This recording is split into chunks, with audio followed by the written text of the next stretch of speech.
Achilles, and the Styx, to the whispers of the wind through the reeds of the Styx, to the echoing lamentations of the lost souls, and to the eternal shimmer of the stars that witnessed Achilles' birth and his fall.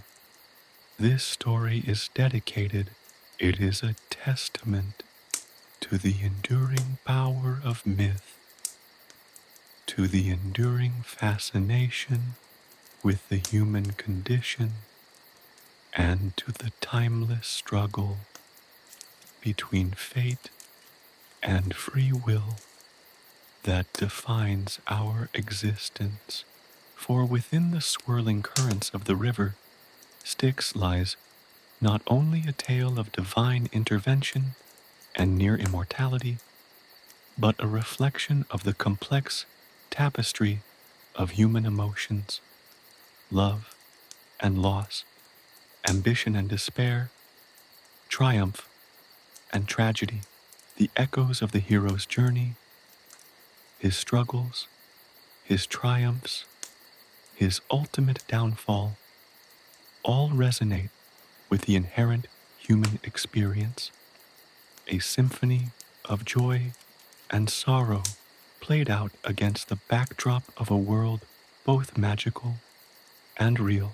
This work is also dedicated to those who dare to dream, who embrace the unknown, and who confront their own vulnerabilities with courage and resilience. Achilles, despite his God-given strength and near immortality, was not invincible to the human experience of suffering, loss, and the complexities of life. His tale is not just a hero's journey, but an exploration into the depths of the human soul, a testament to the enduring struggle against fate and the bittersweet acceptance of a destiny that is both glorious and tragic. This book is a tribute to the indomitable spirit, a celebration of human resilience, a recognition of the power of love, both in its purest and its most flawed expressions, and a recognition that even in the face of overwhelming odds, the human spirit perseveres. May the reader find within these pages not only a thrilling adventure, but also a profound contemplation of their own journey through life. And may this story inspire a deeper understanding of the epic struggles and the profound beauty that lies within the myths of antiquity. Chapter 1. The Weight of Destiny. The salt spray kissed Thetis's face as she knelt before the flickering torchlight, its feeble flame struggling against the relentless onslaught of the wind. The grotto, a hidden cavity carved into the cliff face overlooking the churning Aegean, offered little respite from the tempestuous night. Waves crashed against the rocks below, their rhythmic roar a mournful counterpoint to the desperation echoing in Thetis's heart. Her shimmering, sea-green gown clung to her form, mirroring the restless waves outside. Her son, Achilles, was a beacon of youthful strength, a warrior in the making. But he was mortal, and mortals, she knew with a chilling certainty, were fragile things, easily broken in the cruel currents of fate. The gods, capricious and unpredictable as the sea itself, offered little comfort.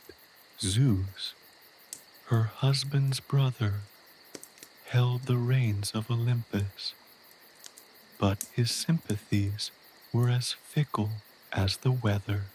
She needed something more, something certain. That certainty, she hoped, lay with Hecate, the formidable goddess of magic, mistress of crossroads and enchantments, whose power extended even to the shadowy realms of the underworld. The journey to find her had been arduous, a perilous trek through treacherous paths and whispering forests that seemed to clutch at her with skeletal fingers. She had offered sacrifices, appeased lesser deities with gifts of shimmering pearls and rare sea coral, her heart pounding with a mixture of fear and fervent hope. Now she stood before Hecate's chosen sanctuary, a place of both beauty and ominous foreboding, where the scent of brine mingled with the earthy aroma of dark herbs and potent magic. Hecate appeared as a swirling vortex of shadows and moonlight, her form shifting and reforming like smoke upon the wind. Her eyes, twin pools of starlight, pierced the darkness, seeing not only Thetis's fear, but also the desperate love that fueled her plea. The goddess's voice, when it came, was like the rustling of ancient leaves, a sibilant whisper that carried the weight of ages. Thetis, daughter of Nereus, Hecate began, her voice a low hum that vibrated in Thetis's very bones. Your heart is heavy with the burden of mortality. You seek immortality for your son, a gift denied even to the gods themselves. Thetis bowed low, her diadem of pearls catching the torchlight. My son, my beautiful Achilles, is destined for greatness, but greatness on the battlefield brings the specter of death. I cannot bear to lose him. I beg you, O Hecate, guide me, show me the path to protect him. Hecate's gaze seemed to penetrate Thetis's soul, assessing the depth of her maternal love, the selfish ambition hidden beneath it. There is a path, Hecate conceded, her voice as cold as the abyss itself. But it is a perilous one, fraught with dangers that would make the gods themselves tremble. The River Styx, the boundary between the world of the living and the world of the dead, holds a power that can grant near-immortality, but it exacts a price. A shiver ran down Thetis's spine, a premonition of the sacrifices that would be required. The Styx, she had heard tales whispered on the ocean currents, chilling stories of its murky depths and the souls it claimed. It was a place of shadows and oblivion, a river of sorrow and despair, yet for her son she would face any danger, endure any hardship. "What is the price, great goddess?" she asked, her voice barely a whisper. Hecate's form solidified, taking on the shape of a tall, regal woman cloaked in midnight blue. Her eyes glittered with an unsettling brilliance. The River Styx grants invulnerability, a shield against mortal weapons. But its power is not absolute. A single vulnerability remains, a chink in the armor, a point of weakness that will forever haunt you both. Thetis listened intently, her every sense alert. The weight of the goddess's words pressed down on her, a heavy cloak of fate. She understood the inherent risk. There would be a cost, but the alternative was unbearable. Losing Achilles to the brutal reality of mortal existence. That was a burden she couldn't bear. "Tell me what must be done," Thetis pleaded, her voice raw with desperation, tears welling in her eyes. The torchlight flickered, casting dancing shadows on the cavern walls, as if mimicking the chaotic turmoil in her heart. The love for her son, fierce and protective, warred with a creeping dread, an instinctive awareness that even Hecate's magic couldn't entirely erase the shadow of fate. Hecate described the ritual in precise detail, the specific herbs needed for the preparation, the precise moment for the immersion, the exact incantation that would bind the Styx's power to her son. It was a dangerous undertaking, requiring precise timing and unwavering faith. The slightest deviation, a momentary lapse in attention, could lead to catastrophic consequences. The goddess's instructions were stark and uncompromising, highlighting the immense risk involved. But Thetis, blinded by her maternal devotion, heard only the promise of her son's survival.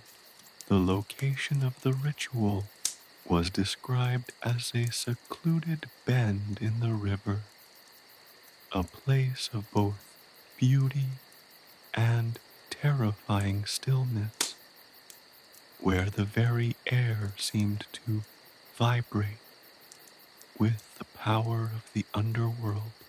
Hecate emphasized the need for complete secrecy, warning of the dangers of revealing the ritual to other gods, particularly Zeus, who might interfere. The night hung heavy with anticipation as Thetis left the grotto. The wind had died down, the sea now calm, reflecting the stars like a mirror to the heavens. But the calmness was deceptive, a fragile truce before the storm of fate that would soon engulf her son. The path ahead was treacherous, fraught with perils both visible and unseen. But for Achilles, for the preservation of her beautiful, strong, yet ultimately vulnerable son, Thetis would navigate the darkest depths of the underworld and brave the wrath of any god who stood in her way. The weight of her decision, a mixture of fierce love and desperate ambition, settled upon her like a shroud. The fate of Achilles, and perhaps even the course of history, rested on her shoulders. The air grew colder as they left the protective embrace of Hecate's grotto. The warmth of the torchlight, a fading memory. The path ahead was less a path and more a suggestion, a barely discernible track winding through a forest that seemed to press in on them, its ancient trees gnarled and twisted like skeletal fingers reaching for the sky. The silence was profound, broken only by the occasional rustle of unseen creatures and the unsettling drip, drip, drip of water from unseen sources. This was no ordinary forest. This was the realm of shadows, a liminal space between worlds, where the veil between the living and the dead was thin, almost imperceptible. Thetis, cloaked in a somber gown that mirrored the deepening twilight, felt the chill seep into her bones, a premonition of the icy grip of the underworld. Achilles, though young, displayed a stoicism that surprised even his mother. He understood the gravity of their mission, the perilous nature of their journey. His hand rested firmly on the hilt of his small bronze sword, a reassuring weight against the overwhelming dread that threatened to consume them both. As they ventured deeper, the trees seemed to lean closer, their branches intertwining overhead to form a suffocating canopy that choked the light. The whispers began then, soft at first, then growing into a cacophony of unseen voices, each voice a murmur of sorrow, regret, and forgotten names.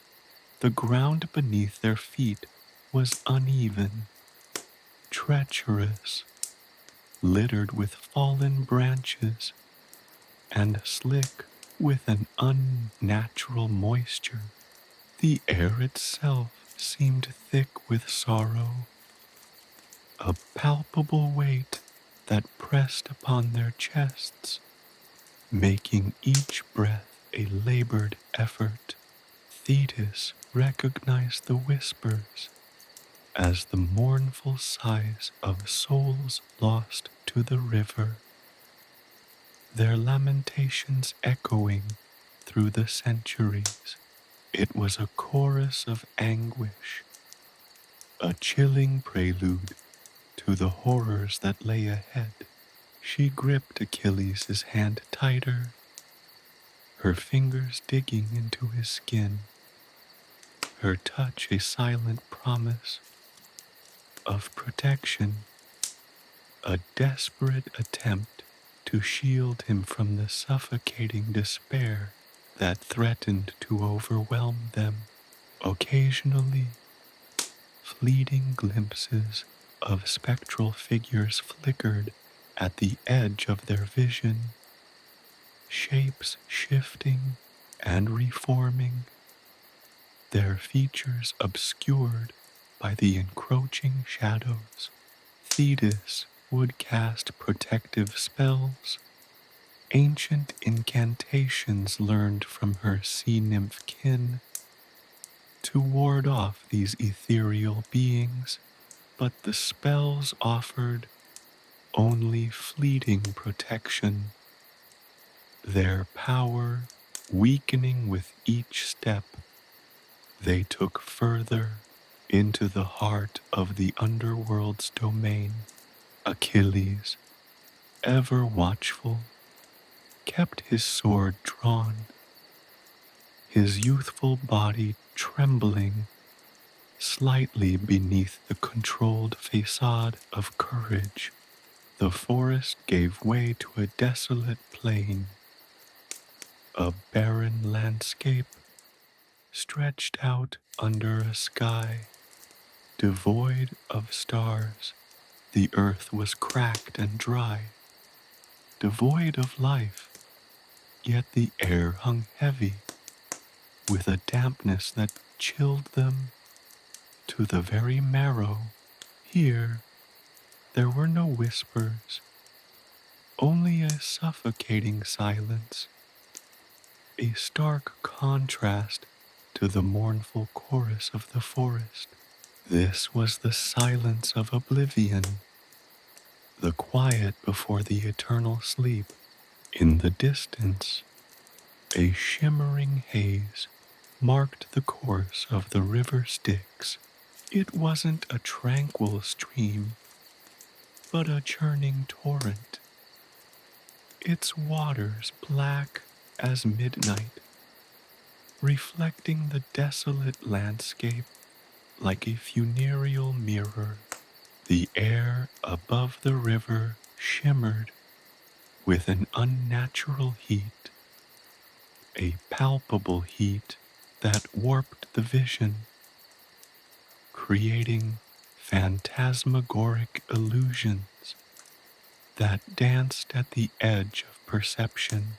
As they approached, the smell of sulfur and decay became overpowering, a stench that clung to the back of their throats, acrid and suffocating. The ground trembled beneath their feet, a subtle tremor that spoke of the immense power that lay beneath the surface.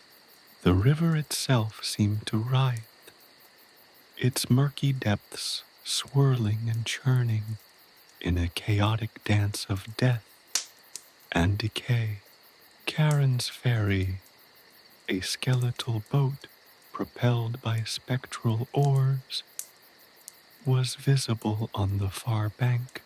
The ferryman, his face etched with centuries of sorrow, watched them approach with cold, unblinking eyes. He was a figure of grim inevitability, a harbinger of the final journey. Thetis, summoning all her courage, approached Charon. She had prepared an offering, a golden coin representing the price of passage, a payment demanded by the ancient ferrymen for ferrying souls across the river of death. But this was not a journey to the afterlife.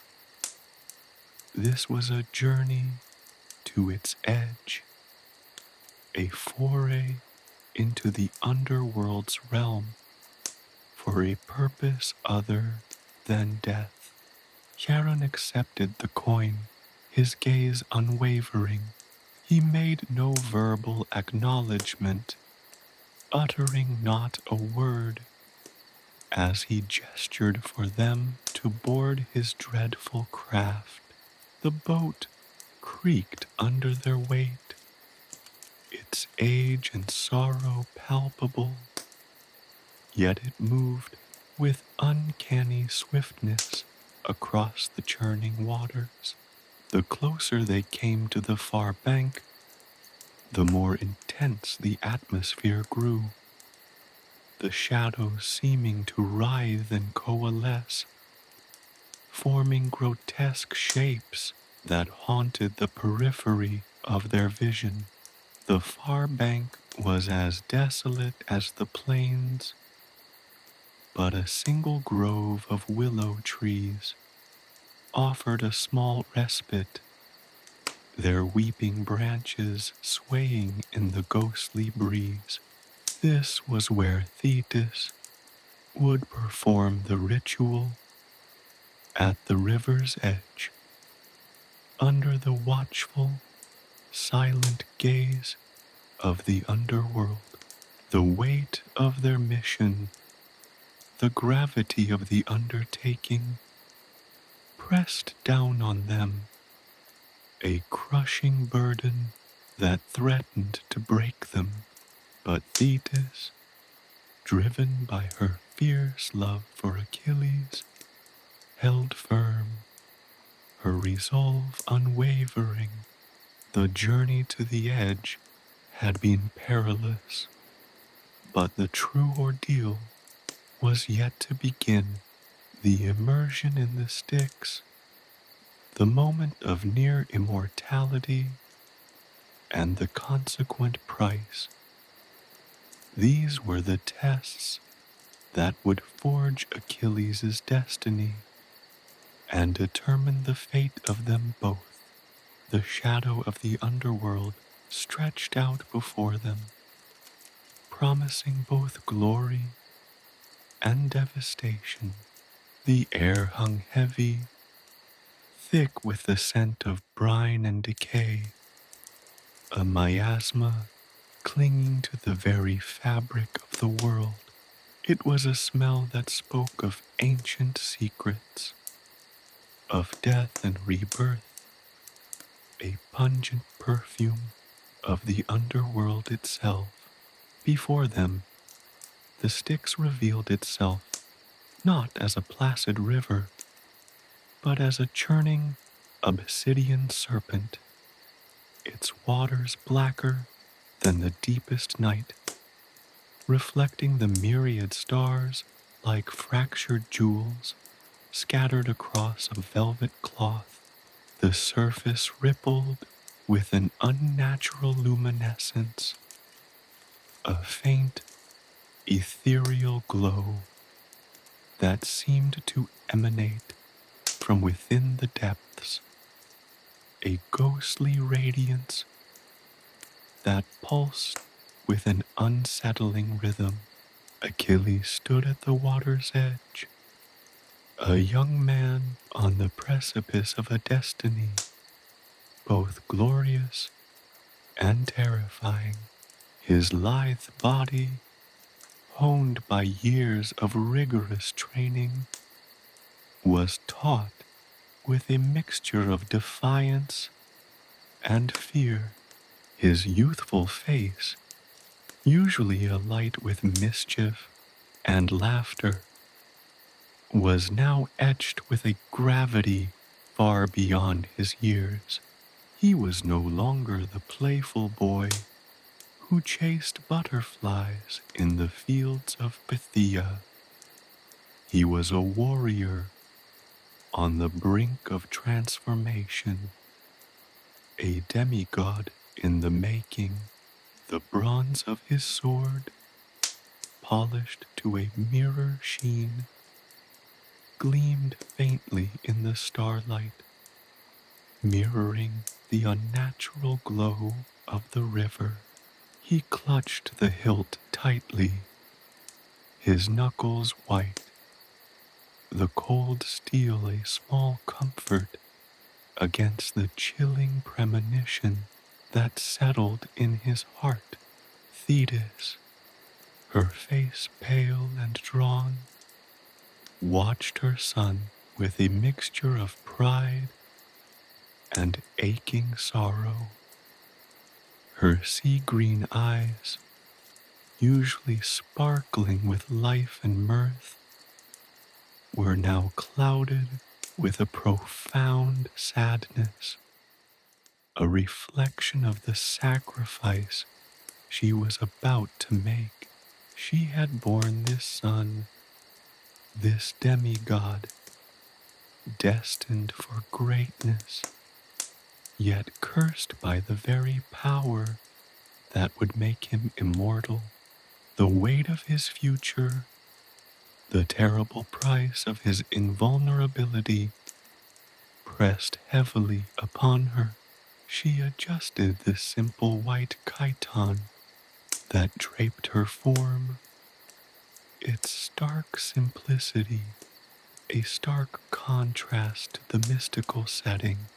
Around her neck hung a single pearl, the largest and most luminous she possessed, a tribute to the river goddess, a plea for mercy.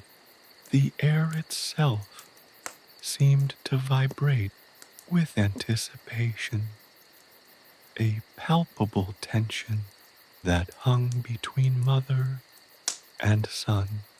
This was no mere ritual. It was a pact with fate, a desperate gamble with the gods.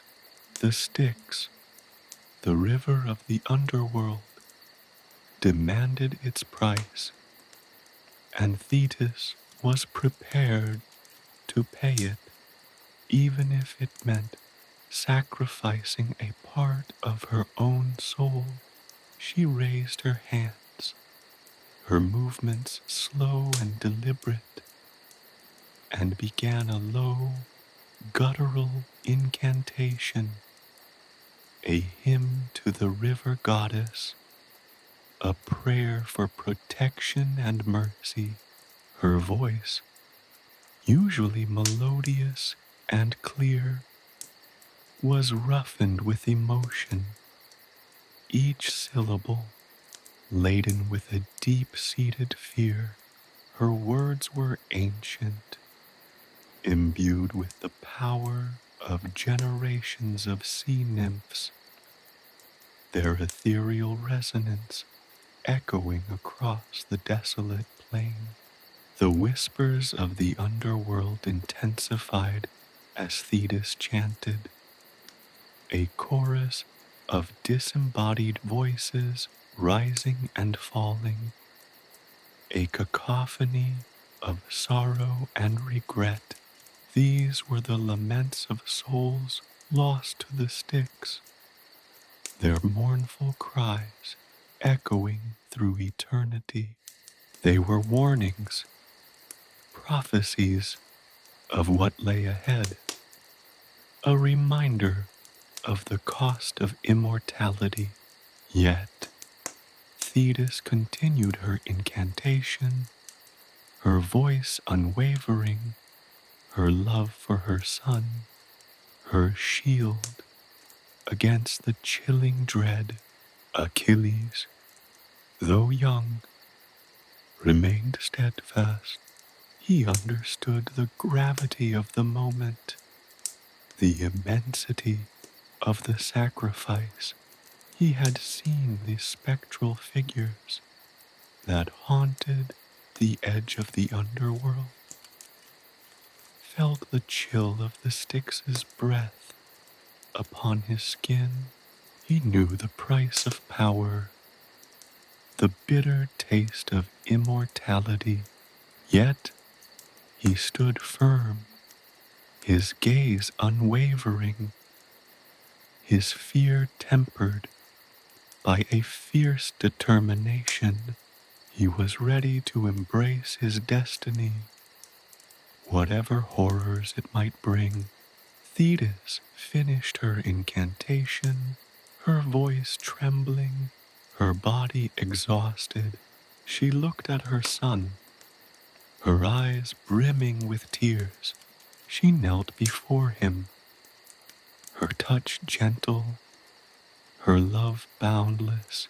She felt the tremor of his young body, the beat of his heart against his ribs, a frantic drumbeat, against the silence of the underworld. She kissed his forehead, a mother's final blessing, a desperate attempt to ward off the dangers that lay ahead.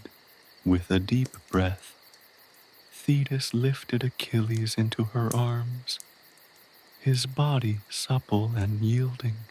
She felt the weight of his young life, the promise of his future, pressing into her. He was a symbol of hope, a beacon of light against the encroaching darkness. She held him close, her embrace a bulwark against the chilling power of the Styx. The river seemed to writhe and churn in response, its dark waters swirling like a vortex, threatening to consume them both. Slowly, deliberately, Thetis lowered Achilles into the river. The water was surprisingly cold, icy and sharp, yet strangely alive. It felt like 1,000 tiny needles piercing his skin, yet also like an embrace of ancient power. He gasped at the initial shock, the frigid water stealing his breath. Yet he held onto his mother's hand, her grip strong and steady, a lifeline in the icy depths. As he sank deeper, he felt a strange sensation, a shift in the very fabric of his being. His muscles tensed, his bones felt denser, stronger. The darkness pressed in around him, but he felt no fear, only an almost joyful anticipation. He could feel the power of the Styx surging through his veins, transforming him, altering his very essence.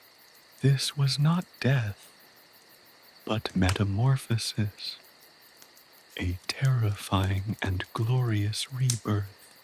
The cold intensified, the pressure building. He felt a wrenching pain, a sensation of tearing, of being ripped apart and put back together. He felt himself shifting, changing, becoming something other than human, something more. Thetis, her face contorted with anguish and determination, held his heel above the water's surface. It was a painful moment, fraught with tension and apprehension. The act of holding his heel was not just a physical act, it was a symbolic act, a sacrifice that would forever bind him to mortality. A crack in his otherwise impenetrable armor. The fate of his future hung in this delicate balance, a thin thread between invincibility and devastation. She felt the raw power of the Styx surge through her own body, a wave of energy that almost knocked her off her feet. She knew this was the moment of transformation, the critical juncture that would determine Achilles' destiny and the price she would pay for his near-immortality. The pain in her heart mirrored the pain she was inflicting on her son, a bond of blood and sacrifice as profound as it was terrible. Then, as suddenly as it began, the transformation was over. Achilles gasped. His breath caught in his throat. He felt the icy grip of the Styx release him, the pressure lessening, the cold receding. He surfaced, gasping, coughing, spitting out water tinged with black. He emerged from the river, gleaming and powerful, his skin shimmering with a faint, otherworldly light. He was different, transformed, reborn. The ritual was complete. The weight of his destiny settled upon his shoulders, heavy and undeniable. His near immortality was secured, but the heel, his one point of vulnerability, remained. The price had been paid, and the future stretched before him, a tapestry woven with threads of glory and tragedy, invincibility and inevitable doom. The world waited, expectant and fearful, for the dawn of the age of Achilles. The Styx embraced him, a cold, sentient entity that seemed to probe the very marrow of his bones. It wasn't merely the icy temperature, it was a pervasive chill that seeped into his soul, a chilling premonition of the trials to come. He felt himself sinking, not just physically into the inky blackness, but into a swirling vortex of time and memory. Images flooded his mind, fleeting visions that were both exhilarating and terrifying. He saw himself, a towering figure clad in shining bronze, leading armies across blood-soaked battlefields, the clash of steel, the screams of the dying, the triumphant roar of victory, all played out in his mind's eye, a fast-forward reel of a life yet to be lived, but interspersed with these moments of glorious combat were scenes of profound sorrow. He saw the face of Patroclus, his dear friend, twisted in agony, his lifeblood staining the Trojan dust. He felt the crushing weight of grief, a despair so profound it threatened to drown him. Even within the Styx's depths, he witnessed the fall of mighty cities, the devastation of war, the tears of countless mothers mourning their slain sons. These visions weren't mere glimpses, they were visceral experiences, each one leaving an indelible mark upon his soul. The river itself seemed to amplify these emotions, weaving them into the fabric of his being, shaping his destiny even as it granted him power. The pressure intensified, squeezing him, molding him. It was as if the very essence of the underworld was attempting to reshape him, to forge him anew in its own image. He felt his flesh hardening, his bones becoming denser, his muscles growing stronger, imbued with an unnatural resilience.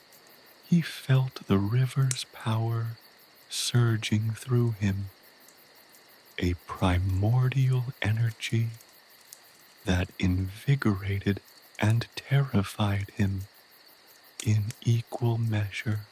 It was a transformation not only of his body, but of his very spirit. He was no longer merely immortal, but something more, something other.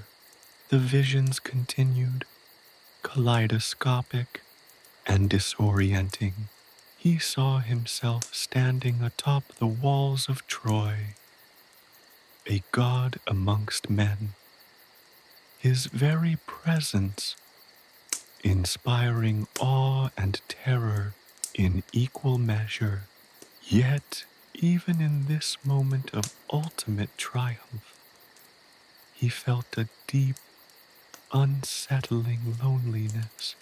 The glory felt hollow, a Pyrrhic victory tinged with the bitter knowledge of impending loss. The faces of those he loved and those he had slain swam in his mind, a chaotic jumble of joy and sorrow, triumph and despair. The Styx, it seemed, wasn't just granting him immortality, it was showing him the full price of that immortality.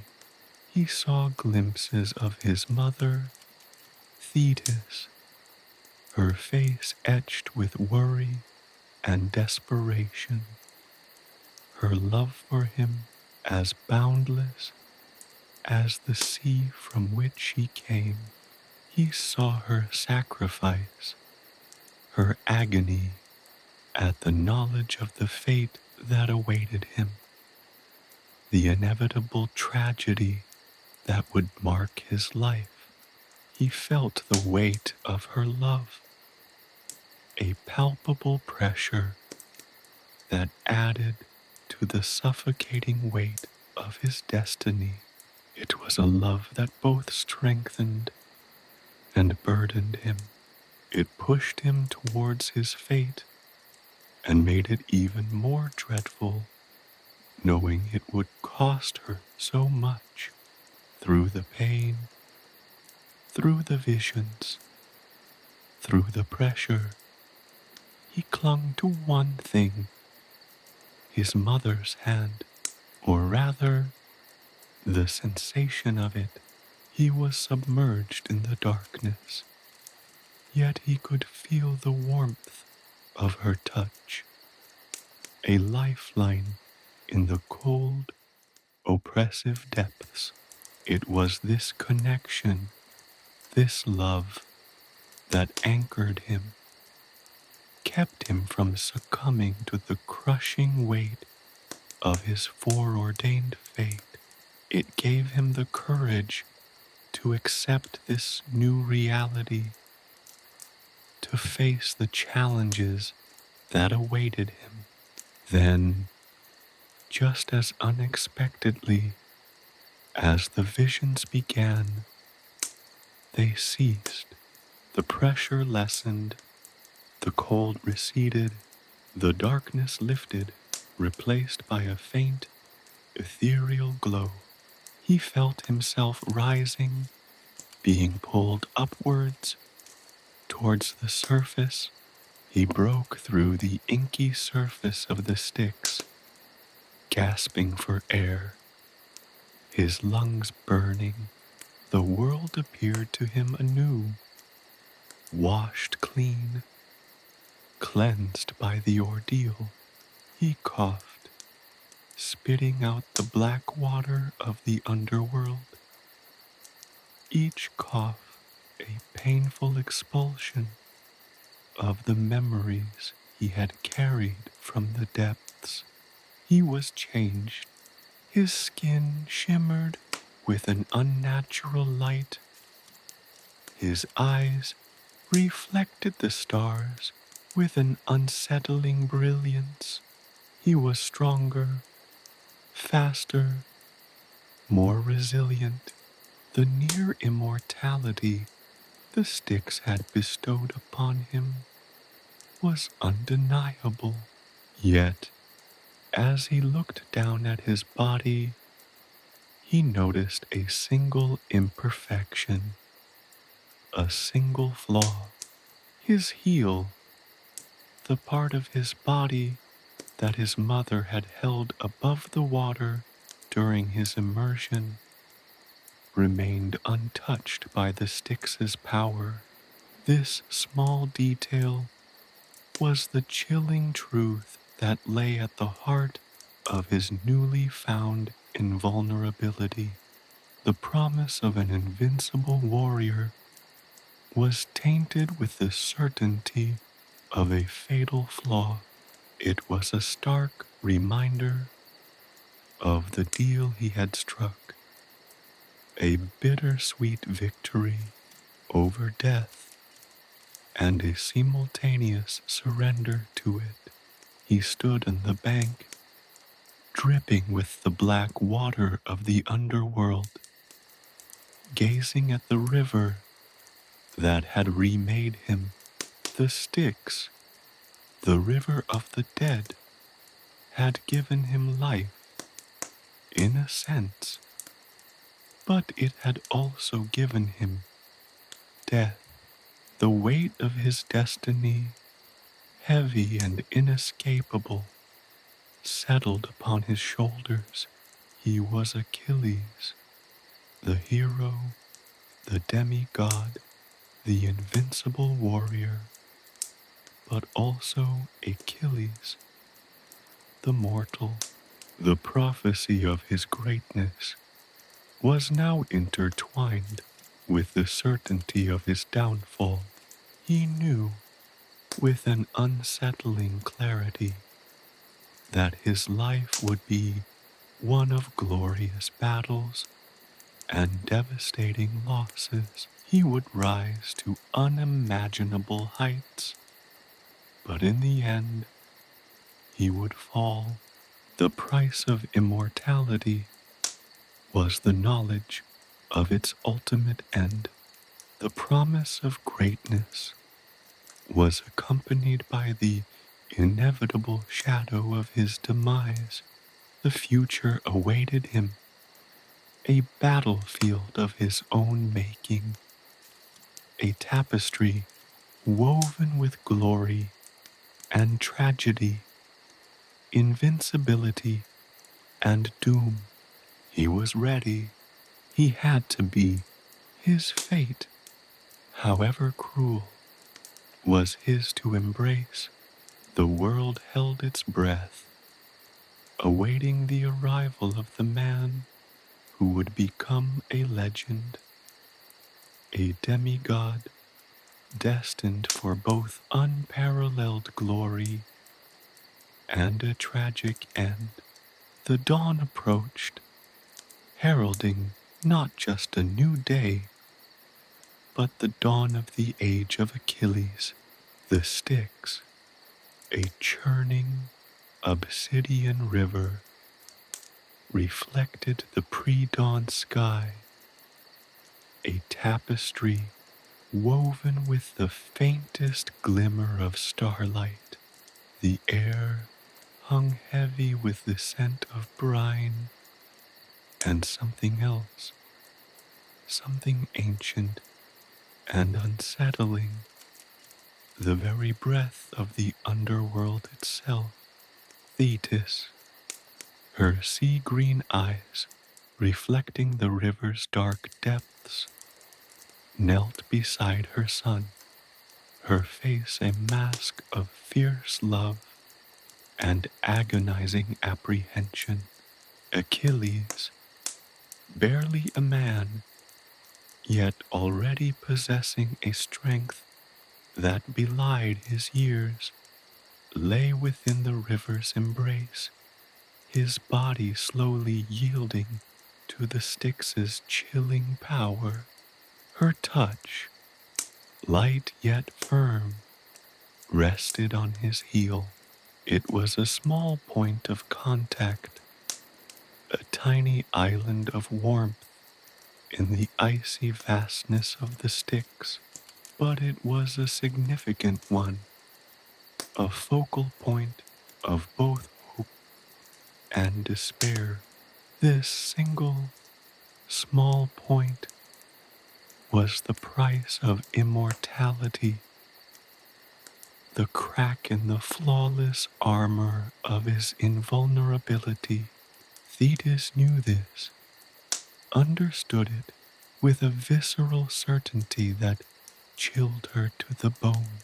She had bargained with fate, traded a part of her son's humanity for the promise of godlike power, and now the bargain was being fulfilled in all its horrifying beauty.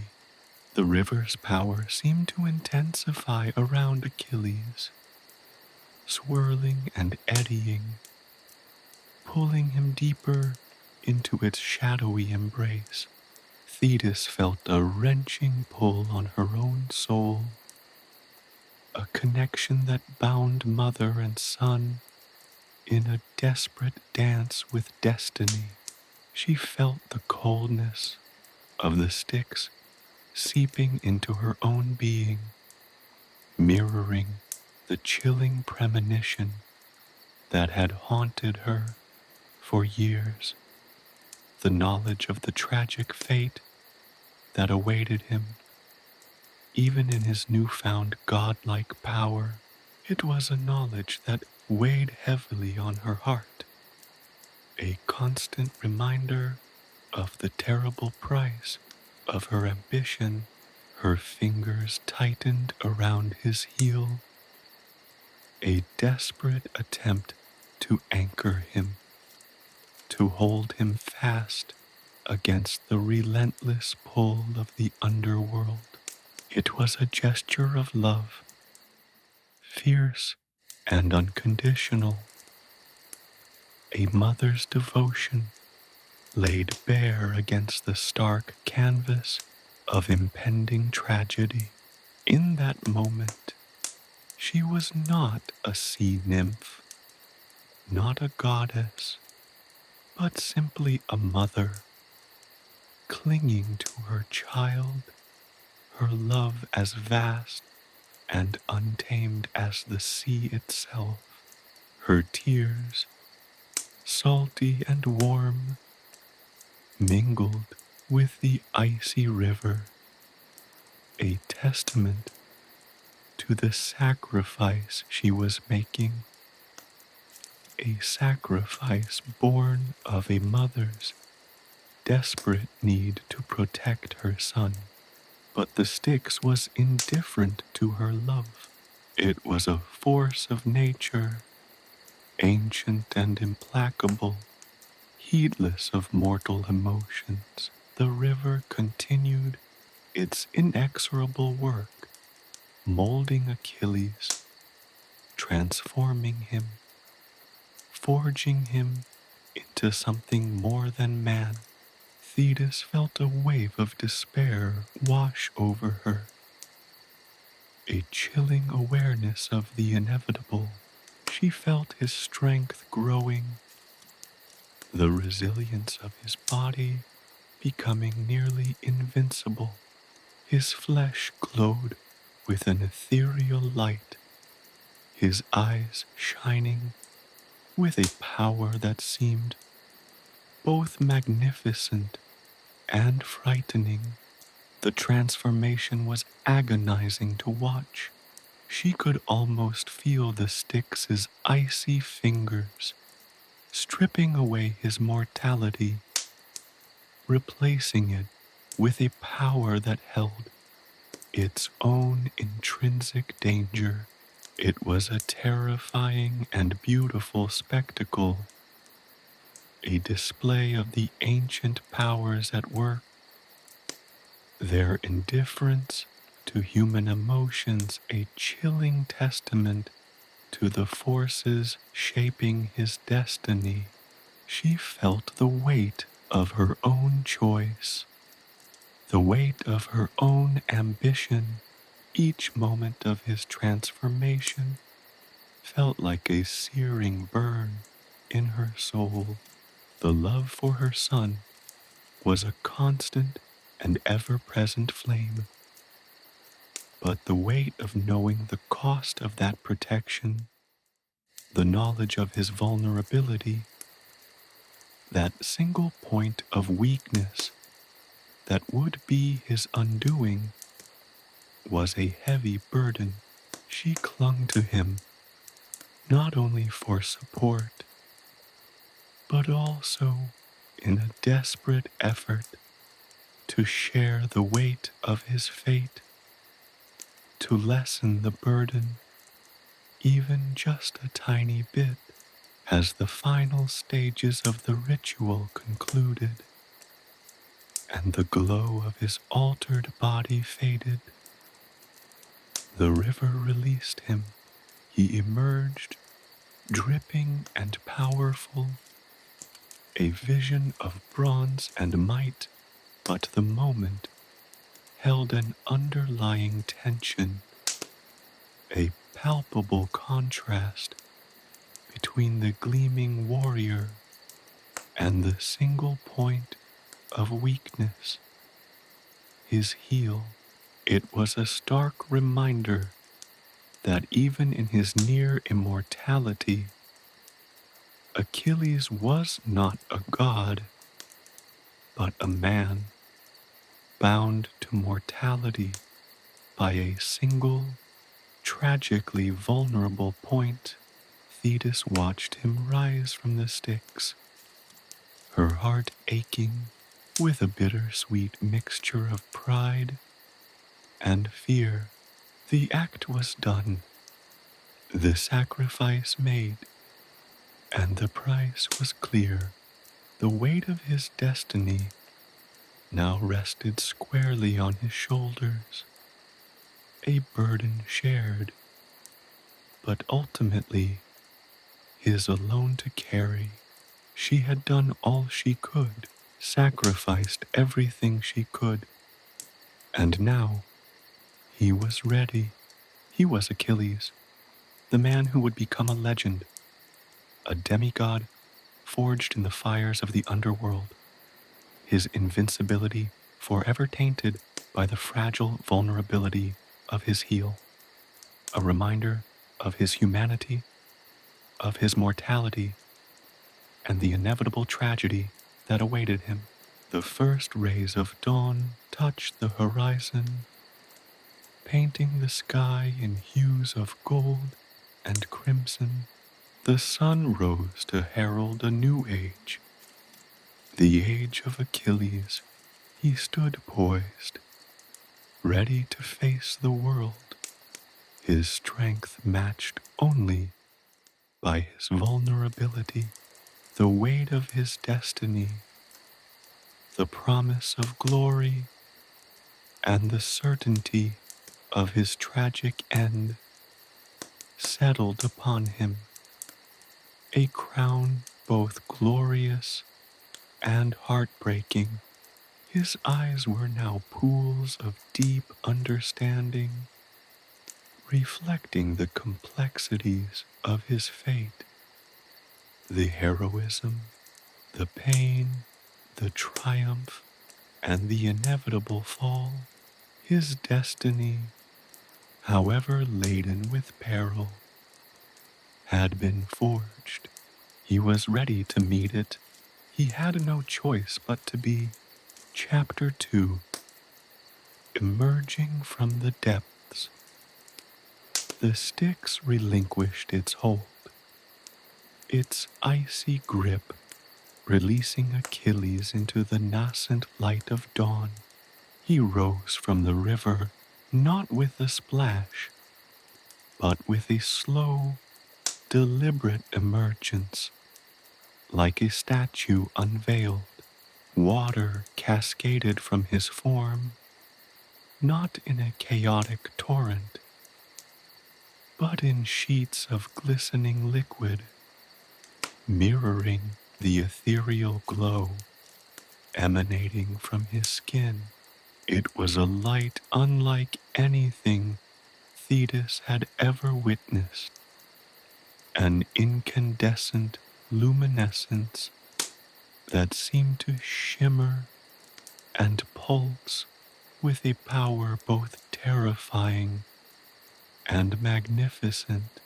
His skin, once the smooth, youthful complexion of a young man, now possessed a bronze-like sheen, hinting at the godlike strength that now coursed through his veins. His muscles, already impressive, bulked and rippled, the definition stark against the backdrop of the emerging sun. He was undeniably stronger, faster, more resilient. He was, in every sense of the word, a new Achilles. The river bank, a secluded cove hidden amongst overhanging willows, was still slick with the river's lingering moisture, the air alive with the lingering whispers of the underworld. The very earth seemed to vibrate with the residual energy of the Styx, a palpable hum that tickled the skin and resonated deep within the bones. The morning mist, clinging to the low-lying vegetation, swirled and writhed as if imbued with a life of its own, mirroring the turbulent emotions that roiled within Thetis. She watched him, her heart a captive bird beating against the bars of her ribs. He was magnificent, a testament to her love and her desperate ambition, but he was also profoundly vulnerable, marked by the single, inescapable flaw that would ultimately define his legend. He moved with a newfound grace, a lithe power that belied his immense strength.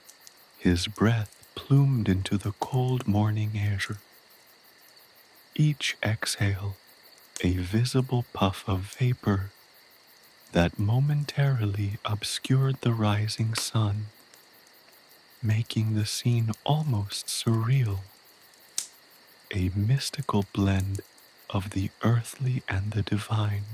He flexed his hands, the muscles contracting and relaxing with a fluid motion that spoke volumes of his enhanced physicality. He moved towards her, not with the clumsy gait of a youth, but with the deliberate, confident stride of a warrior king. As he neared, Thetis could see the depth of the change. His eyes, once the bright, naive blue of a young man, now held a profound, unsettling intensity. They were the eyes of a warrior who had already glimpsed the darkness that lay ahead, who carried the weight of destiny on his shoulders, the burden of a life marked by both triumph and tragedy. It was a knowing look, a look that spoke of battles fought and yet to be fought, of victories won and losses yet to come. There was a maturity there, a gravitas that had settled upon him, forged in the heart of the underworld. Thetis reached out a trembling hand, touching his arm. The skin felt cool to the touch, yet strangely warm, infused with that ethereal glow that seemed to emanate from within. He smiled, a subtle, fleeting expression that nonetheless radiated a quiet strength, a confidence born of his transformation. It was a smile that hinted at the hero he was destined to become, but it was also a smile tinged with a profound sadness, a prescient understanding of the pain and loss that awaited him. The silence between them was heavy with unspoken words, with the unspoken weight of the sacrifice that had been made.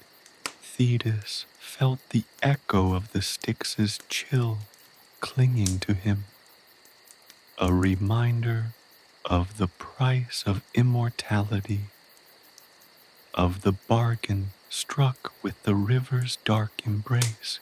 She looked at his heel, the single point of vulnerability, the tiny crack in the flawless armor of his invincibility. It was a mark of his mortality, a constant, poignant reminder that even a godlike warrior was bound by the limitations of human flesh. The sun, now fully risen, bathed the riverbank in golden light, illuminating the stark beauty of the landscape. The trees, still laden with dew, shimmered with an almost magical quality, their leaves catching the light like tiny jewels. The air, cleansed by the morning mist, carried the sweet scent of wildflowers and damp earth, a stark contrast to the chilling presence of the Styx. The transformation was complete. Achilles stood before her, no longer a boy, but a man sculpted by the underworld, a warrior poised to meet his destiny. But even in his newfound power, the vulnerability remained. Thetis could see it in the slight tremor in his hand as he reached out to grasp a branch of a weeping willow, the subtle hesitation in his gaze as he looked towards the horizon. The power he possessed was immense, but so too was the weight of his fate, the knowledge of his eventual downfall, a shadow cast long across his path, could not be shaken. It was an integral part of him, a counterpoint to his strength, a reminder that even the most powerful warrior was mortal.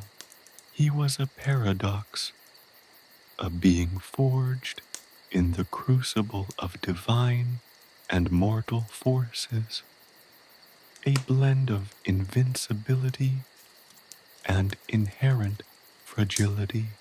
He looked at his mother, his gaze intense, filled with an understanding that transcended words. The bond between them, forged in the fires of the underworld, was stronger than ever, a testament to the sacrifices they had made. He knew what she had done for him, the price she had paid to secure his immortality, and the burden she now carried. Knowing of his ultimate fate, he saw the deep sadness in her eyes, the shadow of sorrow that clung to her, even as she reveled in his glorious transformation. Thetis, her heart overflowing with a bittersweet mixture of pride and terror knelt before him, her fingers tracing the line of his jaw, her gaze lingering on the ethereal light that still played on his skin. He leaned down, offering her a look of tenderness mixed with an almost fatalistic acceptance of their shared destiny. He was ready. He was prepared to face whatever challenges awaited him, to meet his destiny with strength, courage, and the unshakable bond between a mother and her son. He was Achilles, the invincible warrior, the son of a goddess, the hero destined for both unparalleled glory and an inevitable, tragic end. His journey had begun. The dawn painted the sky with breathtaking colors, the hues of gold and crimson reflecting in the still waters of the Styx. It marked not just the beginning of a new day, but the dawning of a new age, an age heralded by the emergence of a legendary warrior, Achilles, strong, powerful, and invincible, except for his heel, a single poignant reminder of his mortality, was ready. He was ready to become the legend, to write his name in the annals of history, to fight, to love, to conquer, and ultimately to fall. The path was set, the destiny sealed, and as Achilles turned his gaze towards the horizon, he stepped into the light, his future both glorious and tragic, unfolding before him. He turned and looked at Thetis, the sea goddess, her eyes reflecting the dawn. In that single glance, all the complexities of his destiny converged. The love that had driven his mother to such desperate measures, the bitter price of his near immortality, and the heroic path that lay before him, stretching into an uncertain future, leading him to certain glory and guaranteed tragedy. The Styx had given him power beyond human comprehension, a strength that would make him a legend. Yet it was that same power, his godlike strength, that would eventually be his undoing. His fate was sealed, a paradox of power and vulnerability, of glory and inevitable fall. He was ready. He had to be. The world awaited its new Achilles. The sun, a molten orb of fire, climbed higher in the sky, casting long shadows that danced and writhed like restless spirits across the dew-kissed grass. Achilles stood motionless, his gaze fixed on the horizon, the ethereal glow of the Styx still faintly clinging to his skin. He was a creature of contrasts, a paradox forged in the heart of the underworld, invincible yet vulnerable, immortal yet mortal. The power thrummed within him, a potent force that resonated with every beat of his heart, a constant reminder of his transformation. But alongside this exhilarating power surged a chilling awareness of his ultimate fate, a shadow that stretched long and dark across the path of his future.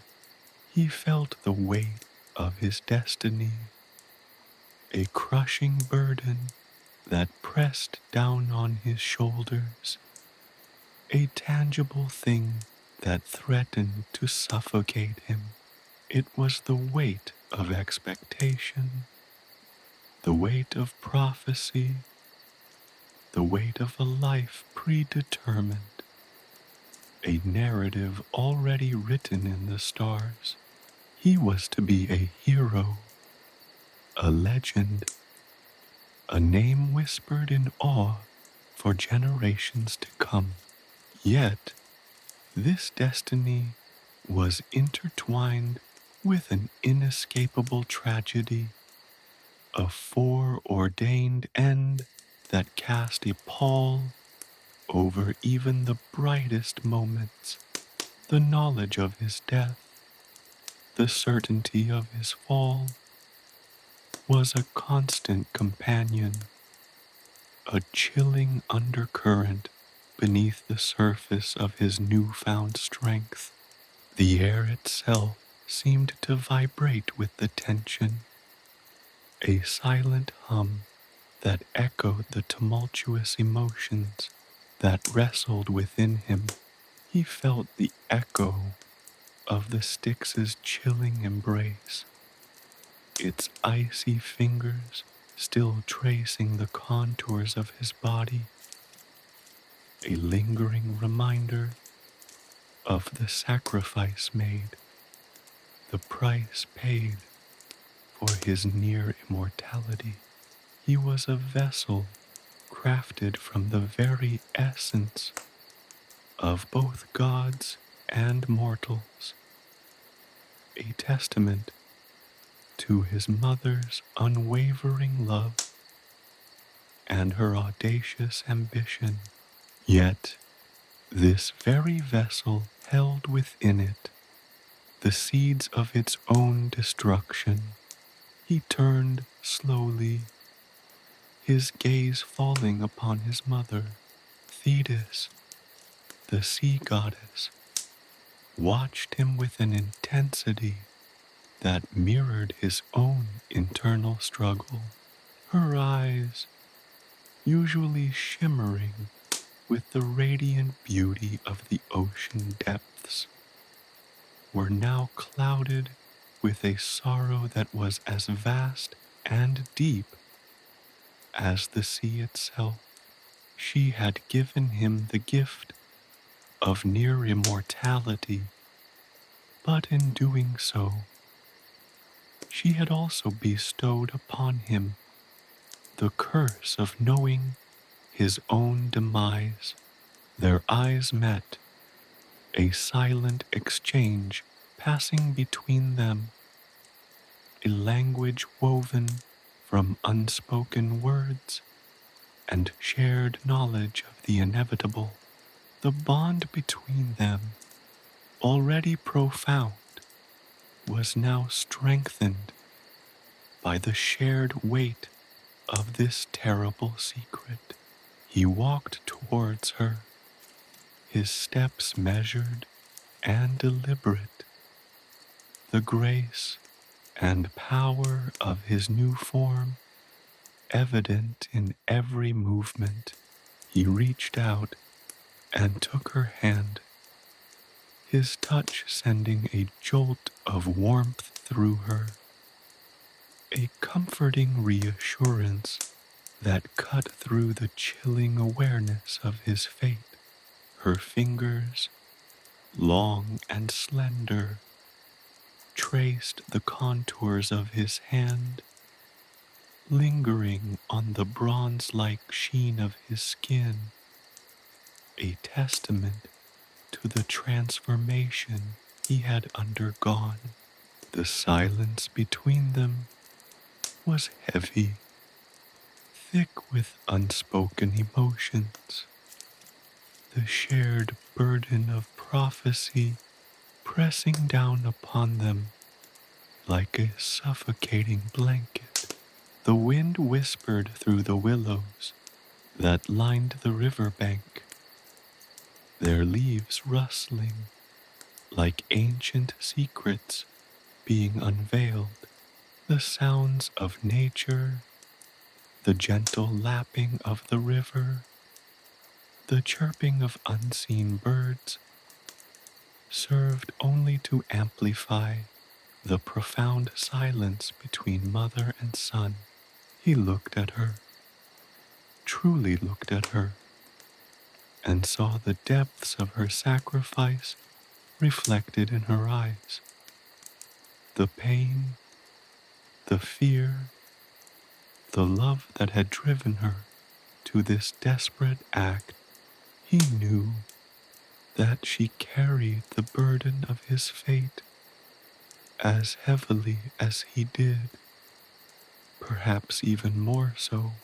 He knelt before her, his gaze unwavering, and spoke, his voice low and resonant, carrying the weight of his newfound power and his impending doom. Mother, he began, the single word hanging heavy in the air. I feel it. The power, the weight, it is immense. Thetis nodded, her eyes brimming with unshed tears. Yes, my son, the gift is as potent as the curse. You are invincible, save for your heel. She gently touched the vulnerable spot, her touch light but firm, a reminder of the price of his glory. Achilles stood up, a new resolve solidifying in his gaze. I will not waste this gift, mother. I will use it to honor you, to fulfill my destiny, however short it may be.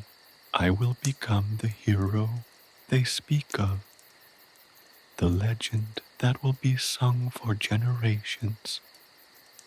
He gazed towards the rising sun, the golden rays bathing him in warmth, a beacon of hope in the face of impending darkness.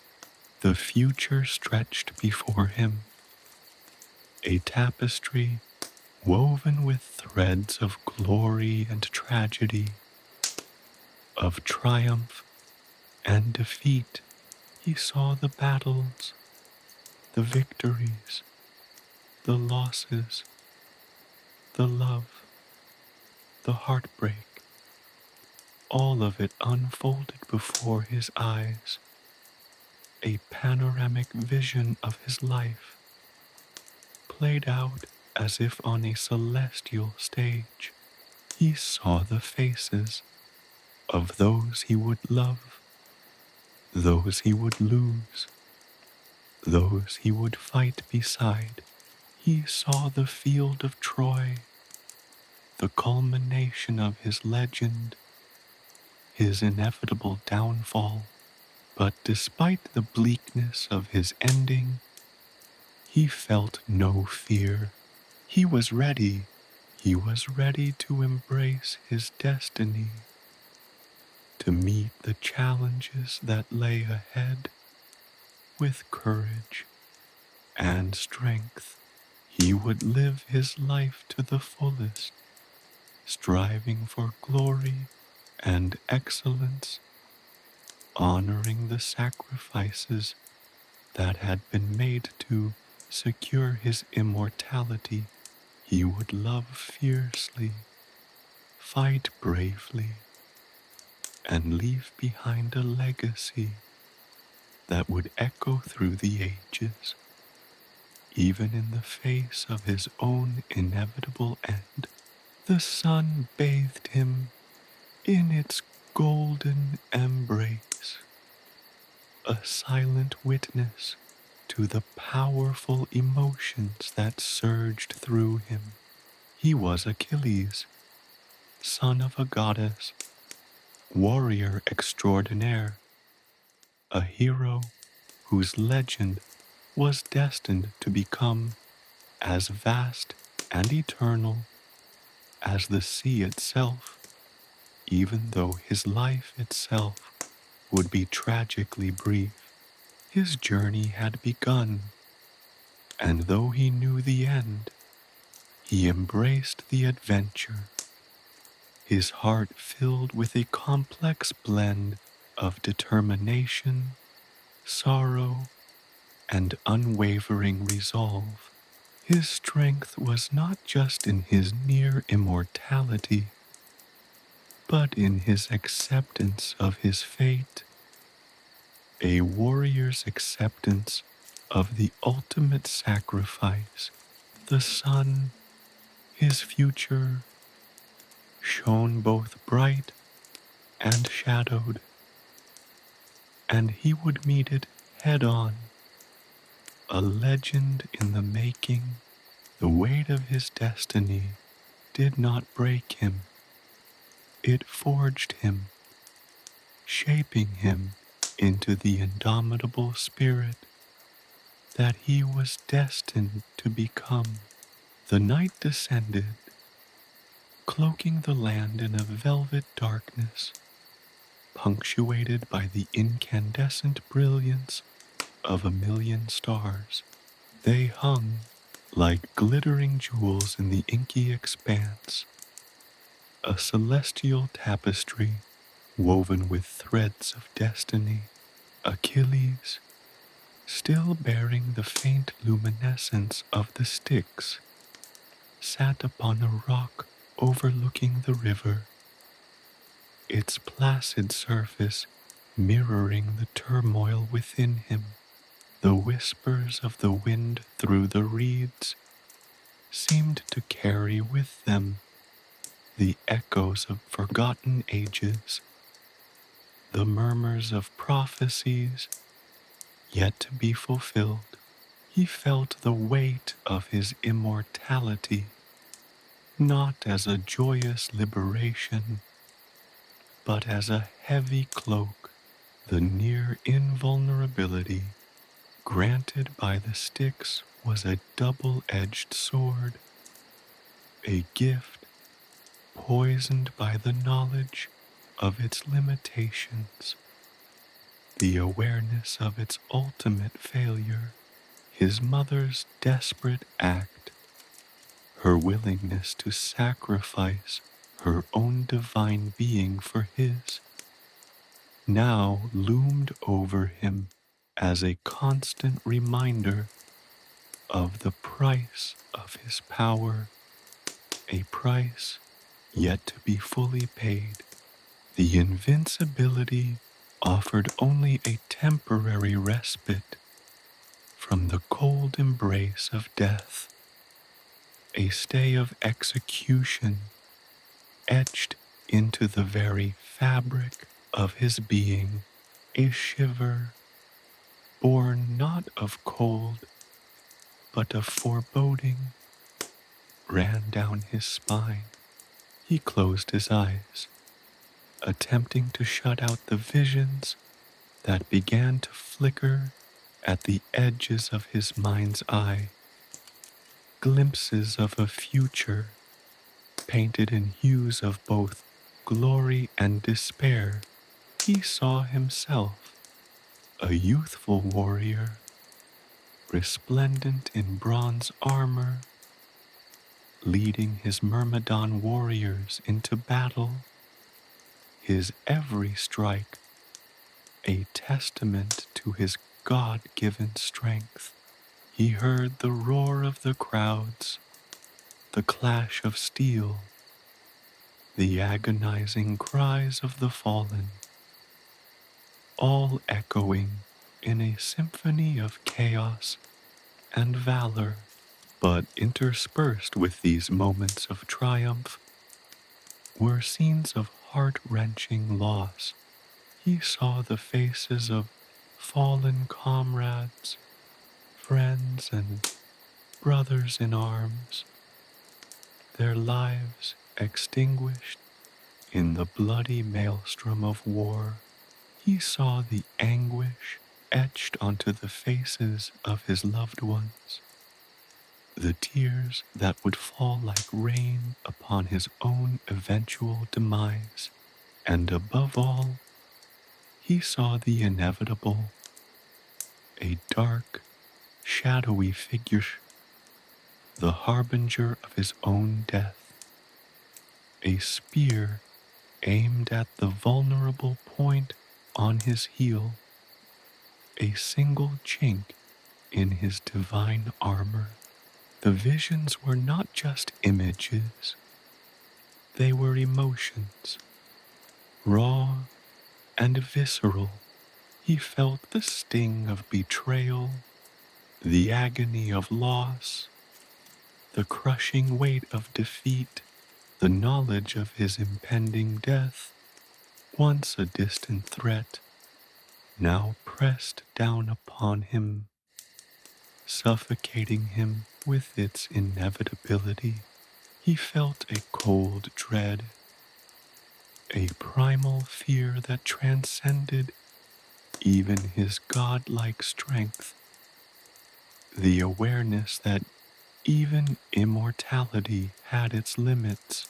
Yet, within this overwhelming sense of dread, another emotion stirred, a defiant thrill, a surge of adrenaline that mirrored the power flowing through his veins. He was not merely a vessel of prophecy, a puppet dancing to the tune of fate. He was Achilles, a warrior, a son of a goddess, a force to be reckoned with. He would meet his destiny head on, not as a victim, but as a conqueror. He rose, his limbs crackling with the potent energy granted by the Styx, his eyes burning with newfound resolve. The stars above seemed to mirror this inner conflict, their light both beautiful and menacing. He was a creature of contrasts, a paradoxical being forged in the heart of the underworld, invulnerable and yet vulnerable, immortal yet destined for death. He looked towards the river, its dark waters a constant reminder of the sacrifice he now bore. It was a heavy burden, one that he would carry for the rest of his days. But he would not be broken. He would face his destiny with the same courage and strength that had propelled him to seek the perilous immersion in the Styx. He turned and walked towards his mother, Thetis. She was waiting for him, her ethereal form illuminated by the starlight, her eyes bearing the weight of 1,000 sorrows. She knew, as he did, the full extent of the prophecy, the cruel hand of fate that had dealt him both incredible power and agonizing death.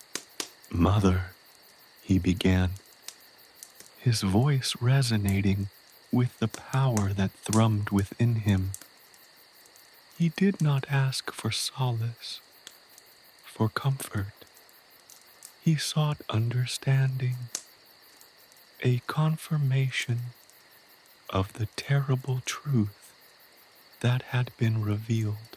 Thetis met his gaze, her eyes reflecting the vastness of the night sky.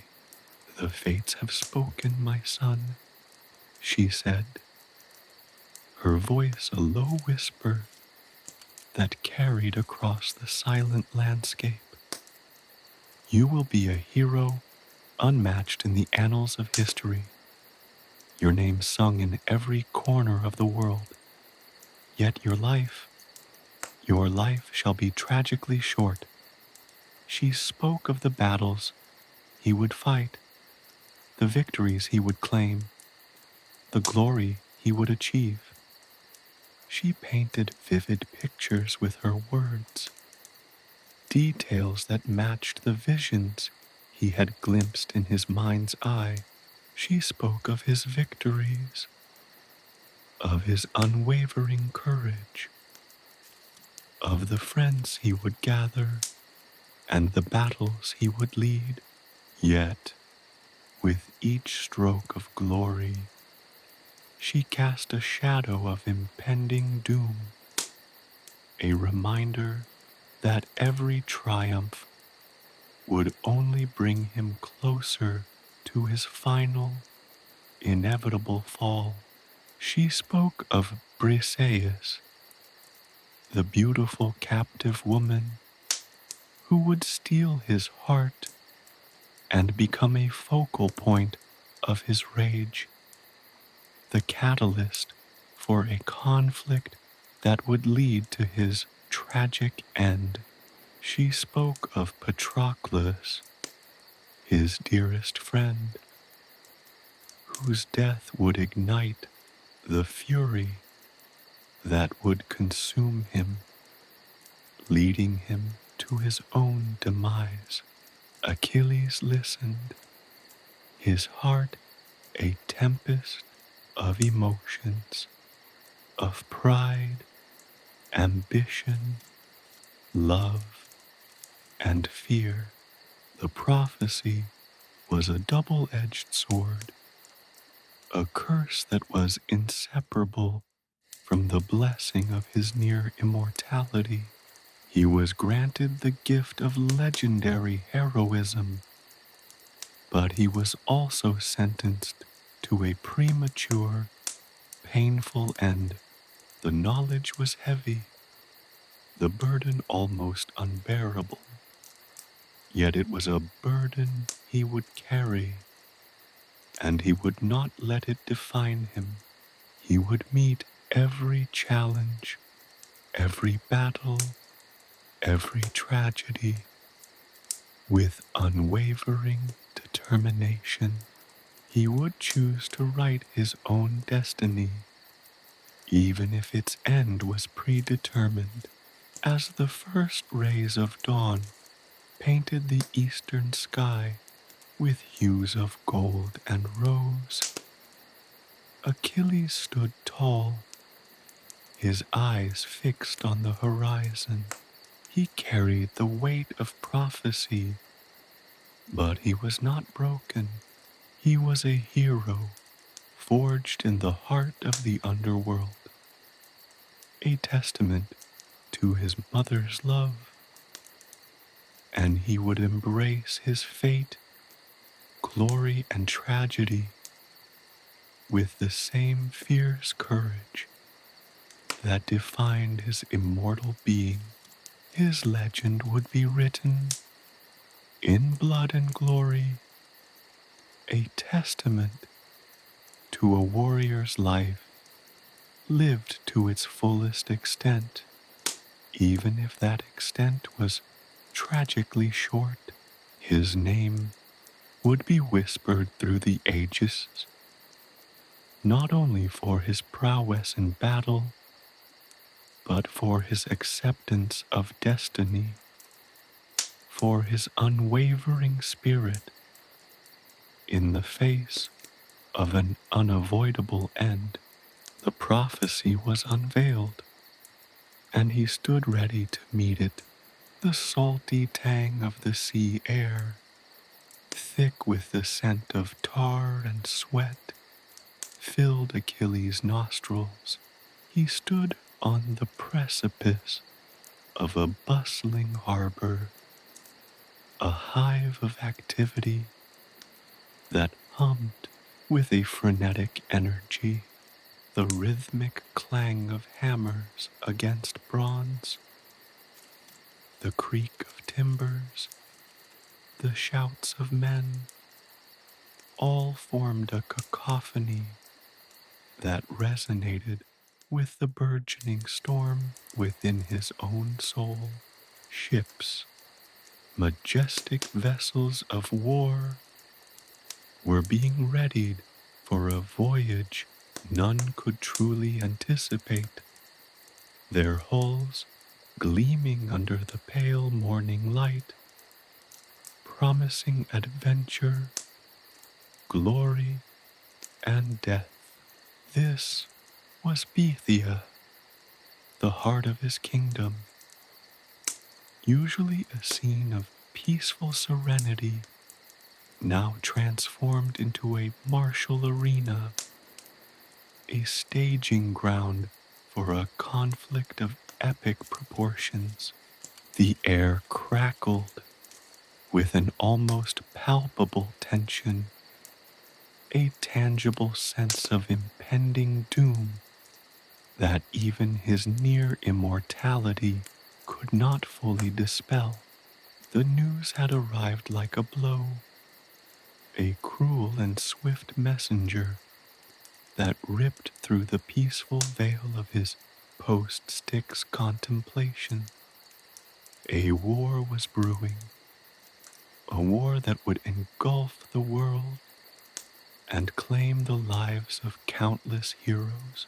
The war against Troy.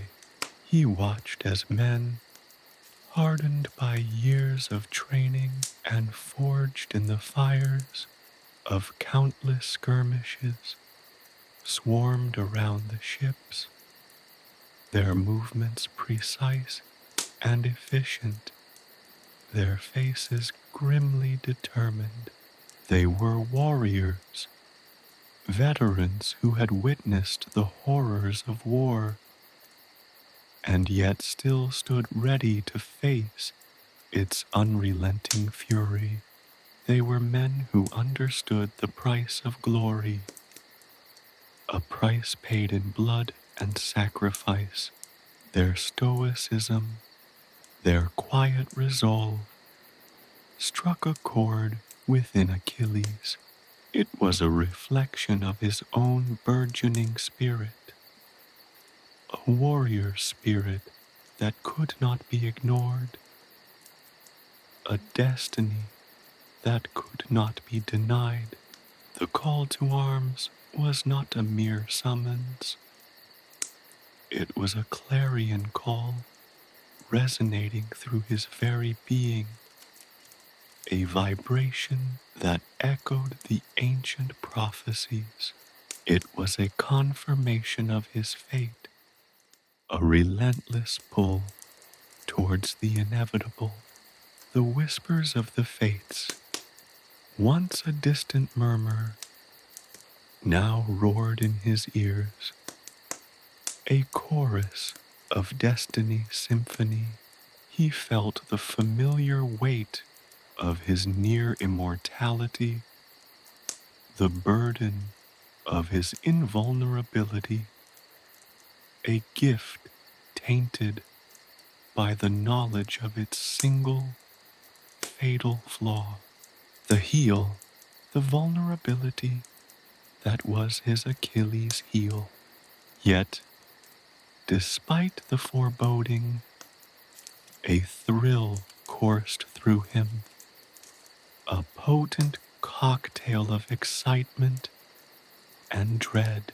It was the thrill of battle, the intoxicating allure of conflict, a warrior's bloodlust pulsing in his veins. The fear was there, a gold serpent coiling in his stomach, but it was overshadowed by an unwavering resolve, a fierce determination to meet his destiny head on. He would not cower, he would not shy away. He was Achilles, son of Thetis and Peleus, a warrior destined for greatness, or at least destined for a legend that would echo through time. He saw his father, Peleus, his face etched with lines of worry and pride. The old king was a man weathered by years of leadership, his eyes holding a depth of experience that spoke volumes of his wisdom. He saw in his father's gaze a silent acknowledgement of the prophecy, a tacit acceptance of the fate that lay before them both. The weight of responsibility rested on his shoulders, not just for himself, but for the kingdom, for the men he would lead, for the lives he would protect, and for the lives he would inevitably lose. The ships were magnificent, works of art and engineering, marvelously crafted to endure the storms of both the sea and the battlefield.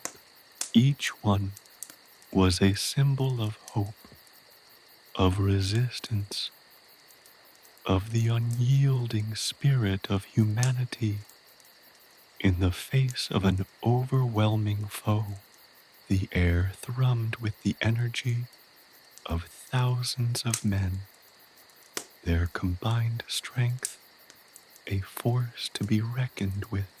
It was a sight that filled him with both awe and a palpable sense of responsibility. He was their leader, their shield, their champion.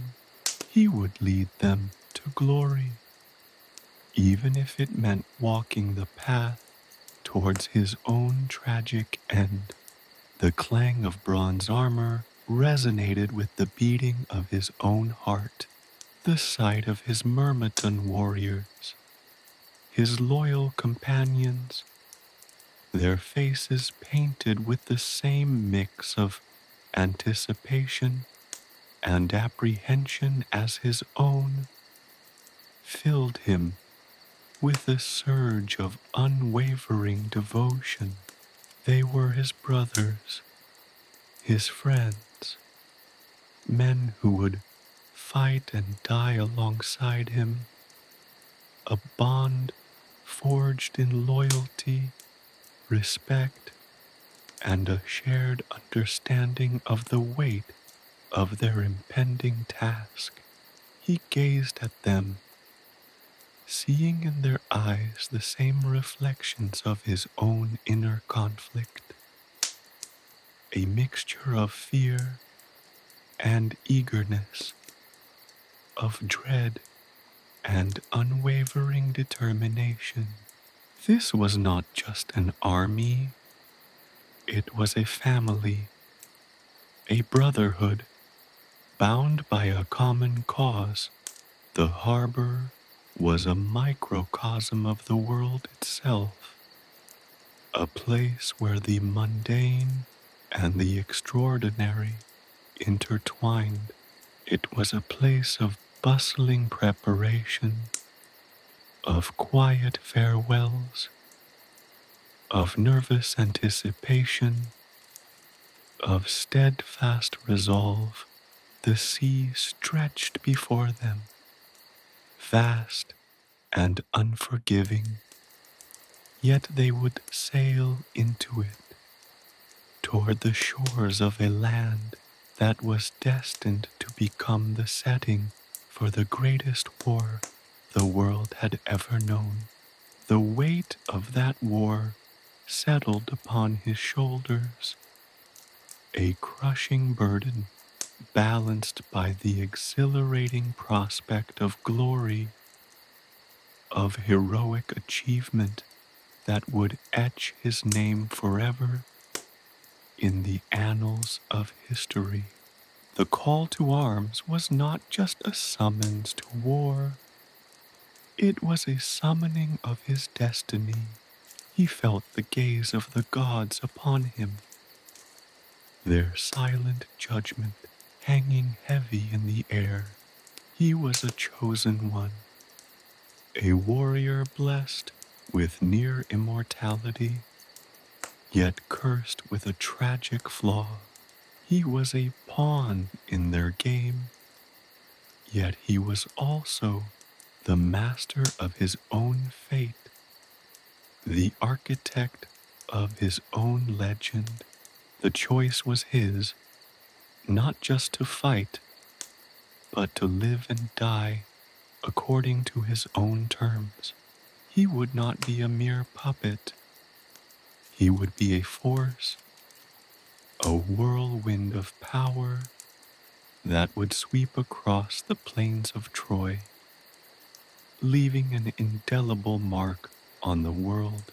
As the sun climbed higher, casting its golden rays across the bustling harbor, Achilles stood tall, his gaze fixed on the horizon. He was ready. He was Achilles, and he was going to Troy. The call to arms had been answered, not with a simple yes, but with the roar of a warrior's heart, echoing the thunder of impending war. His journey, his destiny had begun. The echoes of the Styx were still within him, a reminder of his power and of its limits. The war loomed, a vast and terrifying entity, but so did he. He was ready to meet it, to face it, to conquer it, and to etch his name into the heart of legend forever. The stage was set. The play was about to begin, and Achilles, the hero, the demigod, the man, was ready for his curtain call. The salt-laced wind, carrying the cries of gulls and the distant rumble of the approaching fleet, stirred the wildflowers in the meadow. Achilles stood at its edge, the vibrant green a stark contrast to the steely gray of the sea stretching before him. This meadow, a haven of his youth, was now a stage for a silent, personal drama, a farewell to the boy he once was, a prelude to the warrior he was destined to become. He remembered playful chases with his mother, Thetis's laughter echoing amongst the swaying grasses. He recalled the hushed whispers of his tutors, recounting tales of heroes and gods, stories that now seemed less like fables and more like premonitions of his own fate. The air, once filled with the sweet scent of honeysuckle and the chirping of crickets, now carried a heavier fragrance, the metallic tang of blood, a scent subtly woven into the very fabric of his impending destiny. His gaze swept across the landscape, each familiar sight etched with poignant memories. The ancient oak, under whose branches he'd spent countless hours lost in daydreams. now seemed to stand as a silent sentinel, a witness to his transformation. The babbling brook, once a source of endless fascination, now mirrored the turbulent currents of his emotions, a mixture of apprehension, excitement, and a profound sense of loss. This meadow, once a sanctuary of childhood innocence, was now a threshold, a liminal space between the carefree days of his youth and the brutal realities of war. He touched the smooth, cool surface of a river stone, worn smooth by the relentless flow of time and water. It was a small thing, insignificant in the grand scheme of things, yet it held the weight of 1,000 memories. He could almost feel the ghost of his younger self, a playful echo in the whispering wind, a reminder of the life he was leaving behind, the innocence, the carefree abandon, the unsullied joy. These were things he would carry with him, yet they would be forever altered, forever tinged with the shadow of his destiny. They would become relics, cherished memories, to be revisited in the fleeting moments of respite, in the quiet spaces between the clash of steel and the screams of dying men. He closed his eyes, breathing deeply, the scent of the meadow filling his lungs, a last lingering embrace of a world he would soon leave behind. The sounds of the approaching fleet were growing louder, a rhythmic pulse of drums and chanting that echoed the beating of his own heart. He could hear the murmur of the Myrmidon warriors, their voices subdued but resolute, their spirits tempered by a shared understanding of the task that lay ahead. He was not just leaving behind a meadow, he was leaving behind a part of himself, a shedding of skin, a metamorphosis of the soul. The boy who once chased butterflies in this meadow was gone, replaced by a warrior tempered in the fires of the Styx, forged in the crucible of prophecy. Yet the boy was not entirely lost. His memories, his experiences, the love he had known, these were the foundations upon which his warrior spirit would be built, the bedrock of his strength, the wellspring of his compassion. Even amidst the horrors of war, he imagined his mother, Thetis, her face etched with a mixture of pride and sorrow. She had sacrificed much to ensure his strength, his near-immortality, his place amongst the pantheon of heroes. But even her divine intervention could not shield him from the weight of his destiny, the burden of his inevitable fall. He felt a pang of guilt, a twinge of regret for the pain his destiny would inevitably cause those he loved. The sun cast long shadows across the meadow, painting the landscape in hues of gold and amber. It was a beautiful scene, serene and peaceful, yet it was a deceptive illusion, a fragile moment of tranquility before the storm. He knew that this meadow, this symbol of his lost innocence, would forever remain a part of him, a sacred place to which his spirit could return, even in the darkest hours of war.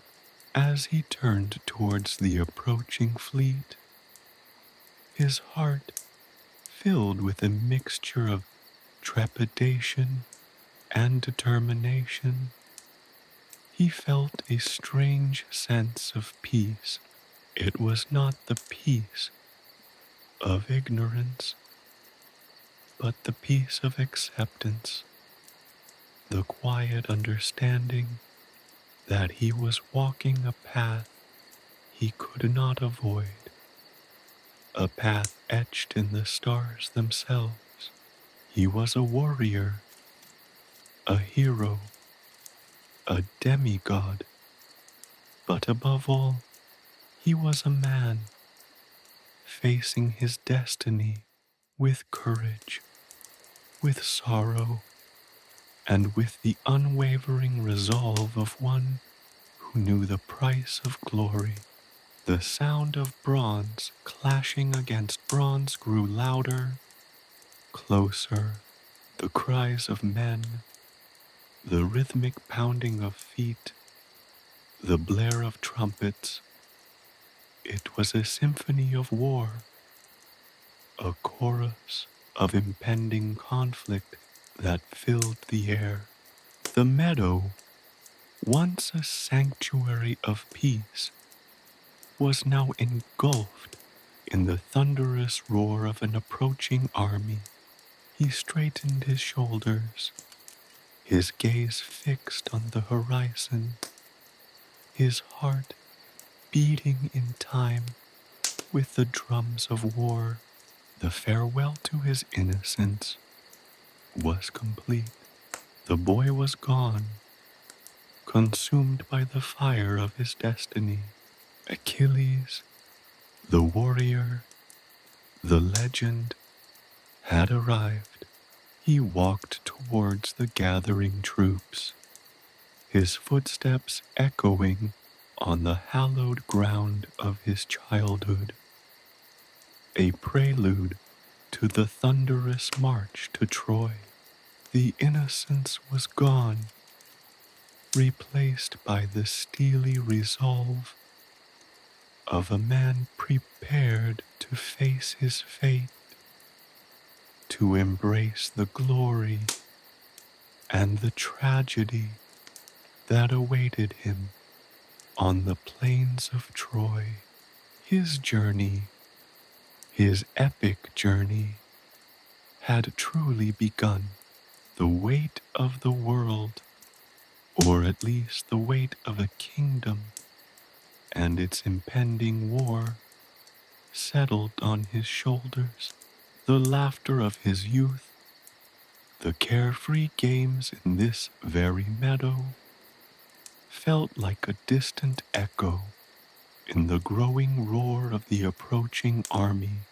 He adjusted the weight of his bronze armor, the feel of the cold metal, a stark reminder of the realities he now faced. This was no longer a game, no longer a fairy tale. This was war. This was his destiny. He looked back at the meadow one last time, a silent acknowledgement of what he was leaving behind. The vibrant green of the grass, the gentle sway of the wildflowers, the whispering wind, all of it a cherished memory. a testament to a life that would never again be. The images would remain imprinted on his soul, a source of strength and solace in the dark days ahead. But now his path lay ahead towards the echoing clang of arms, the clash of swords, and the roar of battle that would forever change the world. And Achilles, the warrior, stepped into the fray. His footsteps were firm, his gaze unwavering. He was ready. He had embraced his destiny, shedding the innocence of his youth like a worn-out cloak, stepping resolutely into the harsh reality of his fate.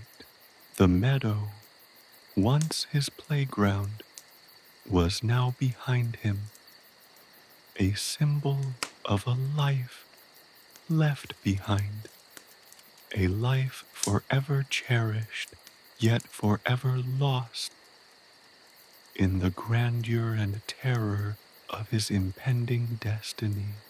The journey to Troy was long, and the price of glory would be high. But Achilles was prepared to pay it. The legend was about to begin. The call to arms had been answered, not merely with a declaration, but with the solemn and unwavering commitment of a heart set on destiny. The echoes of the Styx still resonated within him, a reminder of his near immortality, yet also of the single devastating flaw that would ultimately determine his end.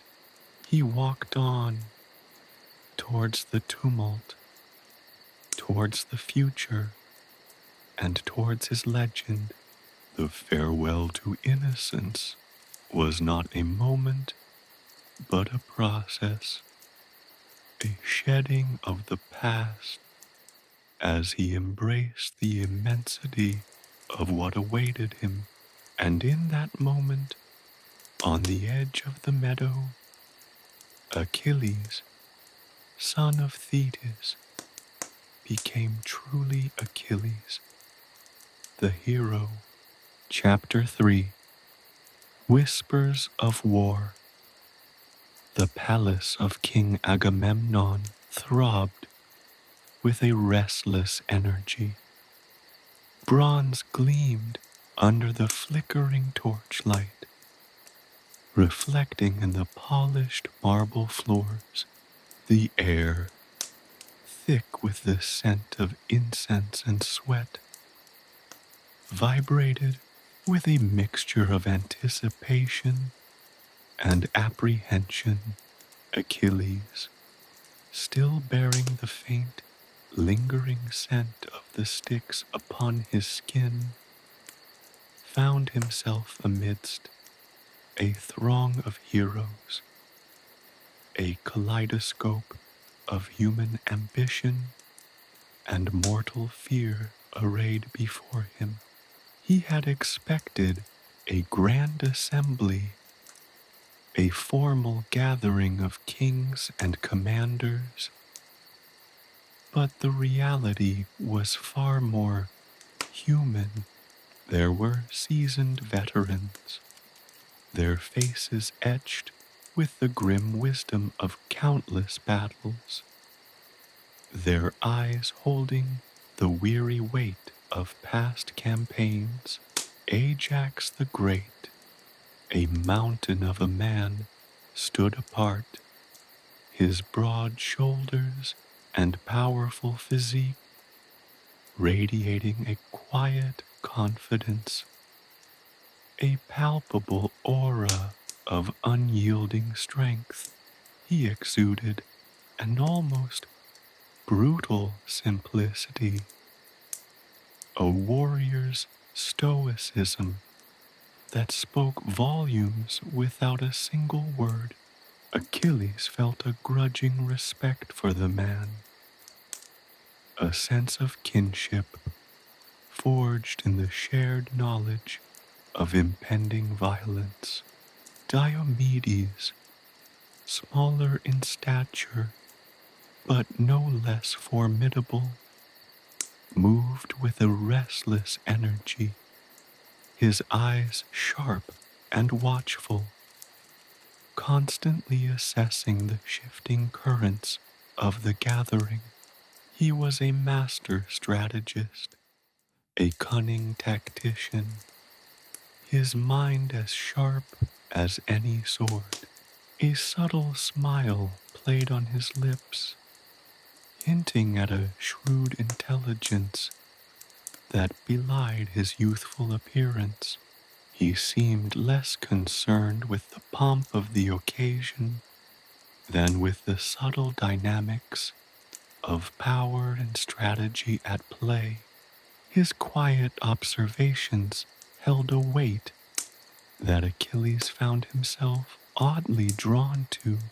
Then there were the younger men, fresh-faced and eager, their youthful enthusiasm a stark contrast to the weary wisdom of their elder companions. Their eyes shone with a naive fervor, a reckless bravery bordering on foolhardiness. They whispered excitedly amongst themselves, their voices a low hum of nervous anticipation, their armor gleaming brightly under the flickering lights, a testament to their unblemished eagerness. Their bravado, however, held a fragile quality, a sheen of inexperience that betrayed their underlying fears. Achilles observed them with a mixture of pity and understanding, recognizing the youthful exuberance he himself had once possessed. Agamemnon, the king, a man of imposing stature and regal bearing, surveyed his assembled warriors with a mixture of pride and concern. His eyes, however, held a deep-seated anxiety, a weariness etched into the lines around them. He appeared weary, burdened by the weight of command and the responsibility of leading these men into the maw of war. His formal address echoed through the vast hall, his words a potent brew of duty, honor, and the inevitable cost of war. The king's speech was a carefully crafted tapestry, woven with threads of patriotism and promises of glory, but the undercurrents of fear and doubt were palpable. His words, while stirring, failed to fully mask the true weight of the impending conflict. He spoke of the injustice suffered by Menelaus, the abduction of Helen, and the duty they all shared to avenge this insult and restore order to the world. Yet, his words lacked the ring of true conviction, his pronouncements tinged with an uncertainty that betrayed his deep-seated fears for the fate of his armies. Achilles, standing amongst these men, felt a profound sense of isolation. He was neither a seasoned warrior nor a naive youth. He was something in between, a demigod, a being touched by the divine, yet bound to the limitations of mortality. His near-immortality was a cruel gift, a blessing and a curse. He was destined for greatness, yet haunted by the knowledge of his inevitable fall. The conversations around him buzzed with various tones, the boastful declarations of youthful warriors, the cynical murmurs of the veterans, the worried whispers of the anxious. Achilles listened, picking up snippets of conversations, discussions of strategy, reminiscences of past battles, and hushed anxieties about the future. The weight of expectation was palpable, settling upon each man like a heavy cloak.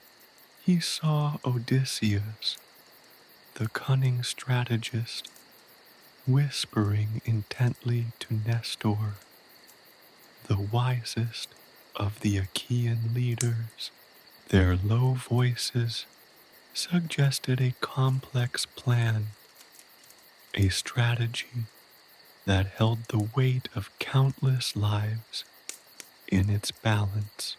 Their words, though inaudible to Achilles, hinted at a profound understanding of the stakes involved. He saw Menelaus, the wronged king, his face a mask of stoicism, but the tremor in his hands betrayed the depth of his grief and the simmering rage that fueled his desire for revenge. His eyes, however, showed a deeper emotion, a haunting uncertainty about the true cost of his vengeance. The atmosphere, a volatile cocktail of pride, fear, and determination, was both intimidating and exhilarating. It was a gathering of heroes, a confluence of destinies, a stage set for a tragedy of epic proportions. Achilles, poised on the edge of his own destiny, felt a profound sense of both excitement and dread. The whispers of war had become a deafening roar, and the time for action had arrived. He felt the eyes of the other heroes upon him, the weight of their expectations, the silent acknowledgement of his status as a pivotal figure in the looming conflict. The grandeur of the occasion, the weight of the future, threatened to crush him. Yet he stood firm. He was Achilles, and he was ready. The path to Troy was a path to glory and to death, and he would walk it with unyielding courage, even in the face of inevitable darkness. The gathering of heroes was not merely a prelude to war. It was a solemn acknowledgement of the ultimate cost of heroism. Each man, in his own way, was walking towards an uncertain future, towards a destiny that might lead to glory or oblivion. And Achilles, with the weight of his own tragic destiny upon him, stood at the forefront, ready to embrace it all. The air in the war room heavy with the scent of beeswax and dried herbs, a stark contrast to the metallic tang of blood that would soon permeate the very air they breathed. Torches cast long, dancing shadows across the meticulously crafted maps spread out on massive tables, each a miniature representation of the Trojan coastline, its cities, its fields, its very soul laid bare for their scrutiny. These weren't simple depictions. They were living, breathing documents, each hill and valley whispering tales of past battles, potential ambushes, and strategic advantages. Odysseus, his sharp eyes glinting in the torchlight, traced a finger along a particularly treacherous mountain pass. His voice, a low, resonant hum, cut through the murmur of hushed conversations. The Trojan defenses are formidable, gentlemen. Their walls are high, their soldiers numerous, and their king Priam is not a man to be underestimated. But they have weaknesses we must exploit. He paused, allowing his words to sink in, the silence punctuated only by the crackling of the torches. His gaze swept across the assembled heroes, assessing their reactions, measuring their strengths and weaknesses. A silent game of intellectual chess, played with the fate of armies as the stakes. Nestor, his ancient eyes reflecting a lifetime of battles won and lost, nodded slowly. Odysseus speaks truth. The Trojans are strong in their fortifications, but their strength lies in their static defense. We must circumvent their defenses, strike them where they are weakest. A direct assault would be folly. We must be cunning, like the fox, not the bull. His words, seasoned with the wisdom of ages, carried the weight of experience, his voice a calming counterpoint to the restless energy of the younger warriors.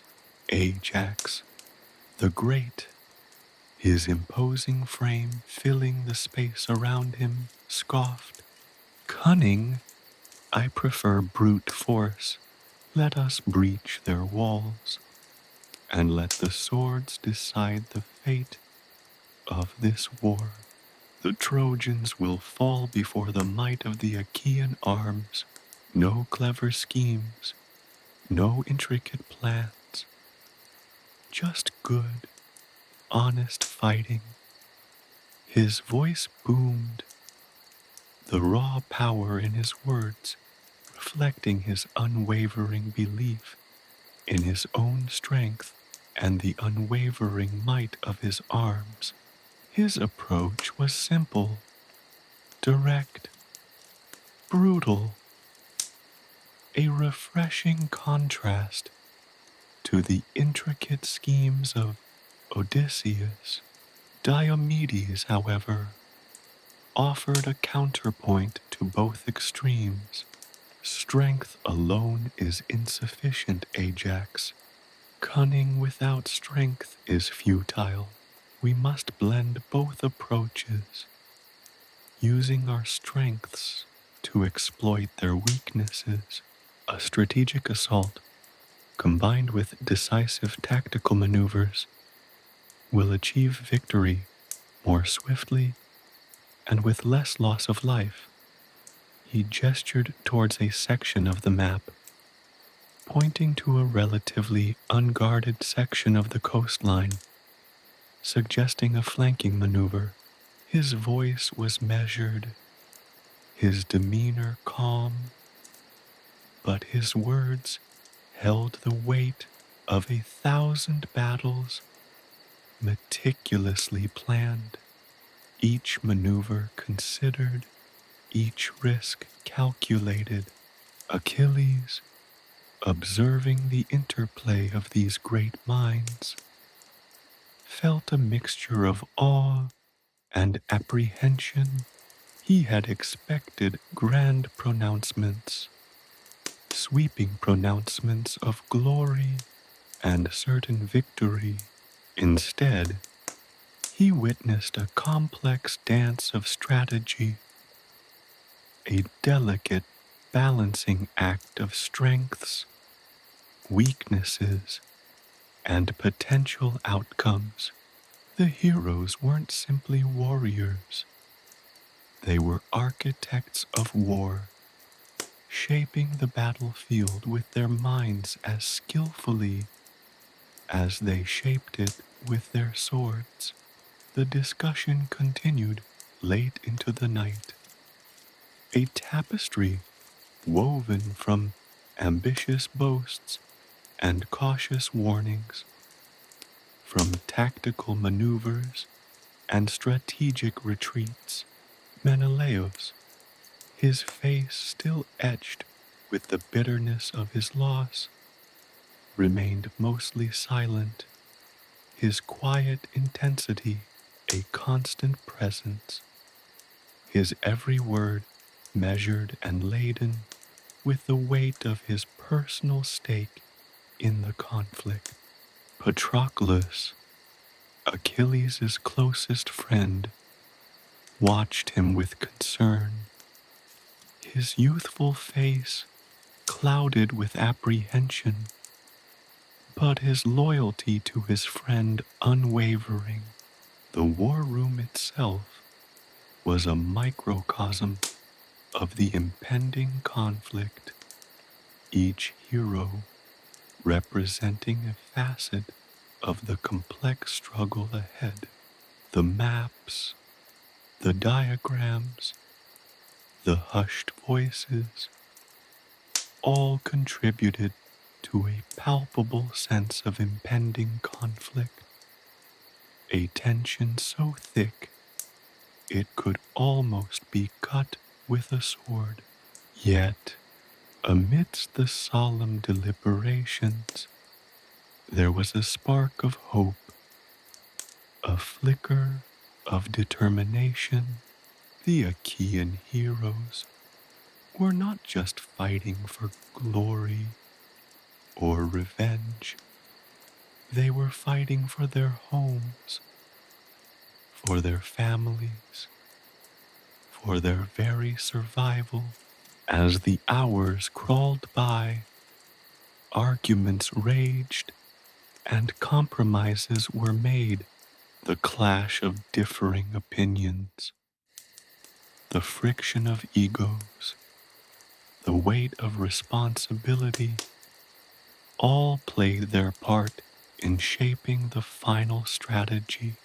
The voices were a symphony of war, the booming confidence of Ajax, the calculating pragmatism of Diomedes, the cunning whispers of Odysseus, the sage pronouncements of Nestor, and the silent intensity of Menelaus, woven together with the youthful fervor of the supporting warriors.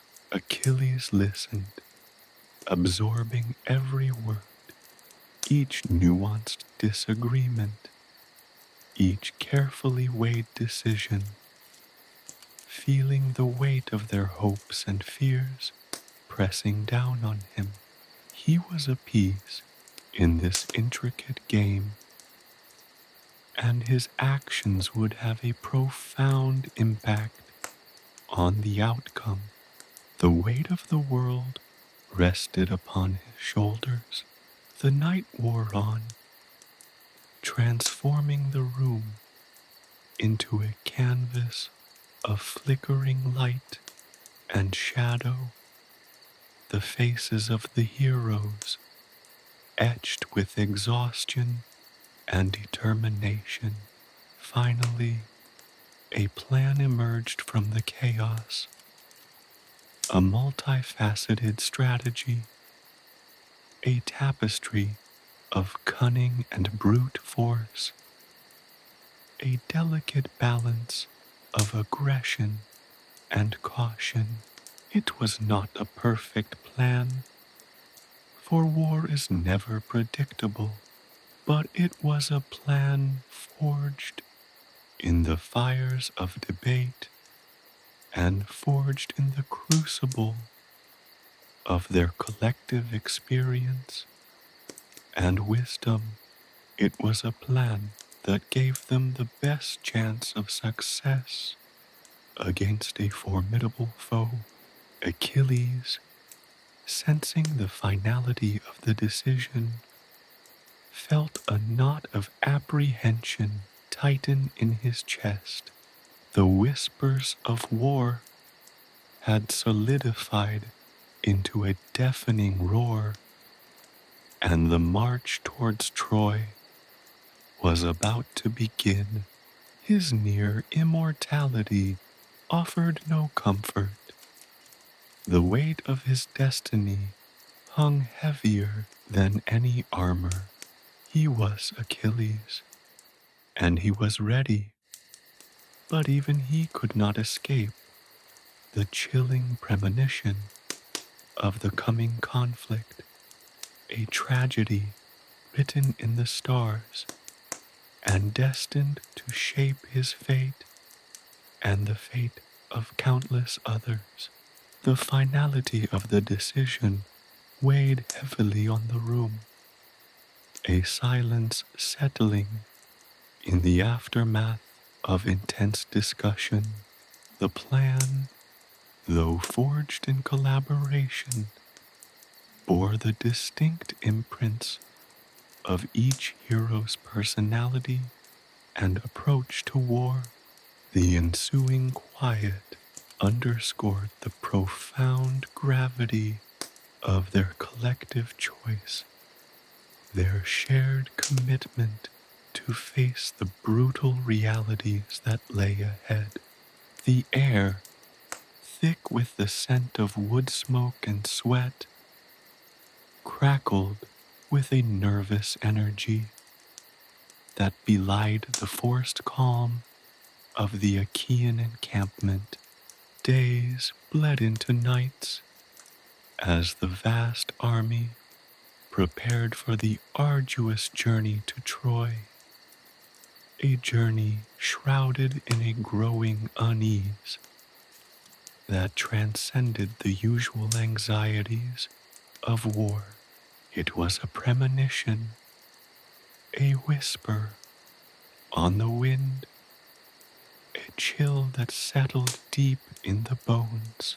The usual boisterous camaraderie of the soldiers was muted, replaced by a somber quiet, punctuated by the rhythmic clang of hammers, shaping weapons and the hushed tones of prayers offered to the capricious gods. Even the sun seemed to conspire in the growing foreboding. Its light, usually a beacon of hope, cast long, distorted shadows that danced like specters across the tents, their movements mirroring the restless hearts of the men within. The nights were filled not with the usual laughter and songs, but with a disquieting silence, broken only by the mournful cries of unseen birds and the rustling of leaves that sounded like whispers of doom. Calchas, the seer, his face etched with a profound sadness that transcended the wrinkles etched by age, moved amongst the troops, his gaze distant, his pronouncements cryptic yet chilling. He spoke of ravens circling overhead, their black wings obscuring the sun, their cause a mournful dirge that echoed the anxieties of the soldiers. He spoke of dreams, of blood-soaked fields, of rivers running red, of the screams of dying men that pierced the very fabric of reality. His words, though delivered in hushed tones, spread like wildfire, fueling the growing apprehension. His pronouncements weren't simple predictions. They were harrowing visions, painted with grim detail, imbued with an almost palpable sense of tragedy. One particularly unsettling omen involved a sacrificial bull, its heart remarkably devoid of blood. The priests, experienced in interpreting such signs, were thrown into a state of terrified contemplation. The lack of blood, usually a sign of vitality and a favorable acceptance of the sacrifice by the gods, was interpreted as a chilling portent of the coming battles, a foreshadowing of the bloodshed that would stain the Trojan plains, a bloodshed that would leave the very heart of the Achaean army drained. This symbol of life, devoid of its lifeblood, cast a shadow of doubt upon the very purpose of their expedition. The whispers of these omens echoed in the hushed conversations around crackling campfires, twisting anxieties into full-blown fears. Tales of prophetic dreams, recounted in hushed whispers, spoke of impending losses and heartbreaking sacrifices. Even the most seasoned veterans, men who had faced countless battles and emerged victorious, felt a prickling unease, a sense of impending doom that chilled them to the bone. They saw it in the haunted eyes of their comrades, heard it in the tremulous prayers offered to the gods, felt it in the heavy silence that settled over the encampment like a shroud. Achilles, despite his near immortality, was not immune to the growing unease. The weight of his destiny pressed upon him, heavier than any armor he could wear. He had witnessed the fear in his mother's eyes, the desperation in her voice, as she had sought to shield him from the inevitable fate that awaited him. The River Styx had granted him invulnerability, but it had not granted him immunity from the fear that now permeated the very air he breathed. He found little solace in his strength. The invincibility offered by the river felt insignificant when faced with the overwhelming sense of impending tragedy. The premonition of death hung over him, a suffocating blanket woven from the threads of prophecy. and the palpable fear of his fellow warriors. Patroclus, his closest confidant, sensed Achilles' apprehension. The youthful exuberance that usually characterized him was replaced by a quiet concern as he shared Achilles' growing unease. He noted the subtle shift in the atmosphere, sensing the change that had washed over the encampment, turning the boisterous energy of preparation into a subdued fear that settled over the men like a suffocating blanket. He attempted to offer words of comfort, reminding Achilles of his strength, of his invulnerability, but even his words held a tremor of uncertainty, betraying the profound sense of apprehension that gripped them both. Their bond, unbreakable as it was, offered little protection from the ominous predictions that surrounded them. The priests, normally so confident in their interpretations of divine will, were themselves shaken. Their usual rituals, performed with unwavering precision, were now tinged with uncertainty, their voices wavering as they offered prayers that seemed to hang unanswered in the heavy air.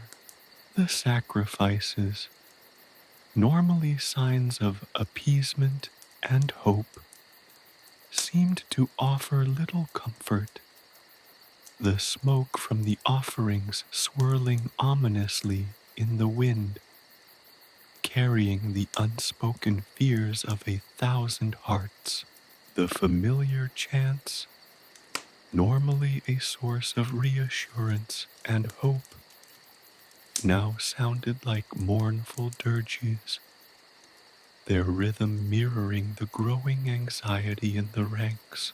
Even the gods themselves seemed to participate in this chorus of foreboding. The skies, once a clear, vibrant blue, were now often shrouded in ominous clouds, their darkness punctuated by flashes of lightning that illuminated the worried faces of the men below. The stars, once shining beacons of guidance, now seemed to flicker dimly as if struggling against the encroaching darkness. Nature itself seemed to hold its breath, awaiting the impending storm, a silent participant in the growing tragedy. The wind carried whispers of impending doom, its chilling breath weaving through the tents. The murmurs of the coming battles, whispering to the men, the unspoken dread that settled into their hearts. The very ground seemed to tremble beneath the feet of the warriors, not with the force of an approaching earthquake, but with the weight of a looming destiny. A sense of unease, of impending doom, hung heavy over them, a constant, chilling reminder of the sacrifices that awaited them. It was a foreboding so powerful, so pervasive, that it silenced even the most boisterous of the soldiers, replacing the usual camp noises with a hushed apprehension that ran deeper than any fear of battle. The air itself seemed to vibrate with a silent expectation of tragedy. As the final preparations were made, the sense of impending doom intensified, the premonitions solidifying into a palpable fear. The murmurs of the men turned into whispers, and the whispers into a growing chorus of apprehension, the impending storm threatening to engulf them all.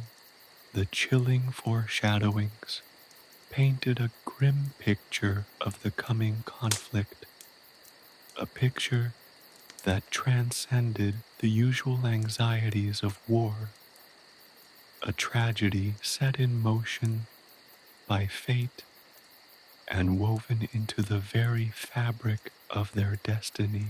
Even the heroes, with their confidence and their strength, found their resolve wavering in the face of the overwhelming foreboding. The journey to Troy had become a journey into the heart of darkness itself. The war, once a tangible threat, had evolved into an unavoidable fate. Its tragic tapestry, woven from the threads of prophecy and the chilling premonitions of the coming storms. The flickering lamplight cast long dancing shadows across the polished marble floor of Thetis's chamber, mirroring the restless turmoil within her heart. The air hung heavy with the scent of sea salt and lilies, a fragrance usually soothing, now a cruel reminder of the serenity she could no longer afford. Outside, the Achaean camp thrummed with the feverish preparations for war, a cacophony of sound that reached even the secluded privacy of her chambers, a discordant symphony of hammers and shouted commands that grated on her already frayed nerves. But Thetis remained oblivious, her gaze fixed on her son, Achilles, who slept soundly, his youthful face serene in repose. He lay stretched upon a bed of richly woven tapestries, his body sculpted by the gods themselves, a testament to both beauty and terrifying power. Even in sleep, a latent energy radiated from him, a barely contained force that promised both glory and unimaginable destruction. The near-immortality granted by the Styx had transformed him, rendering him a being both magnificent and tragically vulnerable. His skin, still faintly shimmering with the river's ethereal glow, hinted at the divine intervention that had shaped his destiny, a destiny that cast a long, ominous shadow over Thetis's maternal heart. She traced the line of his jaw, her fingers lingering on the soft skin, a gesture born of both love and apprehension. The memory of his immersion in the Styx, the chilling embrace of the underworld's waters remained vivid, a visceral experience etched into the very fabric of her being. She had held his heel, a desperate act of protection that had inadvertently created his one point of vulnerability, a tragic flaw that haunted her dreams. The gods, in their infinite wisdom, or perhaps their cruel caprice, had granted her son near-immortality, but at a terrible price. The heel, once a symbol of her desperate love, had become a chilling premonition of his demise. A single tear escaped and traced a path down her cheek, a silent testament to the weight of her anxiety. She was a goddess, a powerful being, capable of stirring the seas and commanding the winds. Yet in the face of her son's impending fate, she felt powerless, reduced to a mother consumed by an unbearable fear. She had bargained with fate, pleaded with the gods, offered sacrifices that would have appeased any lesser deity. Yet the future remained shrouded in a gloom that even her divine abilities could not dispel.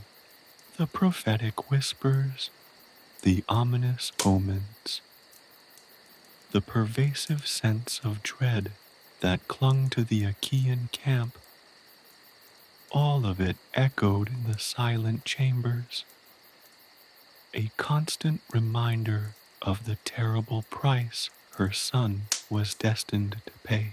The whispers of prophecy haunted her, not the grand pronouncements of the oracles delivered with resounding authority, but the subtle, insidious murmurs of fate, the unspoken implications woven into the fabric of the everyday, the seemingly inconsequential events that nevertheless hinted at the approaching tragedy. The way a raven had circled her chamber earlier that day, its obsidian gaze piercing her very soul, the chilling silence that had fallen over the sea shortly after, the strange, almost imperceptible tremor in the earth, all of it hinted at the inescapable destiny that awaited Achilles. Thetis rose and walked to the window, gazing out at the restless expanse of the Achaean camp. The fires illuminated the night sky, casting an eerie glow on the faces of the men preparing for war. She saw them, her son's comrades in arms, young men filled with the brash confidence of youth, unaware of the looming shadow of death that hung over them all. Their laughter, their boisterous camaraderie, served only to amplify her own sense of dread, a chilling counterpoint to the inevitable tragedy that awaited them. Her maternal heart ached with a love so profound it was almost unbearable. She had borne him, nurtured him, guided him, only to watch helplessly as fate prepared to claim him. She had sought divine protection for him, but in the end, it was only a partial shield, a cruel mockery of true safety. The Styx's gift, a blessing in disguise, had become a torment, a constant reminder of both his invincibility and his ultimate vulnerability. The thought of his death tore at her, a raw wound that refused to heal. She envisioned the battlefield, the clash of steel, the cries of dying men, and her son, the glorious, invincible warrior, brought low by a wound inflicted upon his heel, a wound that she herself had inadvertently created. The image burned into her mind, a torment she could not escape, a prophecy she could not ignore. The weight of that vision was almost too much to bear. It pressed upon her like a physical burden, crushing her spirit with its relentless weight. She returned to Achilles' side, kneeling beside his sleeping form. His chest rose and fell gently, the rhythm a quiet counterpoint to the tempest raging within her. She leaned over and kissed his forehead, a silent prayer whispered into the stillness of the night. Her lips remained pressed against his skin for a long moment, an act of both love and sorrow, a silent acknowledgement of the inevitable. The coming dawn would herald the beginning of the Great War, a conflict that would change the fate of nations. But for Thetis, the dawn would bring not hope, but the renewed certainty of a profound loss, a loss that would forever cast a shadow over her immortal existence. The gods, in their immutable wisdom or their cruel indifference, had granted her son immortality, but had denied her the solace of his survival. The price of his greatness would be paid in sorrow, a debt settled in the blood-soaked fields of Troy. Thetis knew this, accepted this, and yet the knowledge offered no comfort. The weight of her motherhood, amplified by the enormity of his destiny, threatened to crush her utterly. She spent the remaining hours before dawn watching over her son, her gaze never leaving his face. She saw in his tranquil sleep the echo of his struggles, the tension in his muscles, a silent testament to the burden of his destiny, a burden he had yet to fully understand. She was his mother, his protector, but the impending war had surpassed her abilities to shield him. Her helplessness, amplified by her divine powerlessness, was more potent than any weapon. She was a goddess, forced to be a helpless mother, to witness the unfolding of an epic tragedy that held her son's life in the balance. As the first rays of dawn broke over the horizon, painting the sky in hues of pink and gold, Thetis offered a silent prayer to the gods, not for victory, but for mercy, a mercy she knew would likely be denied. The war was inevitable. The sacrifices were predetermined, and Achilles, her beautiful, invincible son, was destined to become a pawn in the games of the gods, and all she could do was to watch, a helpless goddess, a heartbroken mother, Witnessing the unfolding of a tragedy she could not prevent, the morning sun brought not hope, but the grim recognition of the coming storm, a storm that would forever alter the course of history and shatter her soul. The whispers of war had become a deafening roar, and Thetis, in her quiet chamber, braced herself for the inevitable. The weight of her motherhood, of his greatness, and of his certain doom pressed down on her, a crushing weight that only a mother's profound love could bear. The salt spray kissed Thetis's face as she stood on the cliff overlooking the assembled Achaean fleet.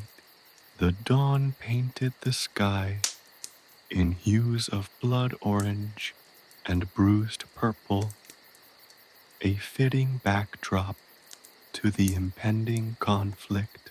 Below, a sea of polished wood and gleaming bronze stretched towards the horizon, a vast armada poised to unleash the fury of war upon the unsuspecting shores of Troy. Thousands of oars dipped rhythmically into the still waters, a mesmerizing ballet of controlled chaos, each stroke a heartbeat counting down to the inevitable clash of civilizations. The air throbbed with a palpable tension, a mixture of nervous anticipation and grim determination. The scent of pitch and brine mingled with the earthy aroma of fear, clinging to the very air itself. She could hear the muted cries of the men, their voices swallowed by the immensity of the gathering, swallowed by the vastness of the ocean. Each ship, a miniature world unto itself, carried its own cargo of hopes, dreams, and unspoken fears. Sons, husbands, fathers, brothers, all embarked on a journey from which many would never return. The weight of their collective destinies pressed down upon Thetis, a burden that even her divine strength struggled to bear. She felt the tremor of the earth beneath her feet, a subtle vibration that spoke of the immense power poised to be unleashed. Achilles stood beside her, his gaze fixed on the departing fleet. The near-immortality granted by the Styx had not diminished his vulnerability. It had merely intensified it, making his mortality a constant, gnawing presence in her heart. He was a god amongst men, a whirlwind of strength and grace, yet his invincible body held the seed of its own destruction. The heel, the single point of vulnerability, a chilling reminder of her desperate act of protection that inadvertently created his tragic flaw, pulsed in her mind like a second shadowed heart. She longed to pull him back from the precipice, to shield him from the impending storm, but she knew it was impossible. Fate, relentless, and inexorable, had already woven its intricate web, and he was destined to walk its path, irrespective of her will.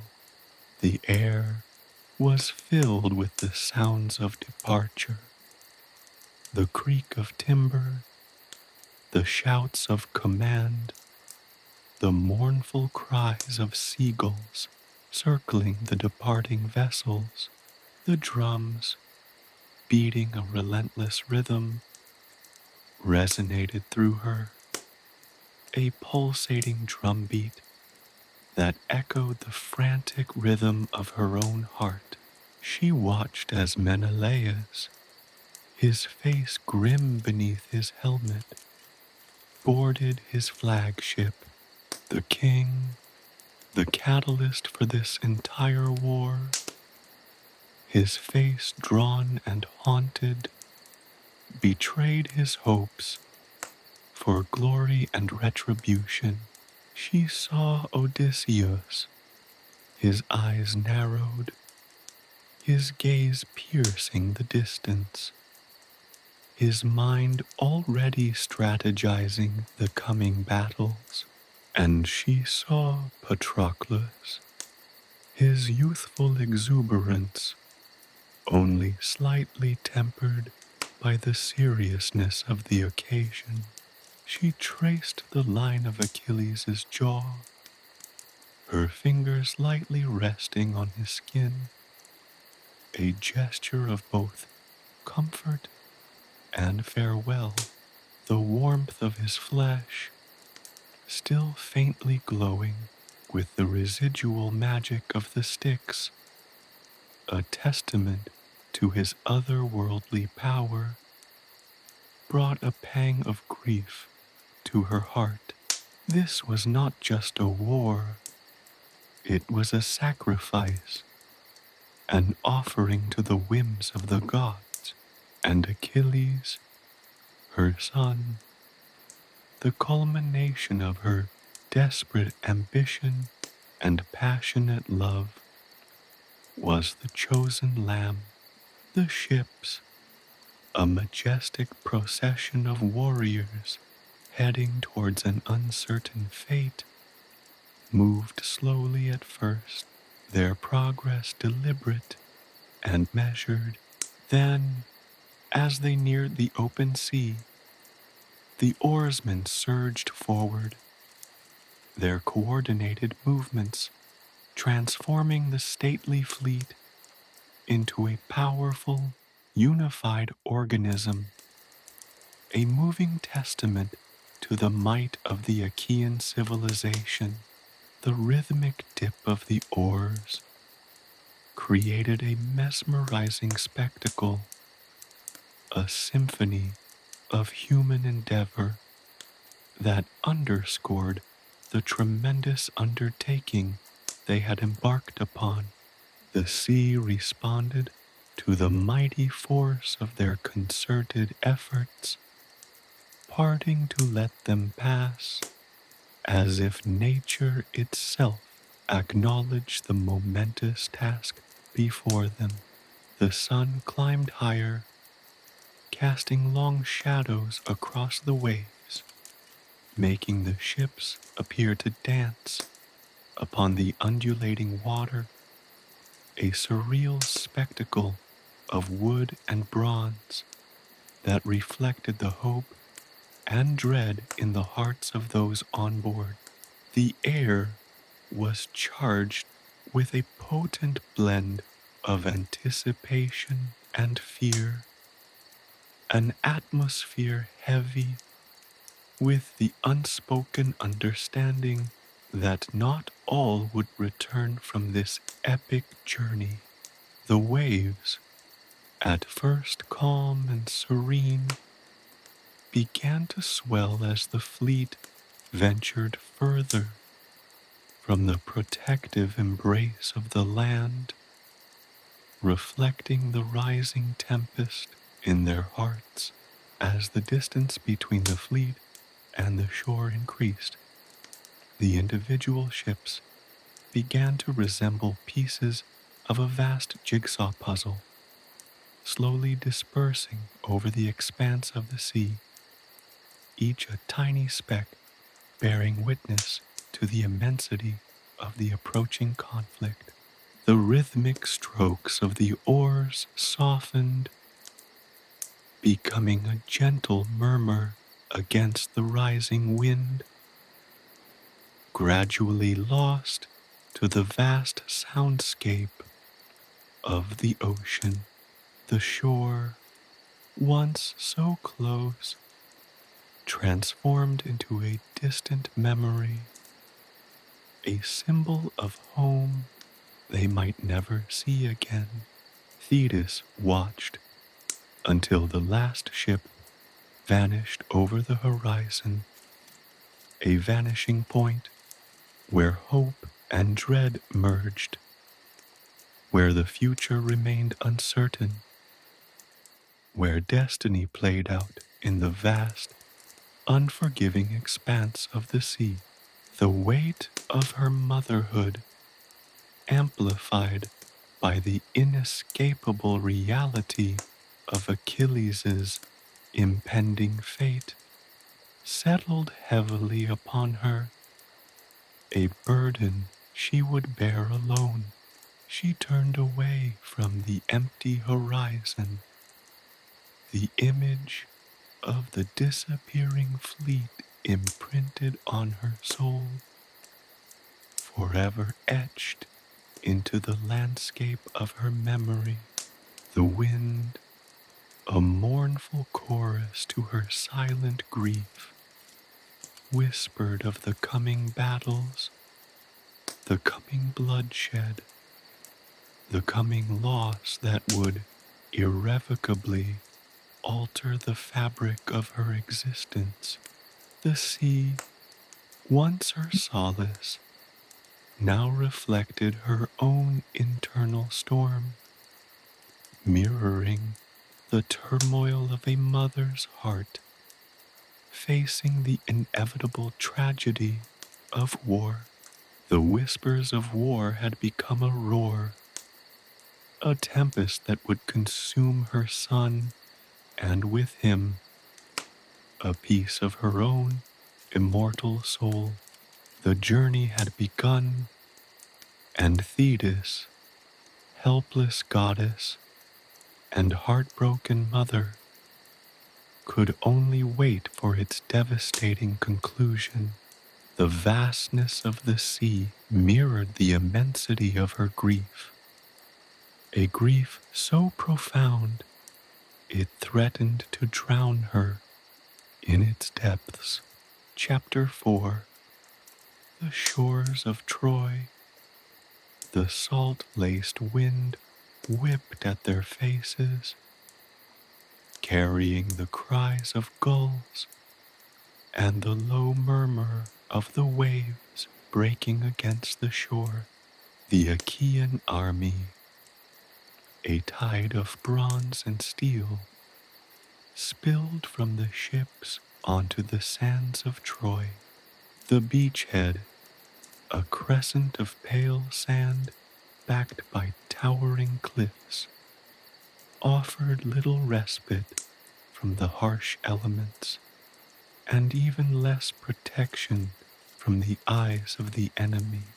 The first sight that met their gaze was not the fabled city itself, but a formidable line of defense, a wall of immense proportions, its stones bleached white by the relentless sun and sea wind, its battlements bristling with spear points like the teeth of some monstrous beast.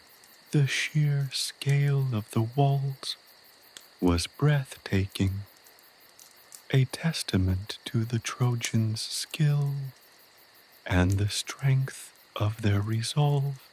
It stretched far into the distance, following the curve of the coastline, an imposing barrier that seemed to defy human effort. It was a wall that spoke of generations of labor, a wall that spoke of a civilization confident in its own strength, a wall that whispered of the epic struggle that was about to unfold. Even from this distance, the intricate carvings on the stones could be discerned, images of mythical beasts and heroic figures, silent guardians watching over the city they protected. The Trojans' craftsmanship was evident, a testament to their artistry and pride. As the Greeks disembarked, the air crackled with a palpable tension.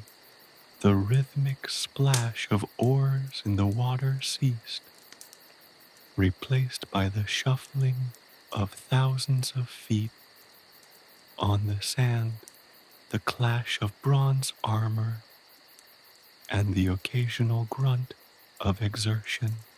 The ordered ranks of the army began to break down as the soldiers, weary from the long voyage, sought firmer footing on the unfamiliar terrain.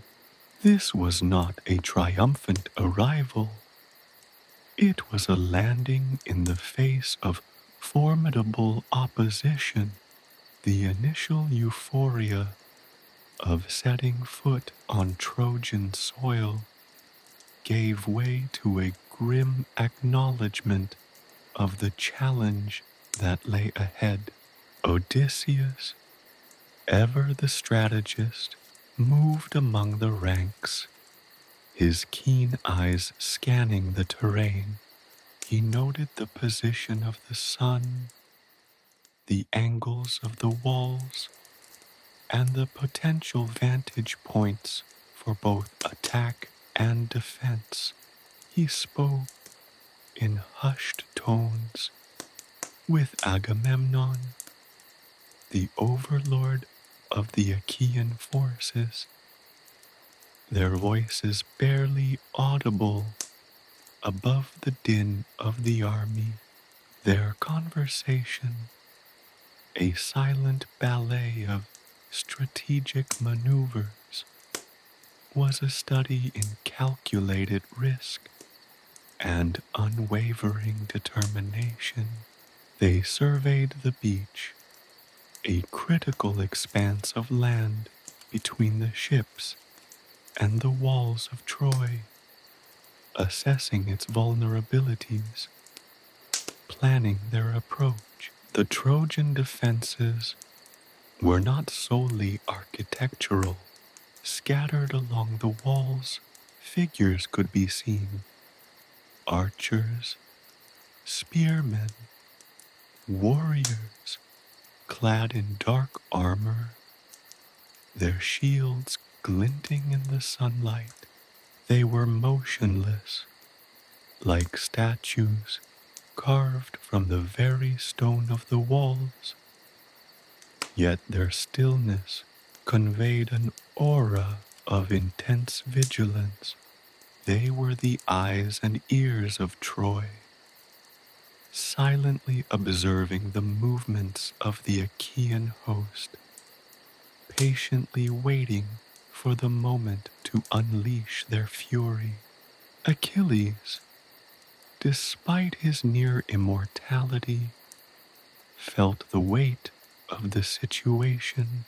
He stood apart from the throng, his gaze fixed upon the walls, his expression unreadable.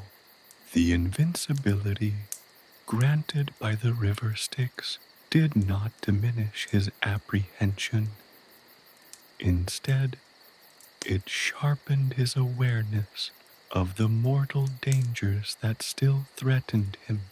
The near immortality was a gift, yet a curse, for it highlighted the single point of vulnerability, his heel, that could bring about his downfall. He was conscious that destiny pulled him forward towards this conflict, to the fulfillment of a prophecy both grand and terrible. The soldiers began to erect temporary shelters from the materials unloaded from the ships, creating a makeshift camp on the very edge of the battlefield. The sounds of hammering, sawing, and shouting filled the air, creating a symphony of chaos amid the quiet determination of the Achaean forces. The air thick with the smells of salt, sweat, fear, and the burning wood of the campfires created an atmosphere of both anticipation and apprehension. The task before them was monumental. The walls of Troy loomed large, a formidable obstacle, a symbol of the daunting struggle that lay ahead. Yet the Achaeans, fueled by a potent mix of anger, ambition, and the thirst for glory, stood ready to meet the challenge. The sun beat down mercilessly on the beachhead, turning the sand into shimmering waves of heat. The air shimmered with the heat rising from the sand, making the distant walls seem to flicker like mirages. The Greeks, despite their exhaustion and the unrelenting heat, began the arduous task of setting up their siege equipment: rams, catapults, siege towers, all monuments to the power and ingenuity of the human spirit, but also testaments to the scale of the coming conflict. The rhythmic clang of metal on metal punctuated the soundscape, the metallic symphony of war echoing the approaching clash of civilizations. As the day wore on, a series of messengers darted back and forth between the various commanders, conveying orders, assessing the situation, and relaying information from the scouting parties who had ventured closer to the city walls. The information they brought back was grim. The Trojans were prepared, their defenses were robust, and their resolve unyielding. The scouts reported on the strength of the city's walls, the vigilance of its defenders, and the strategic positions of their artillery and manpower.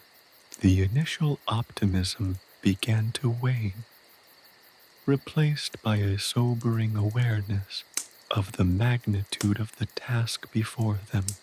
The sun dipped below the horizon, casting long shadows that danced and swayed across the battlefield, stretching and contorting the shapes of the men and machines. The sky, once ablaze with the colors of the setting sun, transformed into a canvas of deep purples and fiery oranges, a spectacular but ominous backdrop to the looming conflict. The whispers of the waves and the murmur of the wind intertwined with the sounds of campfires crackling, men chattering, and the distant sounds of the city of Troy, a faint reminder of the immense task that lay ahead of the weary soldiers. Night descended, bringing with it a sense of uneasy calm. The fires of the Achaean camp burned brightly, casting a flickering orange glow on the faces of the soldiers. The air was thick with smoke and the smells of roasting meat, a momentary respite from the grim realities of war. Yet, even in the relative safety of the night, the shadow of Troy loomed large, a constant reminder of the monumental task that lay ahead. The Greeks, however, showed no signs of giving in to fear or despair. Their resolve, forged in the crucible of months of preparation, was unwavering. Their eyes were set on the seemingly impregnable walls of Troy, and they would not rest until the city fell. The quiet determination of these soldiers, ready to meet the fate laid before them by the whims of the gods and the hands of men, filled the air, a potent mix of steely resolve and grim anticipation. The night, far from offering solace, served as a prelude to the storm that would soon break. The waiting was as arduous as the battles to come. The siege of Troy had begun. The first light of dawn painted the sky in hues of bruised purple and fiery orange, a stark contrast to the grim reality unfolding below. The Achaean camp, a sprawling tapestry of tents and fires, stirred to life. The sounds of the night, the crackling of fires, the murmur of exhausted men, gave way to the clang of metal, the shouts of commanders, and the rhythmic thud of war drums. The siege of Troy had begun in earnest. The Trojans, true to the scouts' reports, were not caught unawares. From the towering walls, a rain of arrows and javelins descended upon the advancing Achaeans, a deadly hail that found its mark amidst the throngs of soldiers. The air filled with screams, the clash of bronze against bronze, the sickening thud of bodies hitting the sand. It was a chaotic ballet of death, a brutal dance played out under the merciless gaze of the sun. Achilles, his bronze armor gleaming like a beacon in the early morning light, moved through the fray with a terrifying grace. He was a whirlwind of motion, a storm of steel and fury. His spear, a shaft of ash tipped with a bronze point honed to razor sharpness, found its mark with deadly accuracy. Each thrust was swift, decisive, a testament to years of rigorous training, to the honed skills of a warrior born for battle.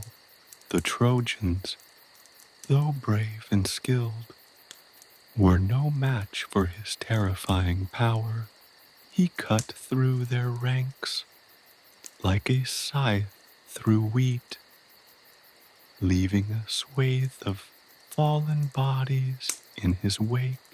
His every move was a symphony of controlled violence, a mesmerizing dance of death. He wasn't alone in his carnage. Menelaus, His brother in arms and the king of Sparta fought with the ferocity of a cornered lion, his rage fueled by the abduction of his wife, Helen. The spark that had ignited this devastating war. Ajax the Great, a towering figure of immense strength, stood as an unyielding bulwark against the Trojan onslaught, his shield a wall of bronze that deflected arrows and spears alike. Odysseus, the master strategist, moved amongst the ranks, his keen eyes assessing the battle, his mind calculating the next move, guiding his men with cunning and unwavering determination. Each warrior was a force unto themselves, each a legend in the making, playing out their role in the tapestry of the epic struggle. The fighting raged for hours, a brutal and relentless exchange of blows, a testament to the savagery of war. The beachhead was transformed into a charnel house, littered with the corpses of both Achaeans and Trojans. The air hung heavy with the coppery tang of blood, the acrid smell of sweat and fear, and the stench of death. The cries of the dying mingled with the shouts of the living, creating a cacophony that echoed across the battlefield. Despite the ferocity of the fighting, the Trojans held their ground. Their walls, a testament to their skill and fortitude, remained unbroken. The Achaeans, despite their initial successes, found themselves bogged down in a brutal war of attrition. The relentless assaults against the walls yielded little ground. The Trojans fought with a desperate courage, fueled by the desire to defend their homes, their families, their very way of life. This was not a battle for glory, it was a battle for survival. Achilles, however, continued to dominate the battlefield. He moved with a relentless purpose, seemingly immune to the chaos and carnage surrounding him. His near-immortality gave him an advantage, not only in his physical prowess, but also in his psychological resilience. He was a force of nature, untouchable and unstoppable, yet even his near immortality could not shield him from the weight of his destiny, the premonition of the inevitable doom that hung over him like a dark cloud. His every victory was tinged with the knowledge of his fatal flaw, the vulnerable heel that could bring about his downfall. As the sun climbed higher in the sky, the fighting intensified. The Trojans unleashed waves of fresh troops from the city gates, hoping to overwhelm the weary Achaeans. But the Greeks, though battered and exhausted, held their ground. Their resolve, forged in the fires of battle, remained unbroken. They fought with the grim determination of men who knew that there was no turning back. that their fate was inextricably linked to the fate of the city before them. The battle raged on, an epic clash between two great civilizations, a clash of heroes and gods, of ambition and desperation. The air crackled with the energy of the conflict. The very ground seemed to tremble under the weight of the fighting. Achilles, the young warrior forged in the waters of the Styx, was at the heart of the storm, a storm of his own making, yet one from which even he may not emerge unscathed. The afternoon sun beat down mercilessly on the battlefield, turning the sand to shimmering heat. The air was thick with dust, blood, and the sweat of thousands of men. The groans of the wounded mingled with the shouts of the living, creating a symphony of pain and suffering. The ground was slick with blood, a gruesome testament to the brutality of war. Yet, despite the carnage, neither side showed any signs of yielding. As the sun began its descent, casting long shadows across the battlefield, a tentative truce descended. Both sides, exhausted and battered, withdrew to lick their wounds, to regroup and prepare for the coming days. The fighting had been fierce, the casualties heavy, yet the outcome remained uncertain. The walls of Troy still stood, defiant and imposing, a symbol of the indomitable spirit of its people. Yet the Achaeans too had shown their strength, their resilience, their unwavering determination. The siege, far from being over, had only just begun. The night brought an uneasy calm to the battlefield, a fragile peace punctuated by the sounds of groaning men and the distant whispers of the waves. The fires of the Achaean camp burned brightly, casting a flickering glow upon the faces of the weary soldiers. They huddled together, seeking solace and strength in the company of their comrades, sharing stories, tending to their wounds, and preparing for the battles yet to come. Achilles, despite his superhuman strength, felt the weight of exhaustion.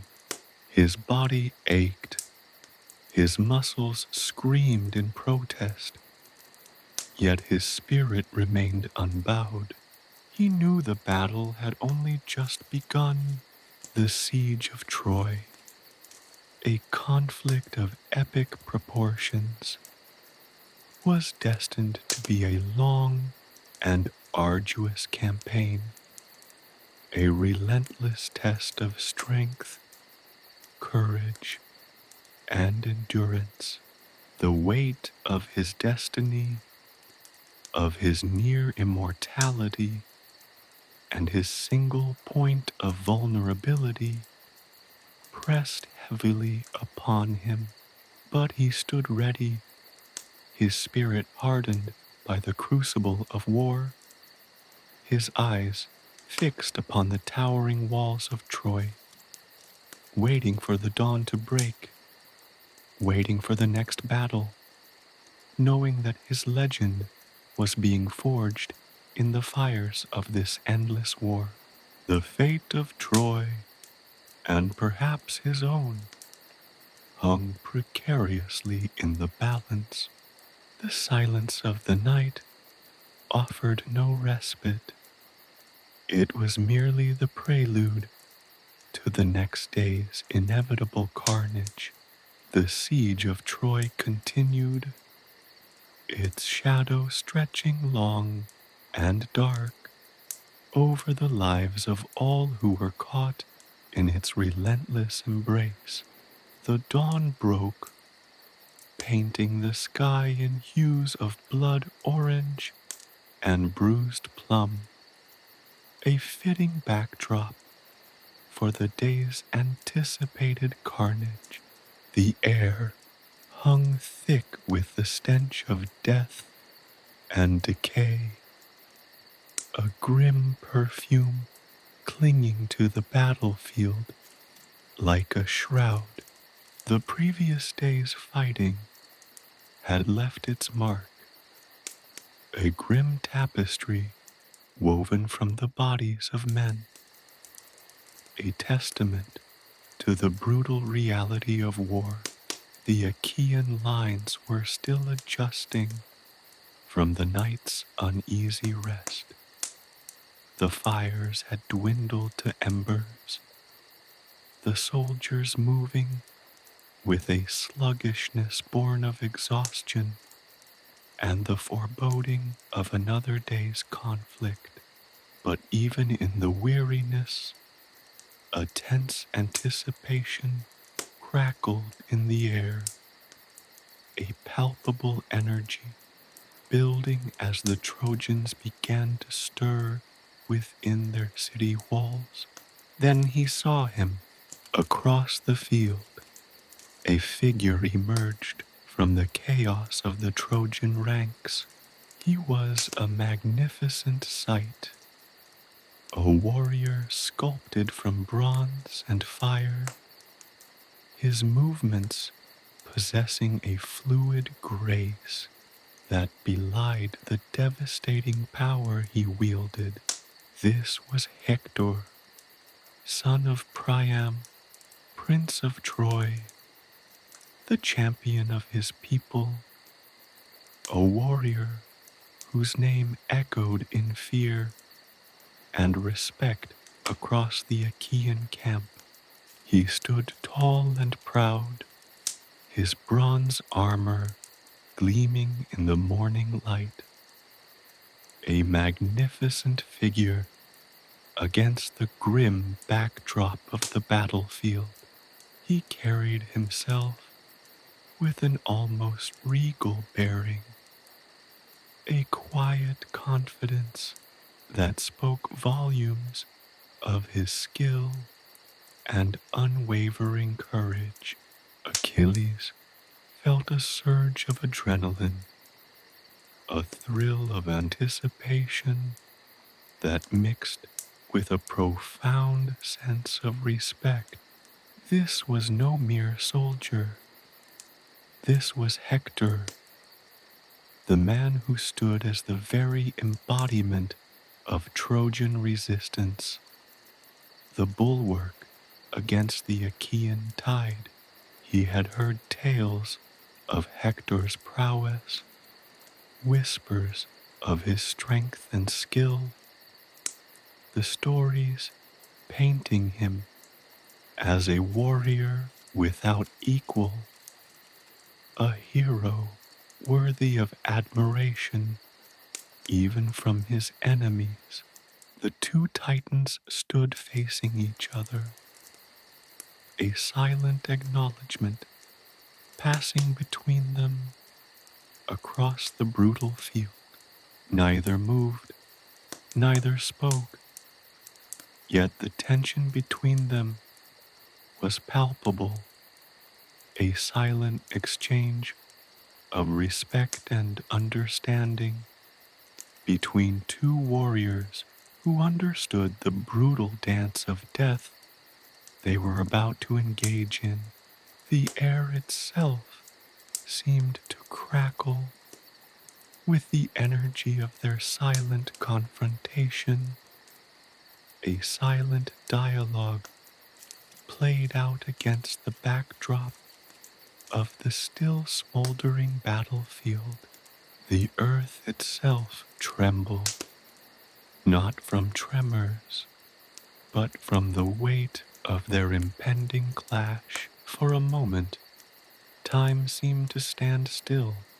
The sounds of the battlefield, the cries of the wounded, the clash of steel faded into the background, swallowed by the sheer intensity of the moment. Only the two warriors remained, locked in a silent contest of wills, each measuring the other's strength, each gauging the other's potential. The sun climbed higher in the sky, casting long shadows across the battlefield, enhancing the dramatic tension of their silent duel. Then, with a roar that ripped through the silence, Hector charged. He moved with terrifying speed, a blur of bronze and fury, his spear held high, a deadly weapon poised to strike. Achilles met his charge, his own spear held ready, his movements as swift and deadly as his opponent's. Their spears clashed with a deafening clang, a shock wave of sound that reverberated across the battlefield. The impact sent tremors through their arms. Their bodies braced against the force of the blow.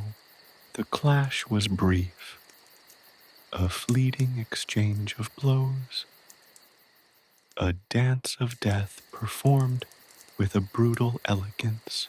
They parried and thrust, their weapons a blur of motion, their bodies a whirlwind of controlled violence. Each blow was a testament to their skill, each parry a demonstration of their mastery. The ground trembled under the force of their conflict. The very air seemed to vibrate with the intensity of their encounter.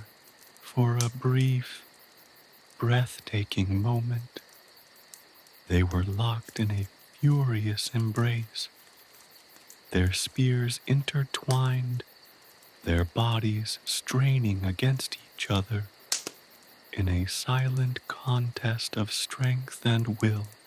Then, as quickly as it had begun, the encounter ended. They broke apart, both momentarily stunned by the force of the collision. They stood for a moment, panting, their bodies aching, their weapons still held high, poised to strike again. Their eyes met, a silent understanding passing between them. They recognized each other not just as enemies, but as equals, as warriors, bound by a shared understanding of the brutal and glorious nature of their craft. Each warrior acknowledged the other's strength, the other's skill, the other's unwavering courage.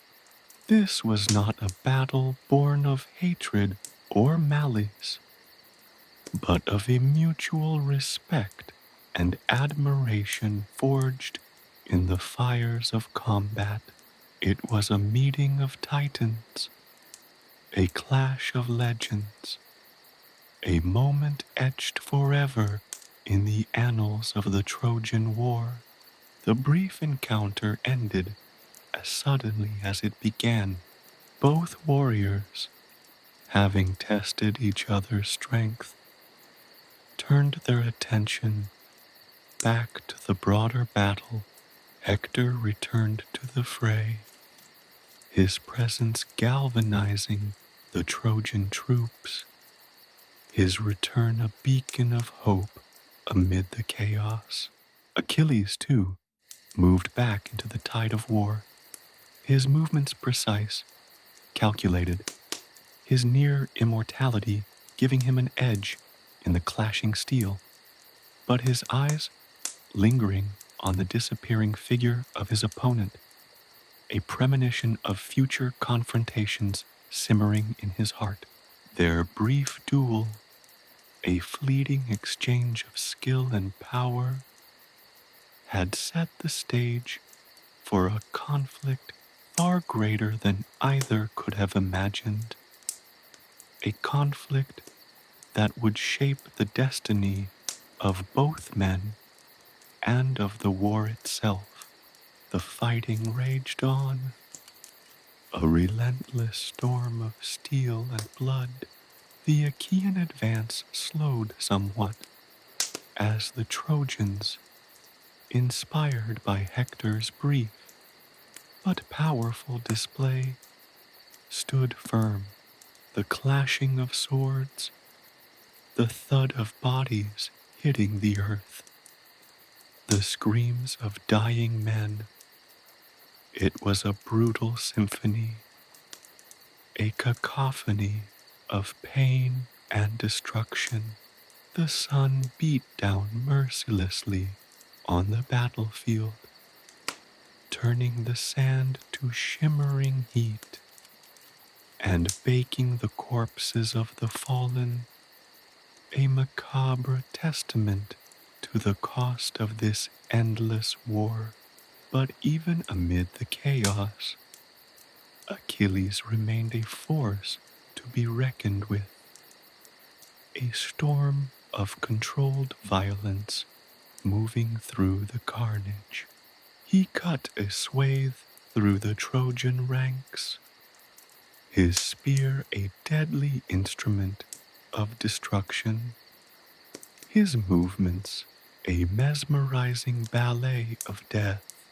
The Trojans recoiled before him, their fear almost palpable. They had seen the impossible strength of the hero, and the dread of his near immortality was etched into their eyes. The day drew to a close, the sun dipping below the horizon, casting long, ominous shadows across the battlefield. The fighting gradually ebbed, exhaustion setting in on both sides. Yet even in the twilight, the weight of the conflict did not subside. The air was heavy with the expectation of the dawn, the anticipation of the next clash, the next confrontation, the inevitable rematch between the two heroes whose brief exchange had set the tone for the brutal siege. The two titans, Achilles and Hector, remained in each other's minds, their figures looming large in the coming nights of this epic and bloody war, waiting for the inevitable return match. The clash was yet to come, and with it, the potential for the turning of the tide in this monumental war. The whispers of their names, of their future conflict, echoed across the battlefield, a promise of more bloodshed, more glory, and more tragedy yet to come. The siege of Troy was far from over. The screams of the dying mingled with the clang of steel, a discordant symphony of war that echoed across the plains before Troy. Achilles, a whirlwind of motion and bronze, carved a path through the Trojan ranks. Each thrust of his spear was a testament to his nearly godlike strength. Each fallen soldier a grim tribute to his prowess. He felt the thrill of battle coursing through him, an intoxicating mixture of adrenaline and a grim satisfaction. This was the glory he craved, the validation of his near immortality, the echo of his mother's sacrifice ringing in his ears with every victorious strike. He was a force of nature, unstoppable, a living legend in the making. Yet, even as he reveled in the intoxicating dance of death, a shadow lurked at the edge of his triumph. He saw it in the eyes of the dying, the flicker of fear, but also the stubborn defiance. He saw it in the faces of his comrades, the weariness etched into their features, the toll of relentless conflict slowly eroding their strength. He felt it in the chilling silence that followed every wave of his devastating attacks, a silence pregnant with the unspoken knowledge of loss and impending doom, the weight of each death, the echoes of broken lives began to settle upon him, a chilling reminder that even the near immortal paid a price for glory. The sun beat down relentlessly, turning the battlefield into a furnace. The air hung heavy with the stench of blood, sweat, and decay, a grim testament to the brutality of war. He saw Patroclus, his dearest friend, fighting alongside him, his face grim with determination. The sight brought a surge of warmth to Achilles' heart, a moment of respite from the unrelenting darkness of war. They fought as one, their movements perfectly synchronized, their combined strength a force that even the bravest Trojans feared. They were brothers in arms, bound by a loyalty forged in the fires of shared experience and an unshakable bond of affection. Patroclus, with his unwavering courage and compassionate nature, was a vital anchor to Achilles' tempestuous spirit, a beacon of humanity in the maelstrom of war. But the tide of battle was a fickle mistress.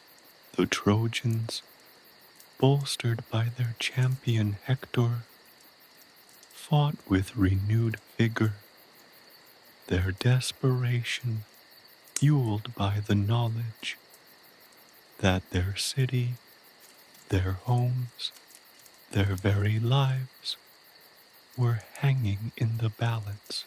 Achilles, despite his near immortality, felt the relentless pressure of the enemy's attack, the weight of their combined fury bearing down upon him. He fought with an intensity that bordered on madness, his movements a whirlwind of controlled fury, each strike a desperate effort to hold the line, to protect his men, to safeguard his friend. Then it happened. A Trojan spear, thrown with unexpected accuracy, pierced Patroclus's side. The sudden, sharp cry of agony tore through the din of battle, cutting through the sounds of war and replacing them with a haunting emptiness.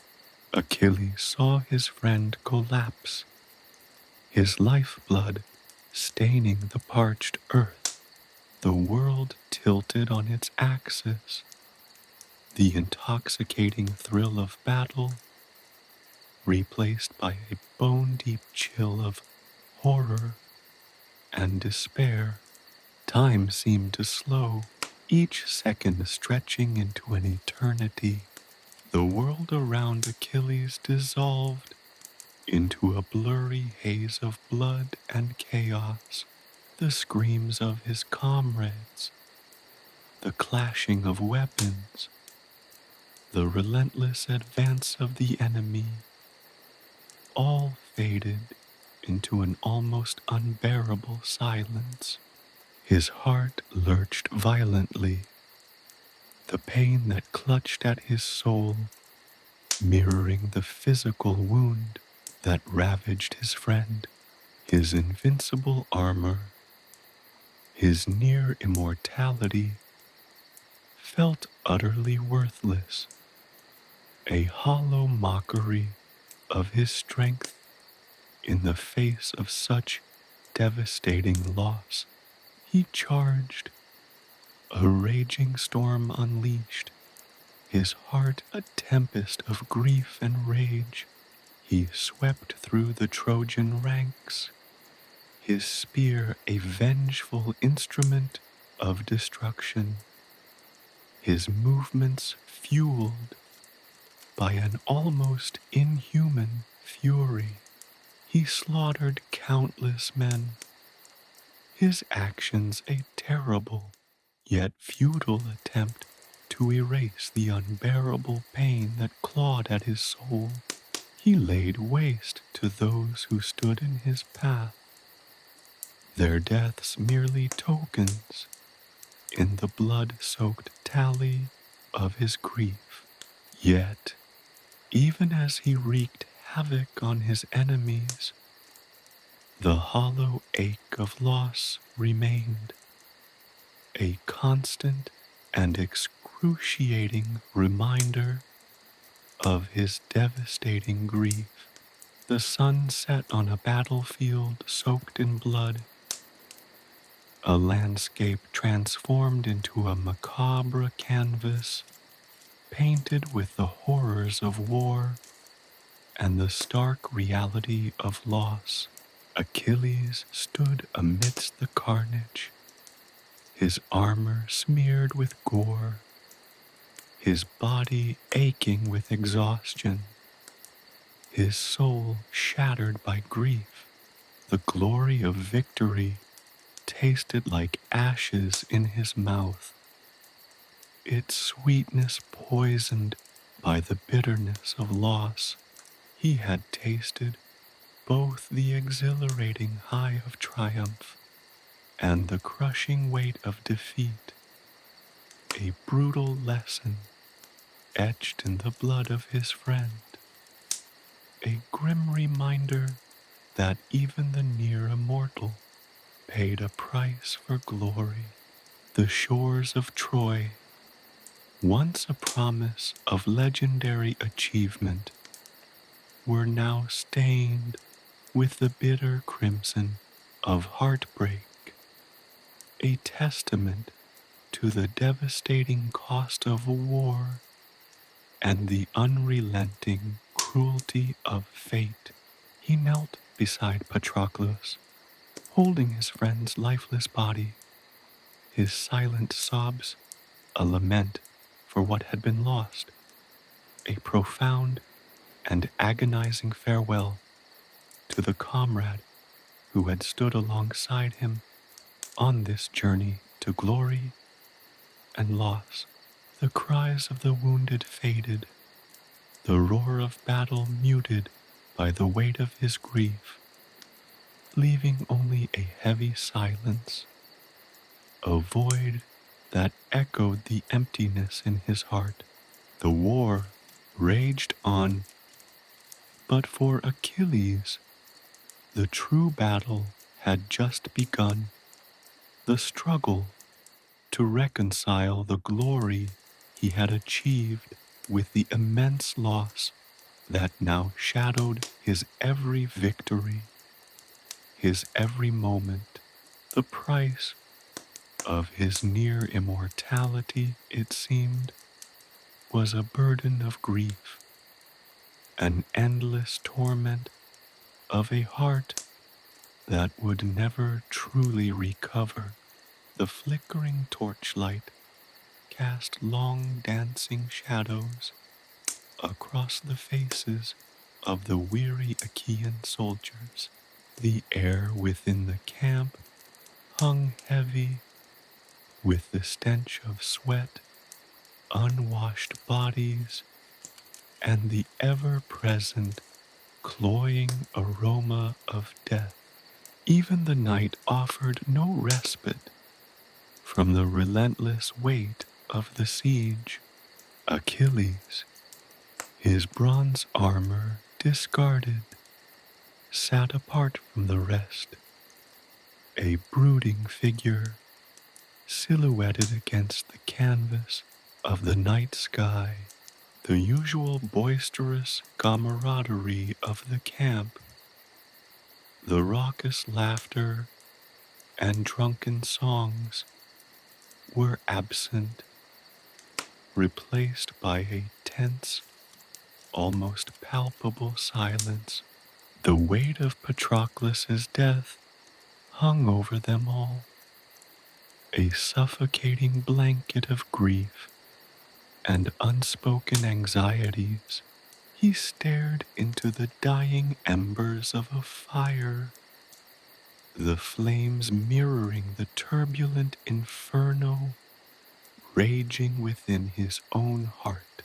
The near immortality granted by the Styx, once a source of pride and a promise of glory, now felt like a cruel mockery. His invincibility, his godlike strength, had been unable to save his dearest friend. The memory of Patroclus's fall, the agonizing cry, the sight of his lifeblood staining the earth, it played on repeat in his mind, a relentless torment that offered no solace, no escape. The whispers started subtly, like the rustling of leaves in a summer breeze, but they grew into a torrent of accusations, echoing the gnawing doubts that plagued Achilles himself. Had he been too reckless, too consumed by the intoxicating dance of battle? Had he, in his pursuit of glory, inadvertently sealed Patroclus's fate? These questions, unanswered and unanswerable, gnawed at his soul, fueling the fire of his grief and transforming it into a slow burn of incandescent rage. He could feel the eyes of his comrades upon him, a mixture of pity, admiration, and a growing unease. They saw the storm brewing within him, the potential for a devastating fury that could engulf them all. They knew the price of Achilles' wrath. He was a force of nature, capable of both immense compassion and devastating destruction. His sorrow had the power to consume him entirely, and they sensed the potential for that grief to metastasize into a terrifying weapon, aimed at their enemies, or perhaps inadvertently at themselves. Menelaus, ever the shrewd politician, approached cautiously, his words laced with a careful diplomacy that belied the genuine concern in his eyes. He spoke of the need for unity, the importance of maintaining morale amongst the ranks, but his words, though well-intentioned, fell upon deaf ears. Achilles remained silent, his gaze fixed on the dying embers, the silence a deafening testament to the storm that raged within him. His silence was more terrifying than any outburst, a chilling manifestation of his simmering rage. Diomedes, always quick to action, impulsive and brave, tried a different tact. He spoke of revenge, of the need to honor Patroclus's memory by crushing the Trojans, by making them pay the ultimate price for their audacious act. He spoke of a renewed assault on the city walls, of taking the fight directly to the heart of Troy, a relentless campaign to avenge their fallen comrade. But even the promise of violent retribution failed to stir Achilles from his brooding silence. The seed of rage had been planted, but it was a seed nurtured by grief, a potent cocktail of sorrow and fury that had the potential to inflict far greater damage than any calculated military assault. Days bled into nights, each sunrise revealing the same bleak landscape of sorrow and unspoken tensions.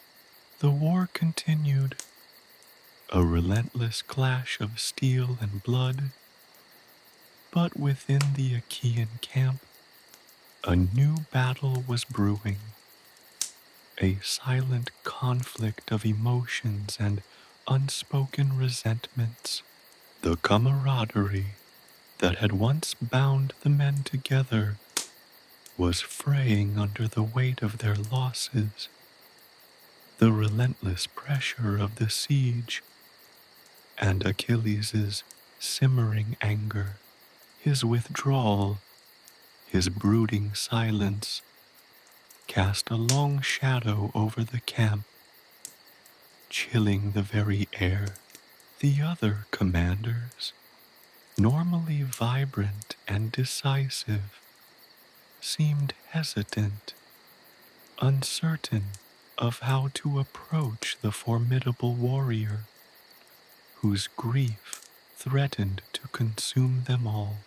Ajax, the stalwart son of Telamon, a man known for his unwavering loyalty and steadfast resolve, attempted to reach out to Achilles, offering words of comfort and shared sorrow. But even Ajax's heartfelt words were met with stony silence, the wall of Achilles' grief proving impenetrable. The bond between the two warriors, forged in countless battles, was tested to its limits. Ajax's empathy was palpable.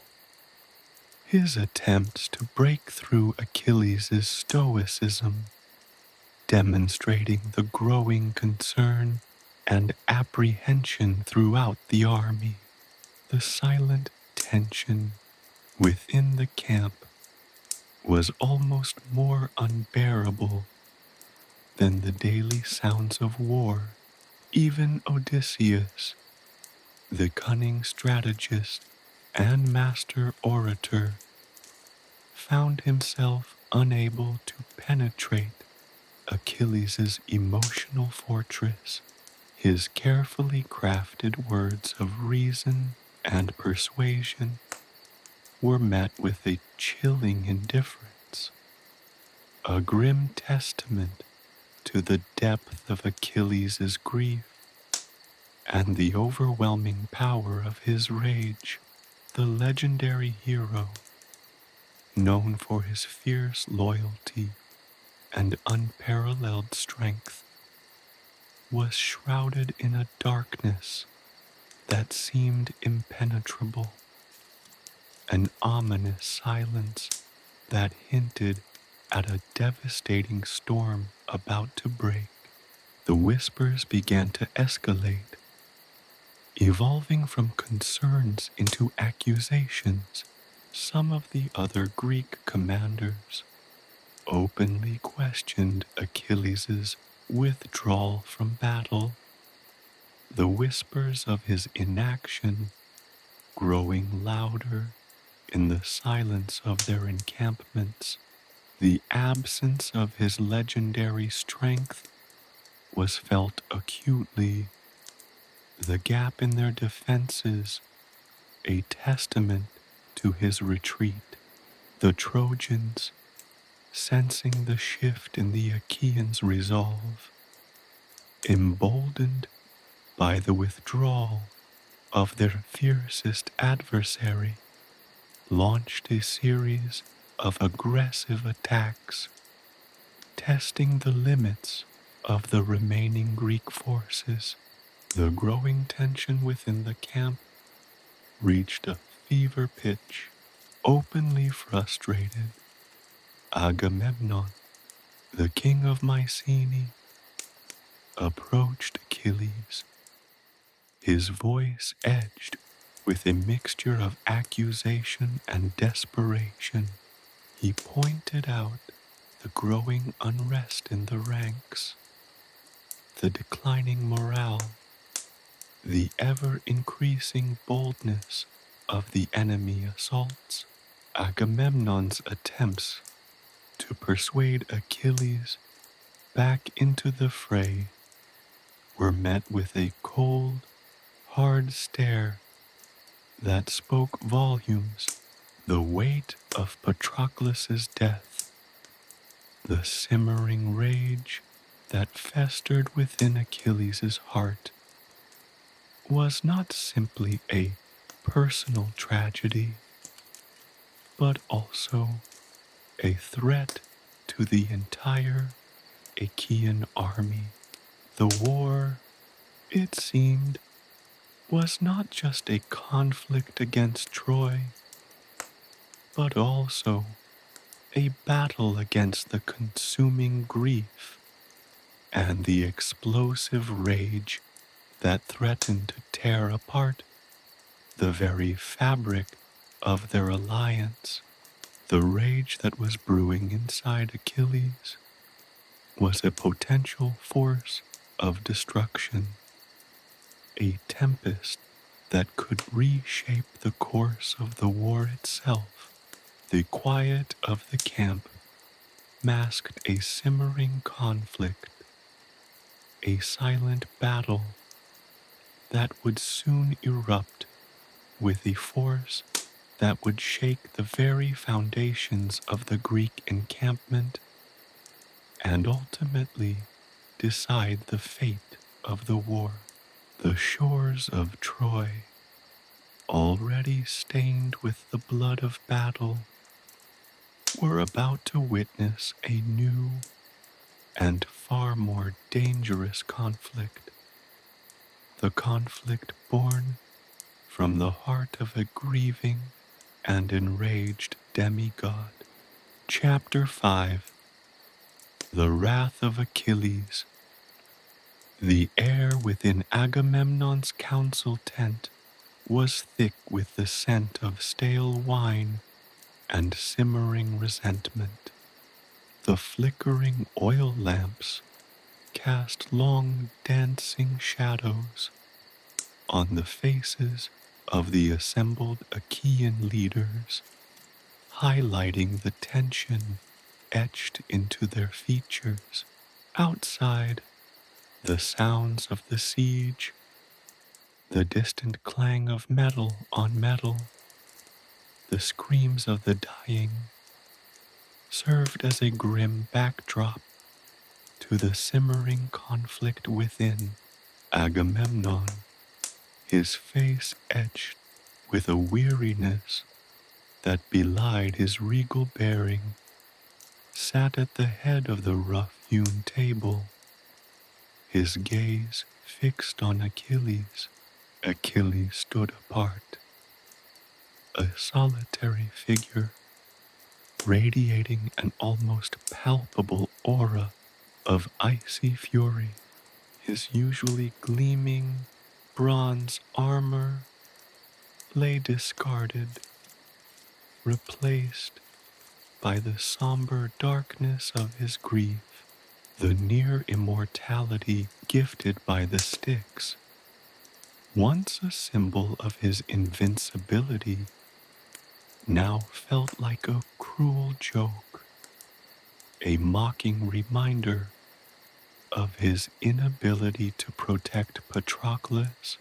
His silence, a chilling testament to his inner turmoil, hung heavier than any shouted accusation.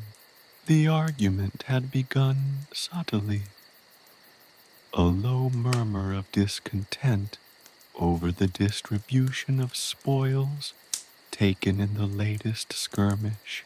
It had escalated, however, fueled by the unspoken anxieties that permeated the Achaean ranks. Menelaus, ever the conciliator, had attempted to smooth over the differences, his words carefully chosen to avoid inflaming the already volatile situation. But his efforts had been futile.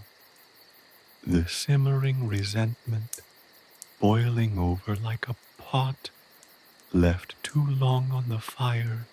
Diomedes, his impulsive nature struggling against his better judgment, had attempted to redirect the discussion, suggesting a renewed offensive against Troy, a brutal assault to avenge Patroclus's death. His suggestion, though well-intentioned, only served to heighten the tension. It had touched upon a raw nerve, exposing the chasm that had opened up between Achilles and Agamemnon. Agamemnon, weary from the relentless demands of war and increasingly frustrated by Achilles' withdrawal, had snapped. His voice, initially controlled, had risen in pitch and volume, laced with the thinly veiled contempt that had long been brewing beneath the surface of their uneasy alliance. He had accused Achilles of arrogance, of prioritizing personal glory over the collective good, of allowing his grief to paralyze the entire Achaean army. Your sorrow is understandable, Achilles. Agamemnon had begun, his voice tight with barely controlled anger. But your inaction is unforgivable. The Trojans, emboldened by your absence, press their attacks with renewed vigor. Our lines weaken with every passing day. Our morale plummets, with each unanswered challenge. Patroclus's death is a tragedy for us all, but your withdrawal is a betrayal of the oath you swore to us, to the gods themselves. The accusation struck like a physical blow. Achilles' eyes, usually bright and sharp, were now cold and hard, reflecting the icy fire of his wrath. He had remained silent for a moment, his chest rising and falling with barely controlled fury. The other commanders watched, breathless, their faces mirroring the apprehension they felt. They knew the legendary rage of Achilles, a force capable of leveling cities and shattering armies. Then his voice, deep and resonant as the rumbling of distant thunder, shattered the strained silence. Betrayal, he echoed, the word dripping with scorn.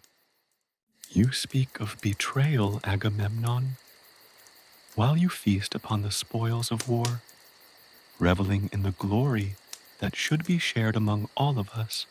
I mourn the loss of a brother, a comrade who stood by my side in battle, friend who sacrificed himself to protect my honor. His voice rose, each word carrying the weight of his grief and fury. You speak of our weakened lines. Do you blame my absence for the cowardice and inefficiency of your own strategies, or perhaps the petty squabbles that consume this council and distract from the true war at hand? His words stung, cutting deep into the heart of Agamemnon's carefully constructed composure. The other commanders shifted uncomfortably, caught between their loyalty to Agamemnon and the undeniable power of Achilles' fury. Odysseus, ever the diplomat, attempted to interject, his voice a calming influence amid the escalating conflict, but his efforts proved futile. His carefully chosen words lost in the storm that had engulfed the council tent. You dare question my leadership? Agamemnon roared back, his face reddening with fury. I am the king, the commander of this army, and your actions have undermined our strength, weakened our resolve. You were chosen for your strength, your prowess in battle, yet you withdraw, leaving us to bear the brunt of the conflict, while you mourn your losses in brooding silence. My sorrow is not silence, Agamemnon. It is a fire that burns within me, fueled by the betrayal of our friendship. Achilles countered, his voice cold, measured. Your greed for spoils and honor leaves the true warriors of this army to die without the necessary means to defend ourselves. Do you think I relish mourning my friend and not joining you in battle? Had you shared the spoils as you promised, instead of hoarding them in your own tent, Patroclus might yet be alive. The air crackled with tension, the silence punctuated only by the distant sounds of war. The debate had long since ceased to be a reasoned discussion. It had become a raw, emotional confrontation between two titans, two figures whose destinies were inextricably linked, yet driven apart by ambition, pride, and the unforgiving shadow of war. The fate of the Achaean army. Indeed, the fate of the siege of Troy itself hung precariously in the balance, caught in the maelstrom of their bitter disagreement. The whispers of dissension, once muted, now echoed loudly through the tent, mirroring the growing chasm that separated the two leaders. The conflict had reached a critical point. A single wrong word, a single miscalculated move could tip the balance of power and seal the fate of the entire army. The weight of their combined rage threatened to eclipse even the looming shadow of Troy itself. The gods themselves seemed to hold their breath, anticipating the consequences of this clash of titans. The very air in the tent thrummed with the anticipation of the impending storm. The withdrawal of Achilles was not a quiet retreat, a subtle fading from the battlefield. It was a seismic event, felt throughout the Achaean ranks like a sudden, chilling wind sweeping across a sun-baked plain.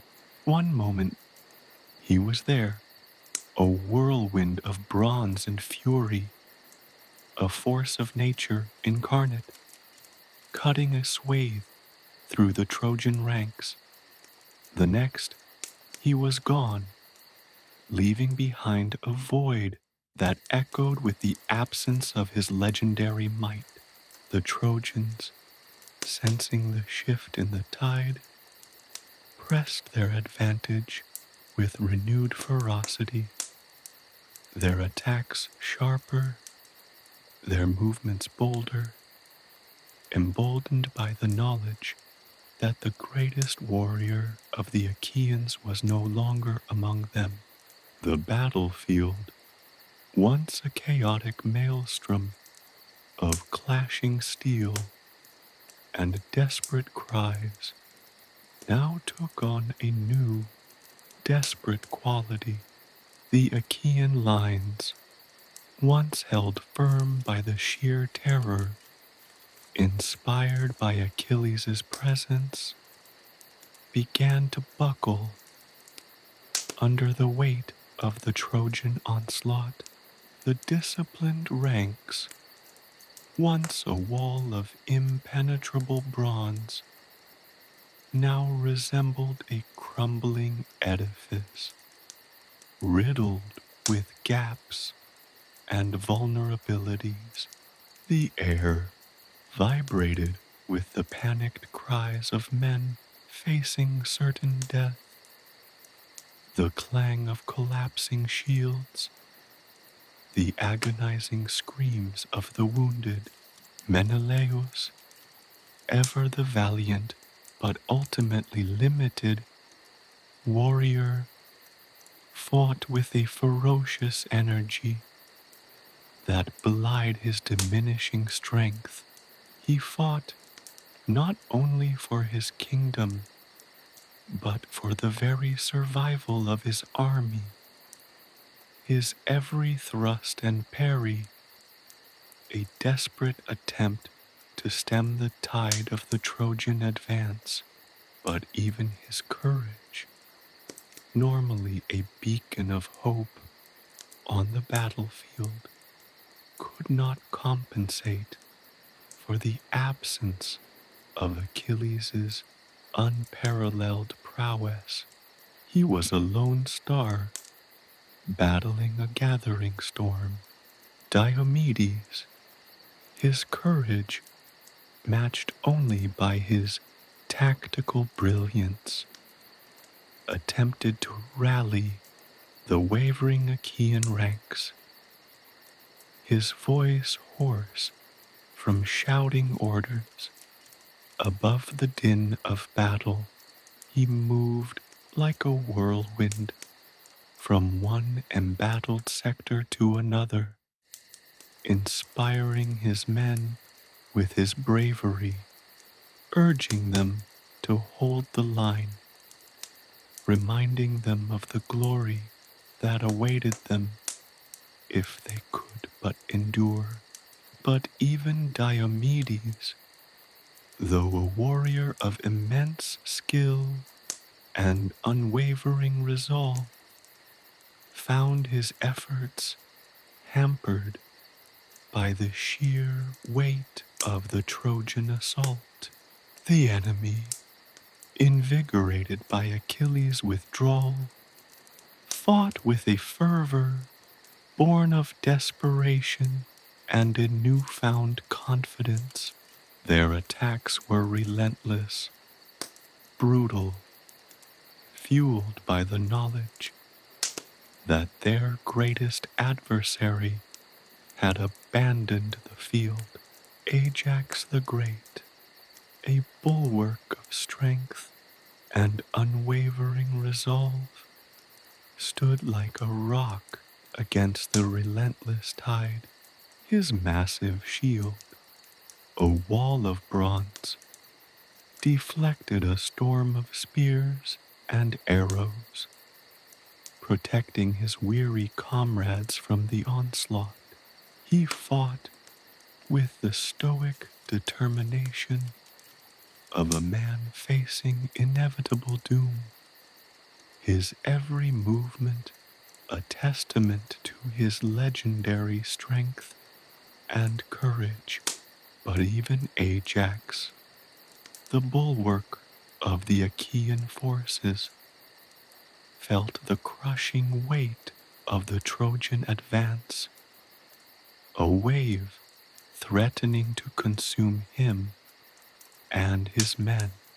The field became a terrifying dance of death, a macabre ballet of steel and blood. Men fell in heaps, their screams swallowed by the thunder of battle. The once proud banners of the Achaeans, vibrant with the colors of their various kingdoms, became tattered and torn, their vibrant hues stained with the grim crimson of spilled blood. The very air itself seemed to be thick with the stench of death, the heavy scent of blood mingling with the acrid tang of burning flesh. The sight was horrifying.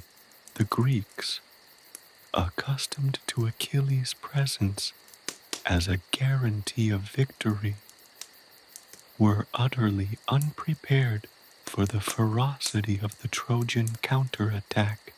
Their morale, previously bolstered by his indomitable spirit, plummeted to unprecedented depths.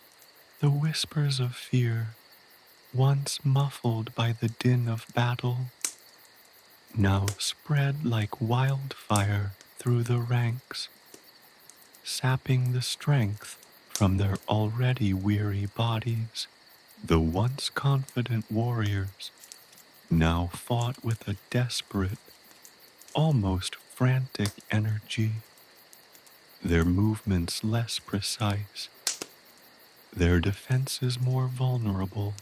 The sun, a malevolent eye in the blood-red sky, seemed to mock their suffering. It cast long, grotesque shadows of their desperate struggle, making the carnage appear even more gruesome. The battlefield, transformed into a nightmarish tableau of death and despair, a testament to the devastating consequences of Achilles' withdrawal. News of the disastrous turn of events reached the Achaean camp like a death knell. The sounds of the battle, once a distant roar, now resonated with an agonizing intensity, an urgent symphony of despair that pierced the hearts of those who remained behind. The wounded groaned in pain, their cries mingling with the fearful whispers of those who dreaded the prospect of facing the same fate. The scene in the Achaean camp was one of utter chaos. Wives and mothers wept, their cries of anguish echoing across the camp, their faces etched with a mixture of fear and despair. The warriors who had escaped the battlefield stumbled back, their faces grim, their eyes reflecting the horror they had witnessed. The atmosphere was thick with grief and dread. The air hung heavy with the unspoken fear that the great siege, seemingly destined for victory, was now facing its most formidable challenge. Not the might of the Trojans themselves, but the absence of their greatest adversary. The silence, punctuated by the sporadic sobs of women and the labored gasps of dying men, was even more terrifying than the roar of battle that had preceded it. Agamemnon, witnessing this unfolding catastrophe, felt the crushing weight of his responsibility, his earlier anger giving way to a sickening fear.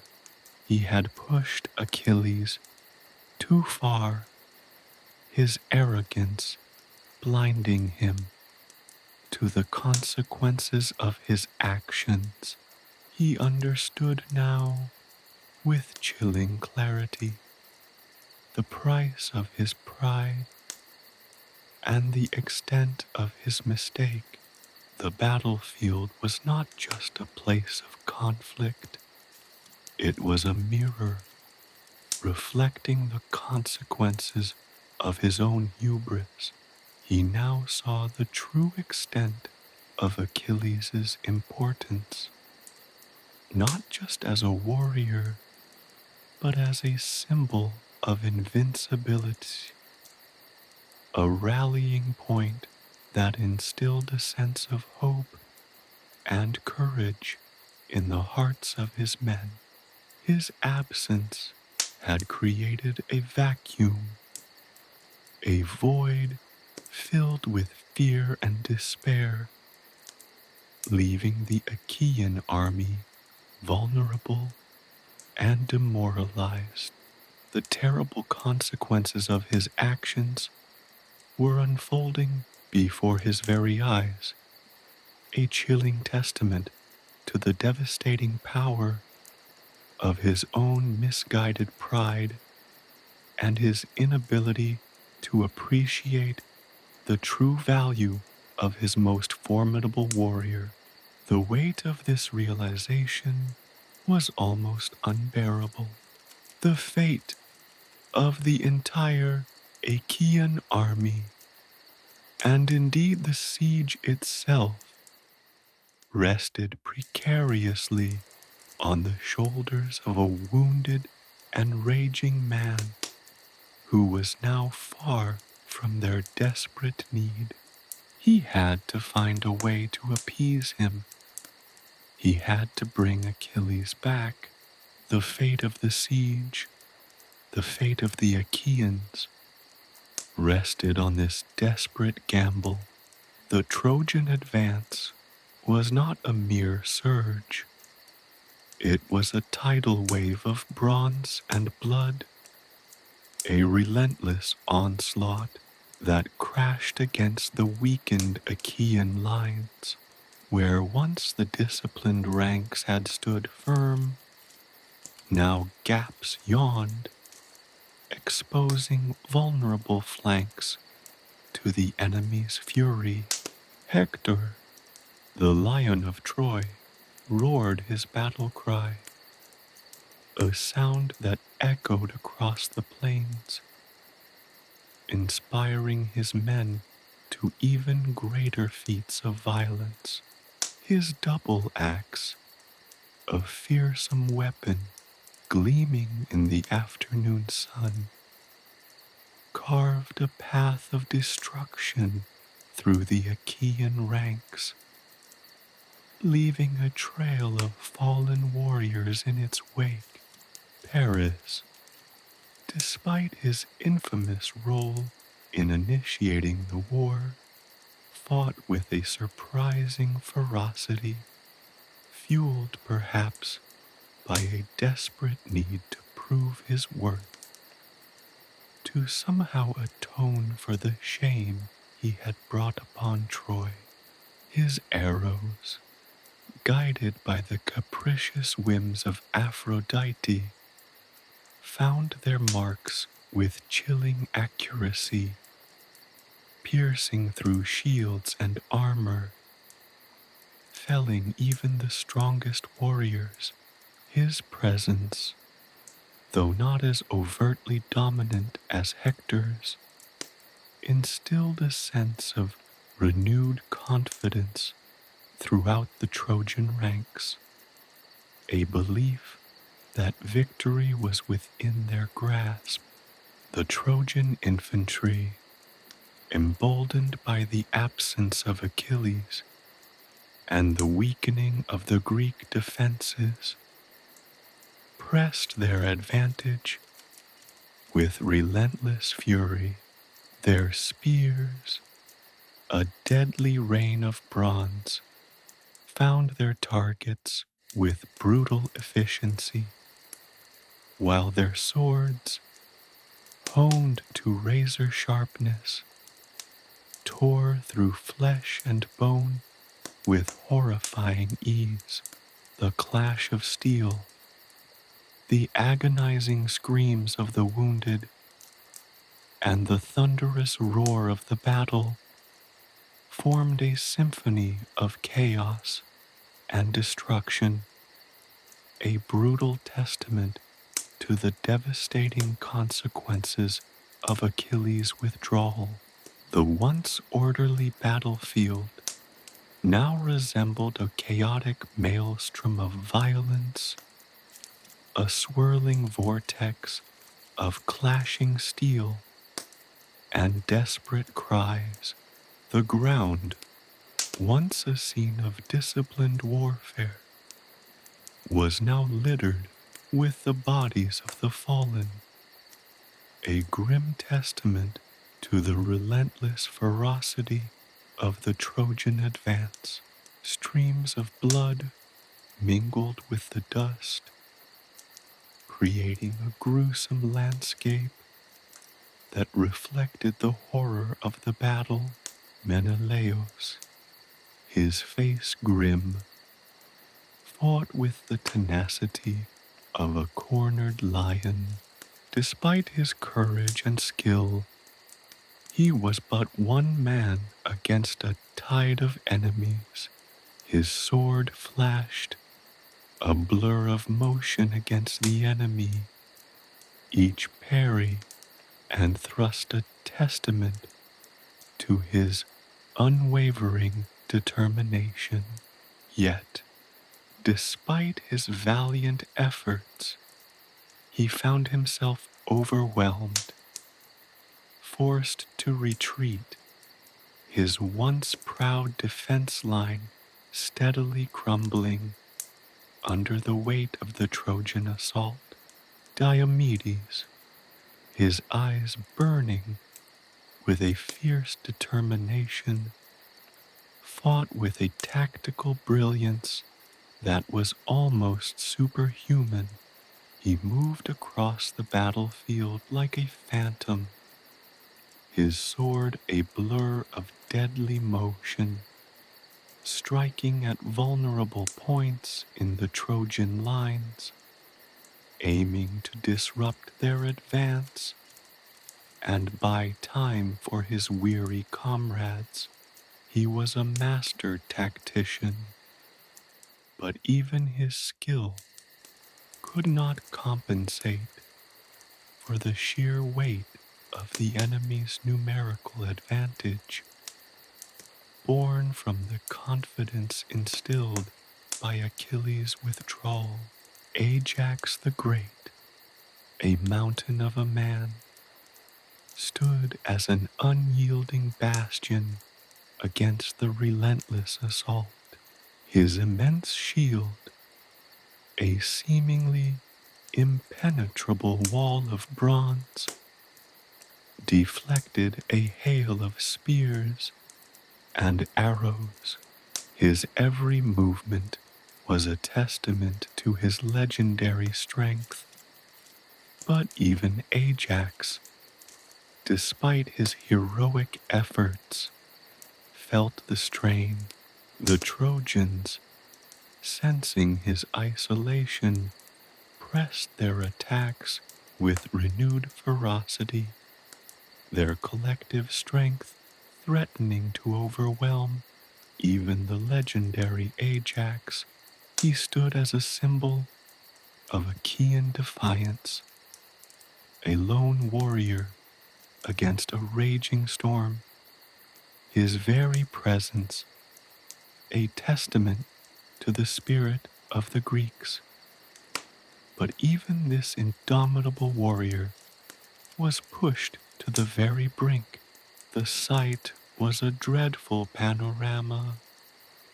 The once orderly ranks of the Achaeans were now in disarray.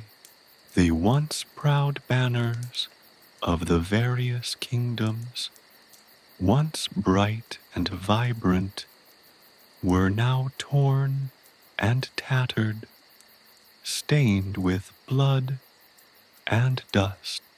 The air, thick with the stench of sweat, blood, and death, was heavy with the weight of impending doom. The sun, a merciless eye in the sky, cast long, ominous shadows, emphasizing the grim reality of their situation. The retreat, however, was not a rout. It was a desperate, organized withdrawal, a calculated dance of death, fought with a grim determination to survive. The Achaeans, despite the crushing weight of the Trojan advance, fought with a courage born of desperation, their every parry and thrust a testament to their unwavering spirit, their will to fight for survival against impossible odds. They fell back slowly, methodically, in a disciplined retreat, buying time, conserving strength, and preventing a complete collapse of their defensive line. Their movements were carefully orchestrated, a testament to their military discipline and their commander's experience. Even in the face of a devastating setback, they were not surrendering. They were regrouping, hoping to find a way to weather this storm. The withdrawal was a heartbreaking spectacle, a slow, agonizing retreat under the relentless pressure of the enemy. Each step back was purchased with blood and sweat, each fallen comrade a grim reminder of the price of survival. But even as they retreated, they fought fiercely, slowing the Trojan advance, buying precious time, and maintaining a semblance of order in their desperate defense. As the sun dipped below the horizon, casting long, ominous shadows across the battlefield, the Achaeans, battered and bruised, but not broken, finally managed to establish a new defensive line. It was a fragile line, held together by sheer will and desperate determination, but it held. The Trojans, exhausted from their relentless assault, paused their advance, hesitant to push further into the night. The battle was far from over, but for now, a precarious equilibrium had been established, a fragile truce in the face of overwhelming odds. The scene was set for a night of anxious waiting, a period of grim reflection on the devastating consequences of Achilles' wrath and the critical need for his return. The air hung heavy with the unspoken fear of what the morrow might bring, a testament to the precariousness of their situation. The stars above seemed to mock their plight, their cold, distant light offering little comfort in the face of impending doom. The silence, punctuated only by the groans of the wounded and the whispers of fear, was almost as terrifying as the roar of battle that had preceded it. The night was a testament to the devastation inflicted upon the Achaeans, a cruel interlude before the next wave of the Trojan onslaught. The weight of the impending dawn pressed heavily upon them, a foreboding that echoed the uncertainty of their future, the fate of the siege, and indeed the entire Achaean army hung precariously in the balance, their hopes resting on the unpredictable temper of a single mighty warrior. The night offered only a brief respite, a fragile moment of calm before the storm would break anew. The dawn broke, a pale and sickly light that offered no comfort to the weary Achaeans. The night had brought little respite, only a tense, uneasy silence, punctuated by the moans of the dying. The air still hung heavy with the stench of blood and the lingering fear of the previous day's brutal assault.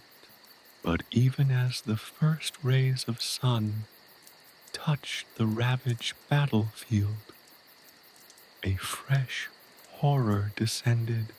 The news arrived like a physical blow, shattering the fragile calm that had settled over the Greek camp.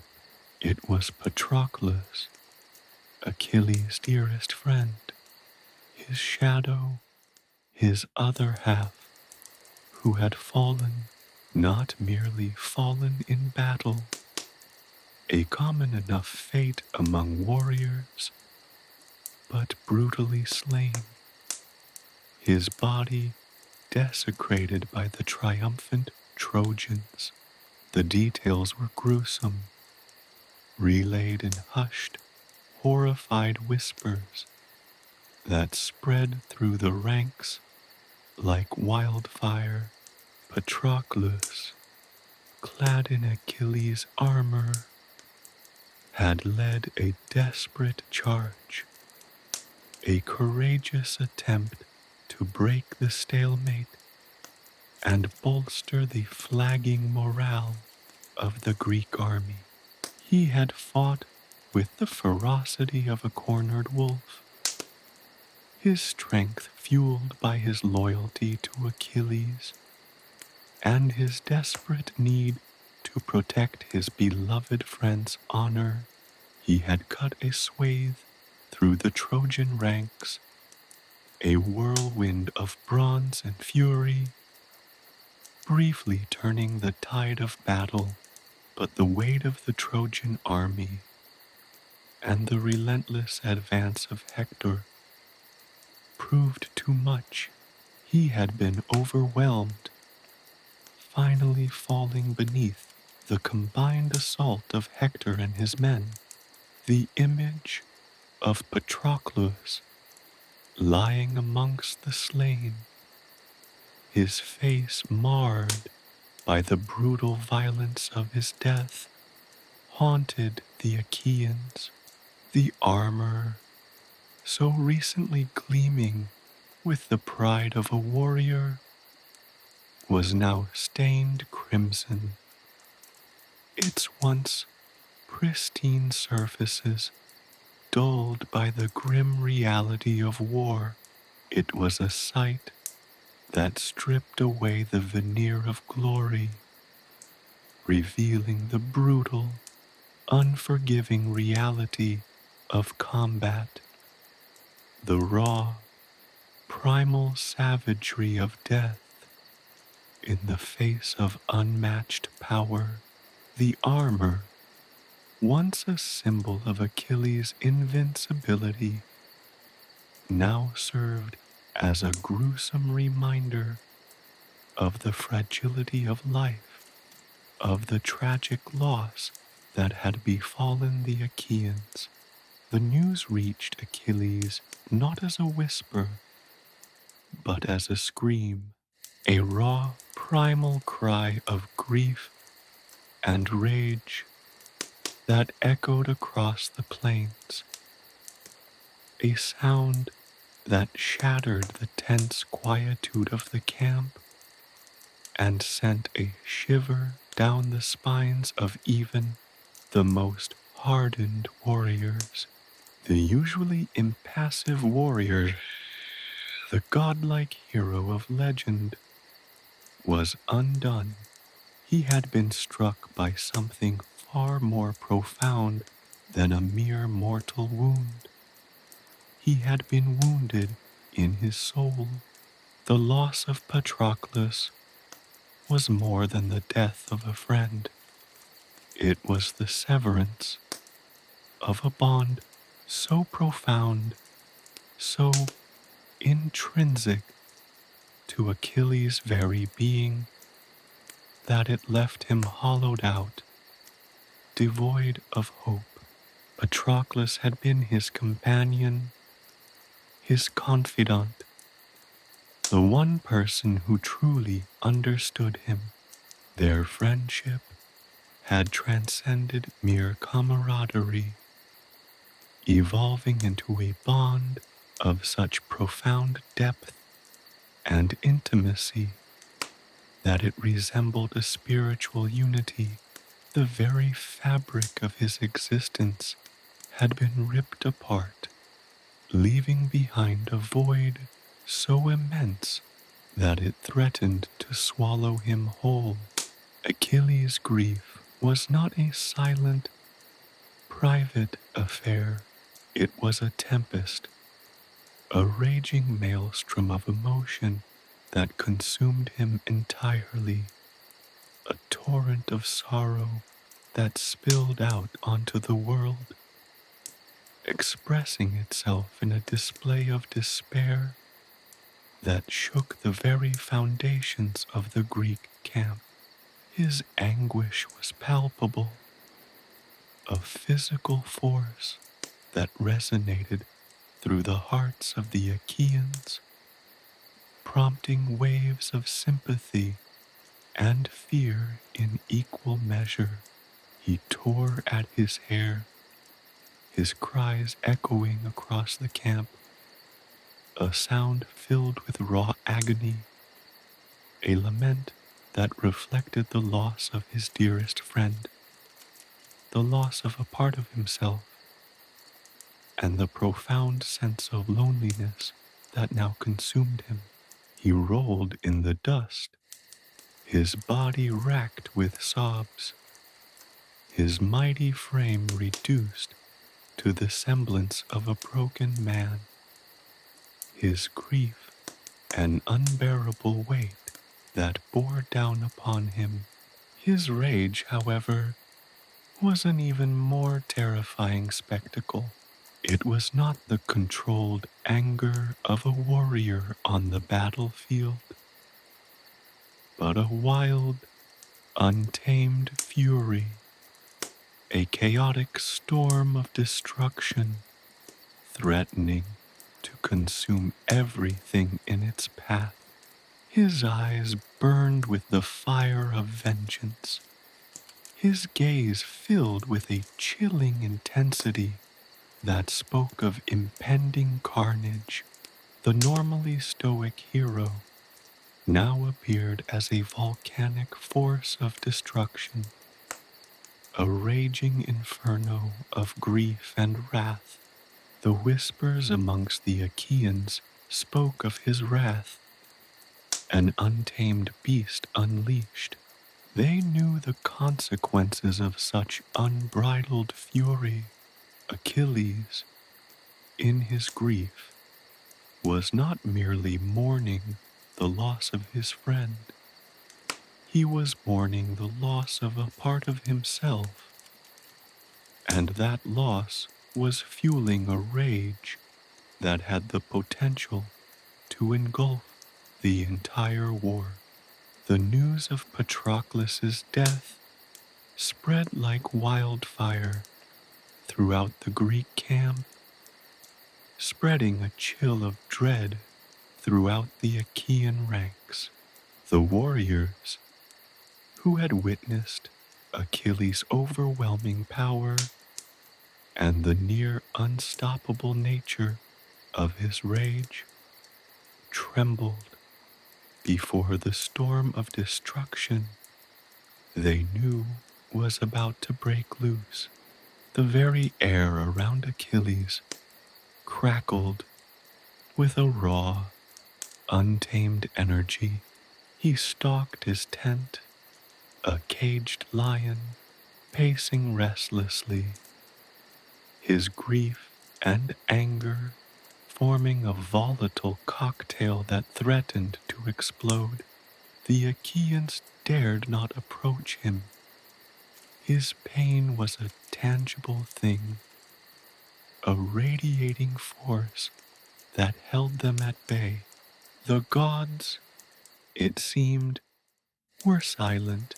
They watched, impassive, as Achilles descended into the depths of his despair and his rage, providing no solace, no comfort, leaving him to grapple with his pain in the agonizing isolation that only a profound loss can inflict. His grief was not merely a personal tragedy, it was a catalyst, a force that would shape the course of the war, transforming a conflict that was already brutal and devastating into something far more horrific, far more catastrophic. His rage was not just a reaction to loss, it was a potential force of destruction that hung over the fate of the Achaean army and the future of the Trojan War. For Achilles, inconsolable in his grief, was ready to unleash his vengeance, and the repercussions would be felt by all. The death of Patroclus was a turning point, a watershed moment that marked not only the beginning of Achilles' wrath, but the escalation of the conflict to a level of unprecedented violence, where the lines between heroism and barbarity would become hopelessly blurred, and the fate of entire armies hung precariously in the balance. The very earth seemed to tremble beneath the weight of his fury, foreshadowing the terrible consequences that were yet to come. The silence that followed was as heavy as the weight of impending doom, awaiting the volcanic eruption of Achilles' wrath upon the world. The silence within Achilles' tent was a tangible thing, heavier than the bronze armor discarded carelessly on the floor, heavier than the weight of the grief that pressed down upon him like a physical burden. Dust motes danced in the weak shafts of sunlight that pierced the gloom, illuminating the scene of utter devastation. His magnificent physique, usually radiating power and effortless grace, was slumped, broken, a stark contrast to the towering figure he usually presented. He sat amidst a chaotic jumble of discarded weapons and torn fabrics, a ravaged landscape mirroring the turmoil within his soul. His once gleaming hair, now tangled and matted with dirt and tears, framed a face contorted by grief, a mask of raw agony. The godlike beauty that had once captivated both mortals and gods was eclipsed by the harrowing reality of his profound loss. His breathing was ragged, each inhale a gasp of pain, each exhale a sigh of despair. His hands, normally deft at wielding a spear or sword, were clenched into fists, the knuckles white with the strain of suppressed fury. The tendons in his arms and neck corded beneath his skin, taut with the tension of unreleased rage. His normally vibrant eyes, the color of the Aegean Sea on a summer's day, were now dark and shadowed, mirroring the depths of his sorrow. They held a bleak, hollow gaze, fixed on some unseen point in the distance, a gaze that spoke volumes of his utter desolation. The silence was broken only by the occasional shudder that racked his body, a testament to the depth of his grief. He was not merely weeping. His entire being was convulsing with the force of his anguish. It was a grief that transcended mere mortal sorrow. It was a primal, visceral pain that tore at the very fabric of his existence. He was undone, shattered, reduced to the raw, vulnerable essence of his humanity. stripped bare of his godlike composure. The armor, Patroclus's armor, lay discarded near him, a cruel mockery of the invincibility it once represented.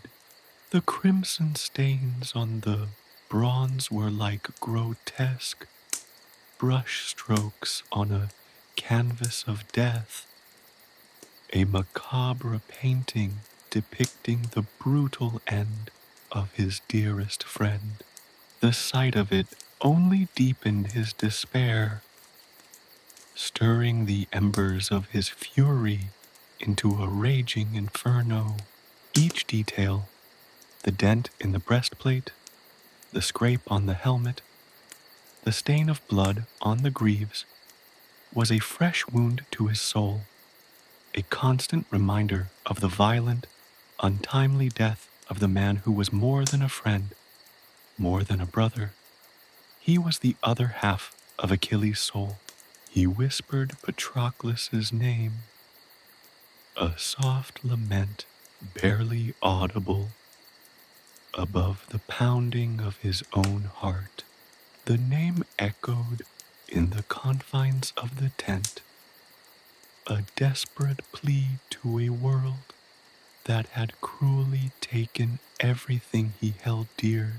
The sound was tinged with a profound sense of loneliness, a stark contrast to the boisterous camaraderie they had shared so abundantly before this devastating loss.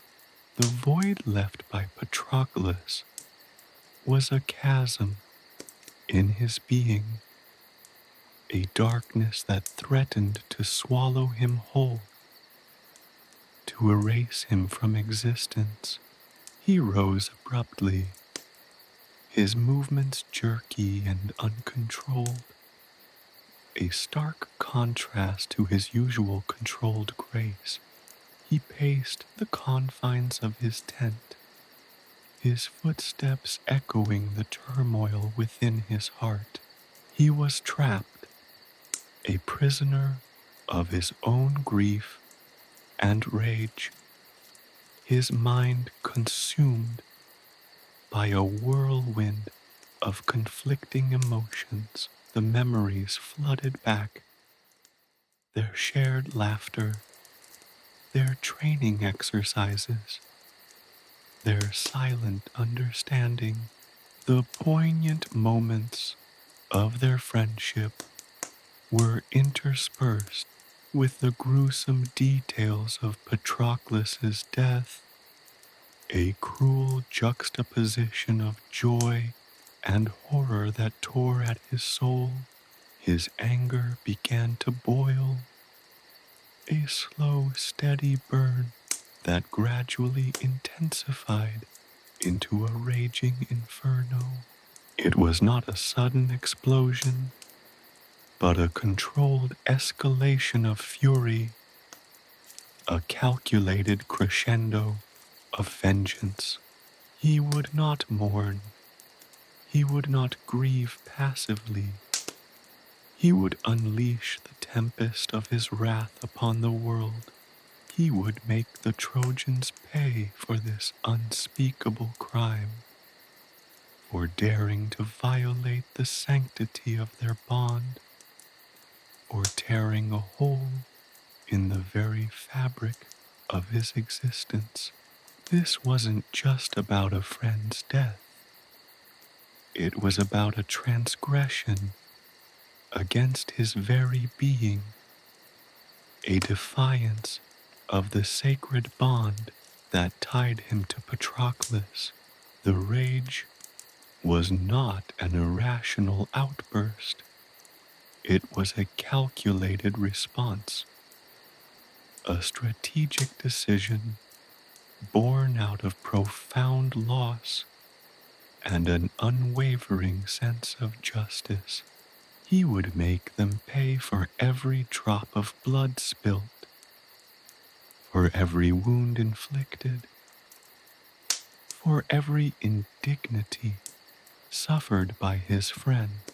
His grief was the fuel, the catalyst for his vengeance.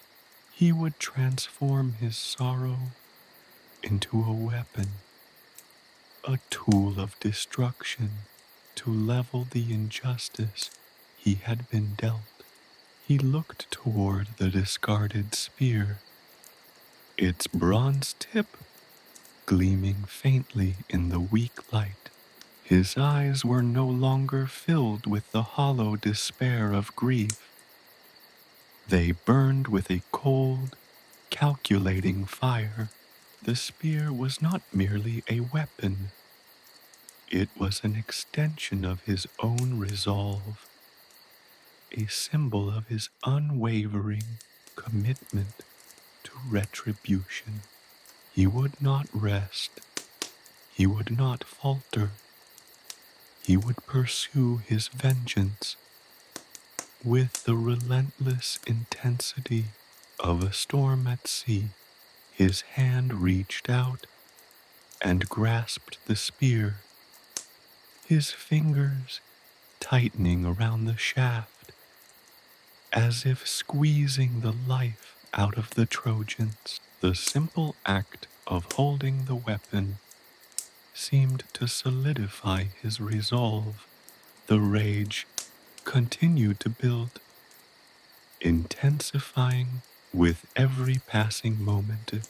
He would use this pain, this grief, this overwhelming sorrow to fuel a destructive force that would change the course of the Trojan War. He would etch his name in history, not just as a hero, but as a force of wrathful vengeance, a tempest that would leave an indelible mark on the world. He left the tent, his figure a dark silhouette against the pale light, a walking embodiment of grief and fury. The Achaeans, witnessing his departure, instinctively pulled back, understanding the storm they were about to weather. His departure was not just a physical movement, it was the unleashing of a maelstrom, the descent of a vengeful god into the mortal realm. The very air seemed to crackle with the anticipation of his wrath, a terrifying prelude to the devastation that was about to be unleashed upon the unsuspecting Trojans.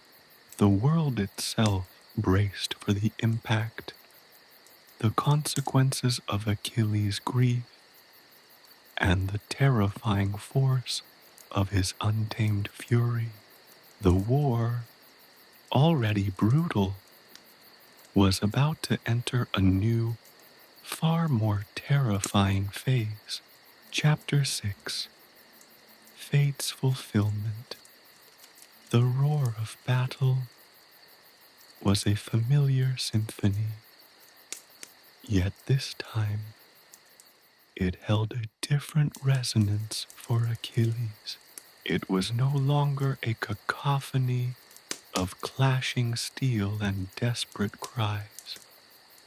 It was a score to his vengeance, each clang a beat in the rhythm of his retribution.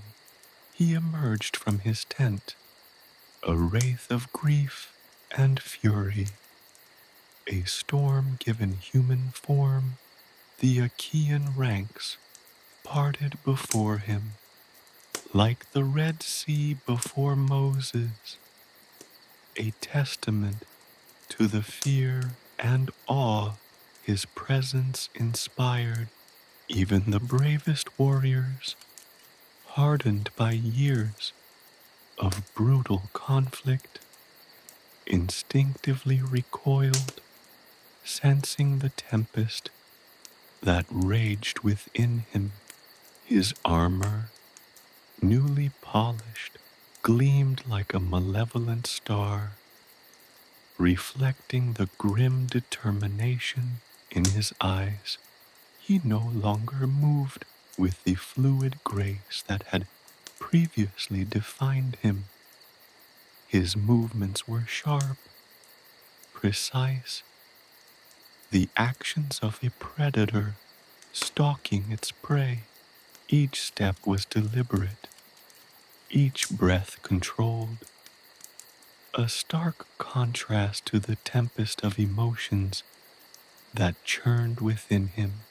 His very aura seemed to crackle with an almost tangible energy, a palpable force that sent shivers down the spines of those who witnessed his return.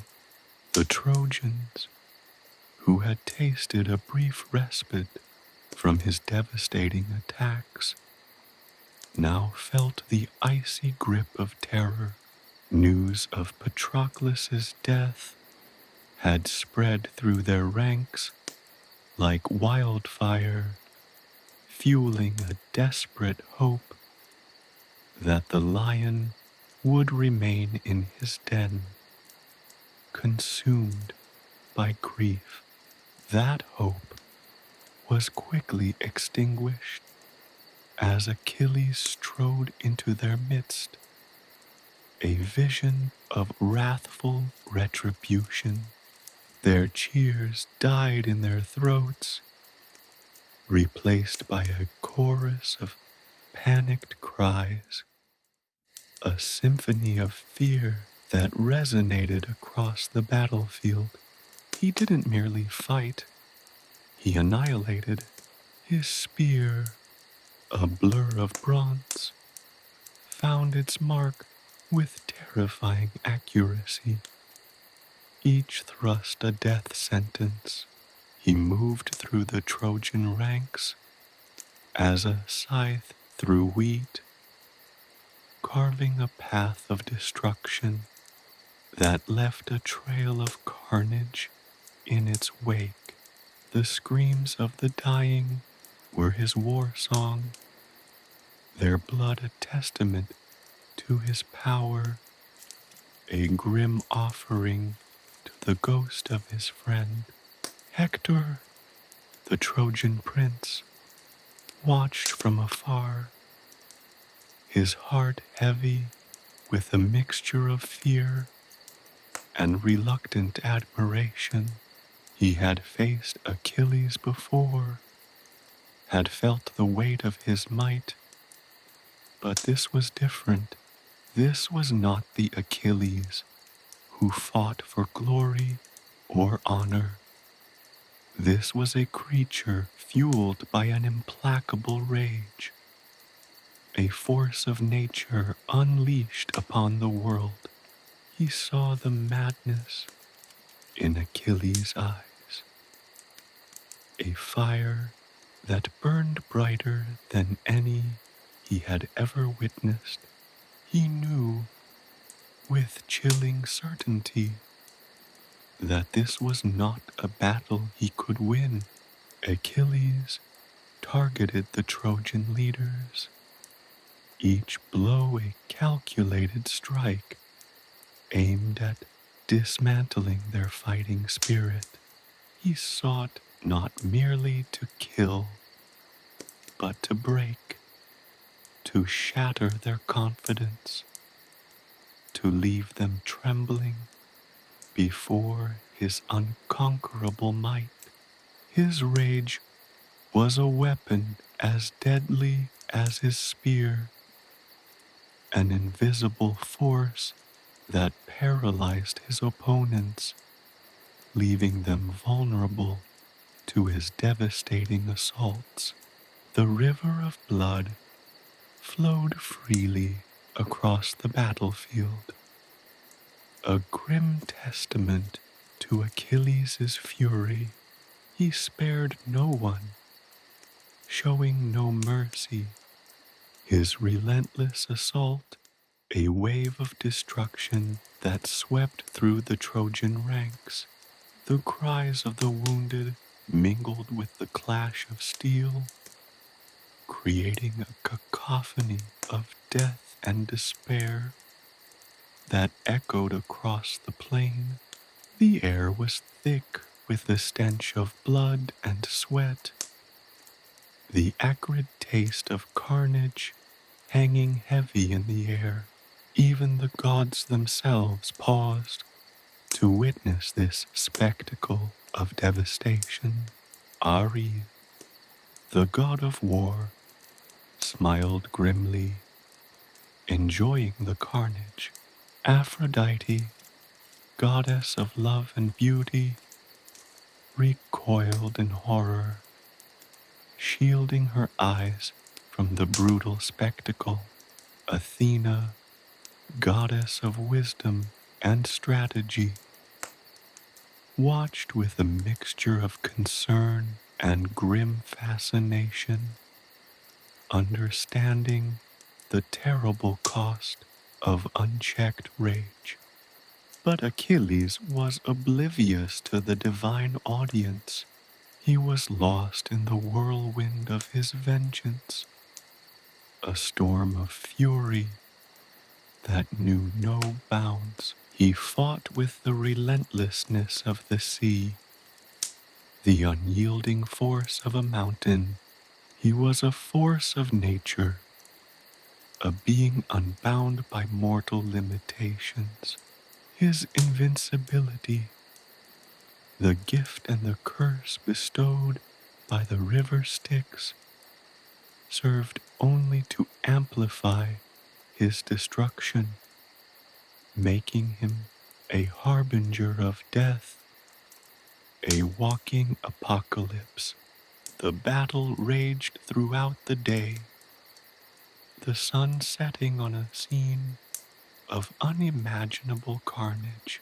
Mountains of corpses littered the battlefield, a testament to Achilles' wrath. The screams of the wounded and the cries of the bereaved formed a discordant symphony of despair. The air hung heavy with the stench of death, a suffocating reminder of the terrible price of war. As darkness fell, Achilles finally paused, his body aching, his spirit weary, but his rage still smoldering. The battlefield lay silent, save for the groans of the wounded and the rustle of the wind through the corpses. He surveyed the carnage, his heart momentarily stilled by the vast scale of his destruction. A single tear, a lone drop in the ocean of blood, traced a path down his soot-stained cheek. It wasn't a tear of regret, but of exhaustion, a testament to the weight of his vengeance. The victory was Pyrrhic. He had avenged Patroclus, but at what cost? The relentless pursuit of vengeance had left him hollow, a shell of the hero he once was. The joy of victory was dulled by the heavy weight of his actions.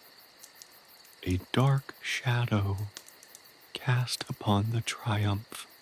The bodies of fallen men, both Greek and Trojan, stretched as far as the eye could see, a stark reminder of the inhumanity of war and the devastating consequences of unchecked rage.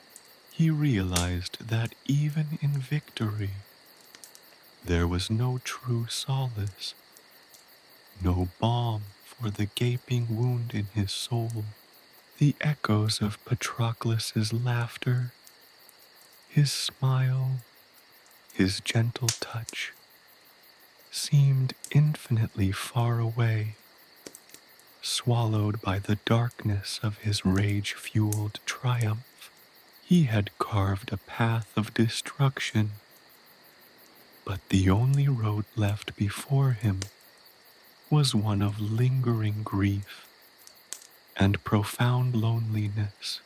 He stood amidst the silence, the cold night air pressing down on him, feeling the chilling emptiness of his victory. He had avenged his friend, but in doing so, he had irrevocably altered himself. The image of his friend lay superimposed on the faces of fallen men, a spectral reminder of the price he paid for his rage, the price everyone involved paid.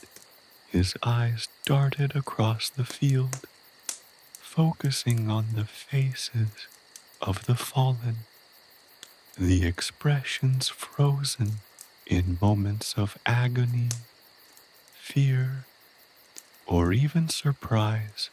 The battlefield, bathed in moonlight, held a terrifying beauty, a stark landscape mirroring the conflict between his triumph and the profound sorrow that consumed him. The roar of the battle faded into a low, guttural whisper, leaving only the haunting emptiness of a Pyrrhic victory. Achilles was left alone, standing amidst the debris of his vengeance, the weight of his actions, the vastness of the carnage pressed upon him like an unbearable burden, a haunting reminder of the devastating consequences of wrath unchecked. He was a victorious warrior, yes, but also a profoundly lonely man, consumed by the ghost of his friend and the profound cost of his revenge. The war continued, but for Achilles, a significant chapter had ended, leaving him with an aching emptiness that no triumph could fill. The dawn broke, painting the sky in hues of blood orange and bruised purple, a grim reflection of the carnage that had stained the earth the previous day. The air hung heavy with the stench of death, a miasma that clung to everything: the ravaged earth, the broken weapons, and the still forms of the fallen. Achilles stood amidst the wreckage, a colossus of grief and fury, his gaze sweeping across the battlefield. Searching, he sought Hector, the lion of Troy, the embodiment of their defiance, the architect of their resistance. He had tasted victory, but it was a bitter draught, leaving him empty and hollow. Patroclus's memory, once a vibrant flame, now flickered like a dying ember in the vast emptiness of his soul. Only the annihilation of Hector, the silencing of the Trojans' champion, could perhaps offer a semblance of closure, a fleeting respite from the gnawing pain that consumed him. The news of Patroclus's death had reached Hector, not as a rumor, whispered in hushed tones, but as a thunderclap that shattered the fragile peace of the Trojan camp. Hector, unlike his more impulsive brethren, understood the nature of Achilles' wrath. He had seen it unleashed before, felt its chilling weight upon him, and knew that this would be a battle not of strategy or skill, but of sheer, unyielding force. He stood upon the ramparts, a solitary figure against the backdrop of the rising sun, his gaze fixed upon the Achaean camp. He saw Achilles, and a chill ran down his spine, not from fear, but from a deep, visceral understanding of the storm that was about to break. This was not the Achilles he had faced before, the warrior driven by glory and honor. This was a force of nature, an avatar of vengeance, his heart a crucible of unyielding rage. Yet, Hector was not a man to yield. He was the bulwark of Troy, its protector, its shield against the tide of invasion. He would face Achilles, not for glory, nor for honor, but for his people, for his city, for the legacy he sought to leave behind. He donned his armor, the gleaming bronze reflecting the grim determination in his eyes. His helmet, adorned with a horsehair plume that danced in the morning breeze, seemed to whisper of countless battles fought and won. He grasped his spear, the weight familiar and comforting, a symbol of his unwavering resolve. The duel began, not with a ferocious charge, but with a slow, deliberate dance of death. Each warrior circled the other, sizing up their opponent, feeling the weight of their adversary's presence. The air crackled with anticipation, a palpable tension that hung heavy over the ravaged battlefield. The silence, broken only by the rustle of wind through the corpses and the occasional groan of the wounded, amplified the enormity of the moment. The first blow came from Achilles. His spear, a blur of bronze, flashed across the space between them, aiming for Hector's heart. But Hector, his reflexes honed to perfection by years of combat, parried the blow with his shield, the bronze ringing like a death knell.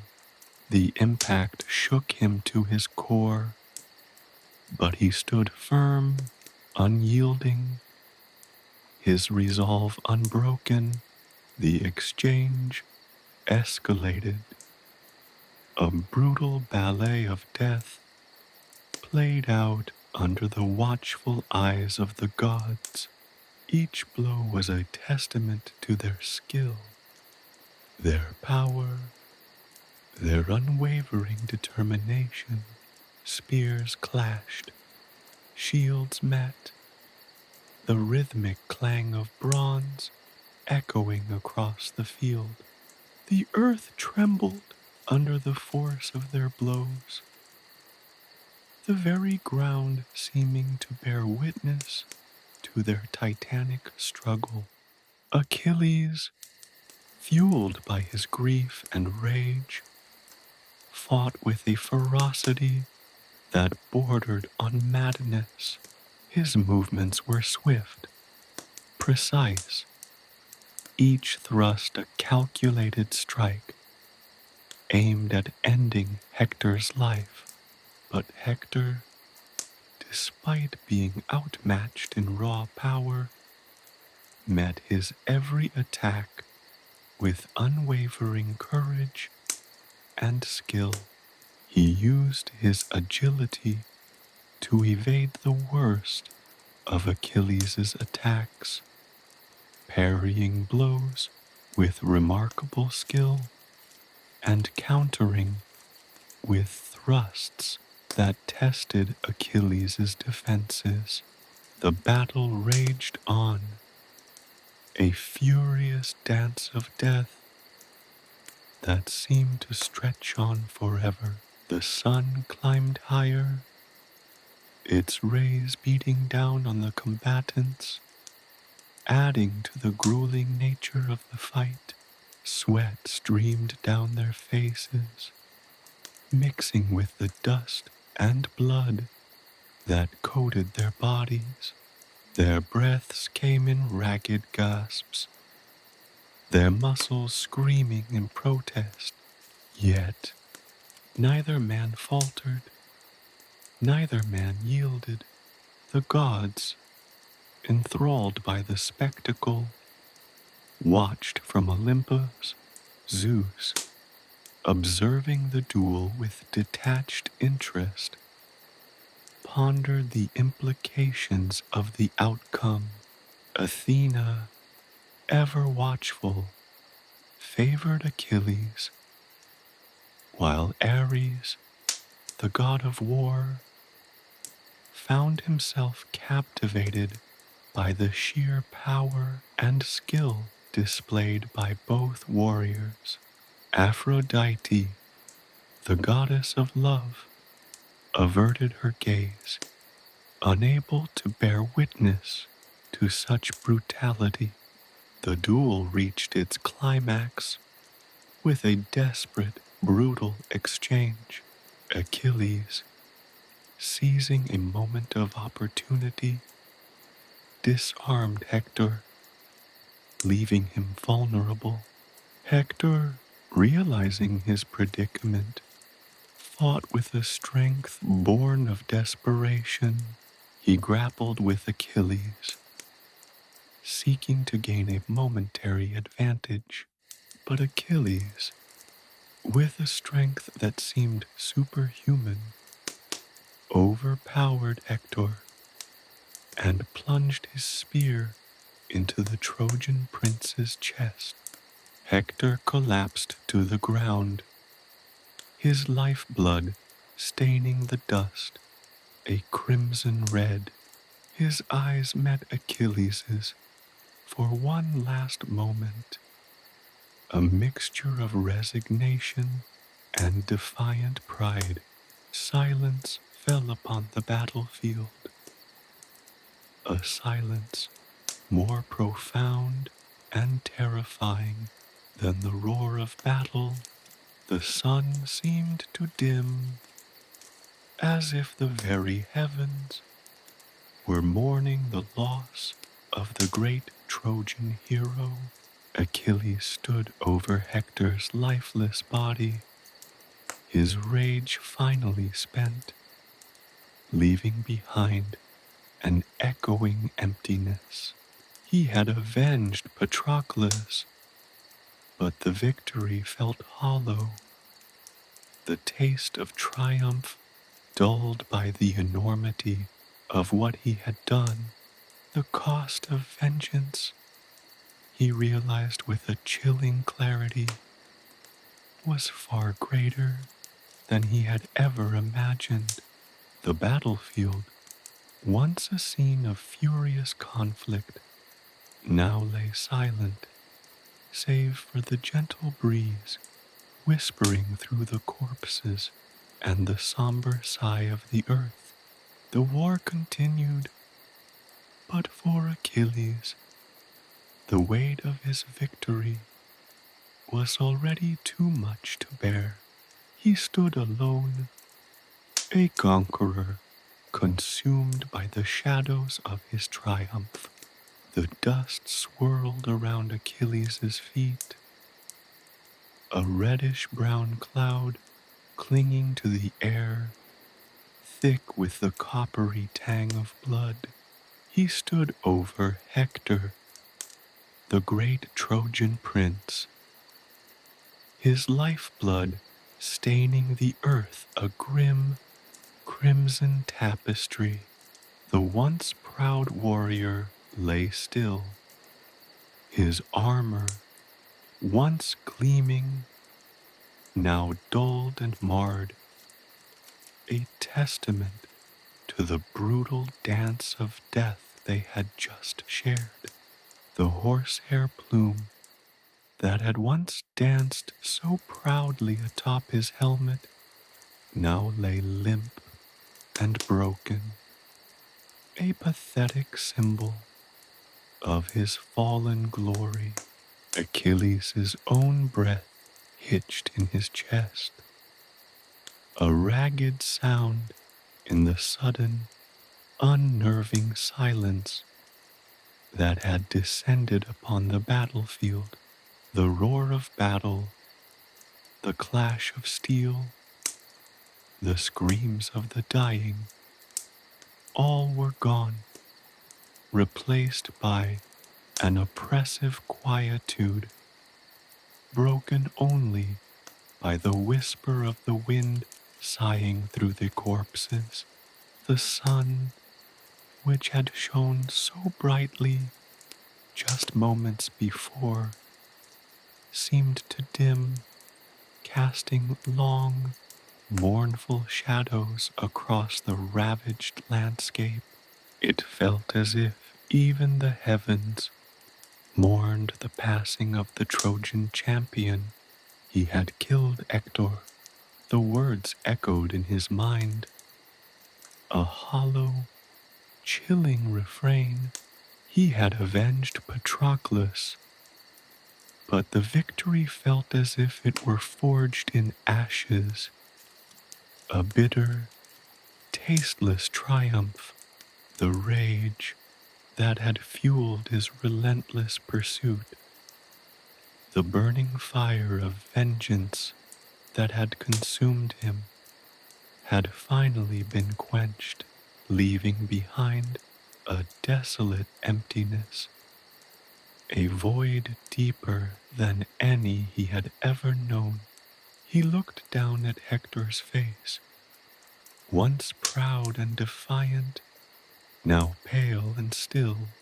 He saw not a hated enemy, but a man, a warrior, a father, a son. The fierce glint in Hector's eyes, the unwavering resolve that had marked him as a worthy adversary, were gone, replaced by the vacant stare of death. A wave of something akin to pity washed over Achilles, a jarring contrast to the relentless fury that had driven him for so long. He had sought to break Hector, to crush him, to silence him forever. Yet in his defeat, he felt a strange kinship with the fallen prince, a shared understanding of the brutal, unforgiving nature of fate. The silence stretched on, a heavy, suffocating blanket that smothered the battlefield. The Achaeans, witnessing the fall of their formidable foe, hesitated, a ripple of awe and fear spreading through their ranks. The Trojans, their morale shattered, by the death of their champion, were thrown into disarray, their defense weakened, their hope extinguished. The tides of war, once balanced on a knife's edge, now shifted irrevocably in Achilles' favor. The gods, perched high on Olympus, observed the unfolding drama with varying degrees of fascination and apprehension. Zeus, ever the impartial observer, watched with a knowing glint in his eye the fate of Troy hanging precariously in the balance. Athena, ever vigilant, smiled faintly, a flicker of satisfaction in her expression, while Ares, the god of war, let out a low rumble of approval, his thirst for bloodshed sated, at least for now. Aphrodite, the goddess of love and beauty, turned away, unable to bear witness to the cruel spectacle of mortality. Achilles, however, felt none of their detachment. He knelt beside Hector's body, the weight of his actions pressing down upon him. Heavy and suffocating, the victory felt hollow, the rage spent, replaced by a chilling realization. He had achieved vengeance, but at what cost? Patroclus was still dead, and the wound in his own soul felt far deeper than any physical injury. He had faced death countless times, tasted its cold breath upon his neck, felt its icy grip on his heart. Yet this victory felt different, strangely colder, more desolate. It was not the exhilaration of triumph, not the satisfaction of revenge, but a crushing awareness of the profound loss that underlay it all, the weight of his immortality, the burden of his near invincibility, pressed down upon him with a new, unbearable heaviness. The River Styx, which had granted him such power, had also condemned him to this agonizing solitude, this endless cycle of loss and despair. He had become a tool of fate, a weapon wielded by the gods. His actions dictated not by choice, but by the relentless march of destiny. He had avenged Patroclus, but the price he had paid was the loss of his own innocence, the shattering of his own humanity. He had become something less than human, something more than mortal, a warrior damned by his own invincibility, trapped in a never-ending cycle of violence and sorrow. The scene before him, the fallen warrior, the silent battlefield, the somber sky, was a reflection of his own soul, a landscape of desolation and despair. He had conquered his enemy, but in doing so, he had lost a part of himself, a part he might never recover. The Achaean soldiers approached cautiously.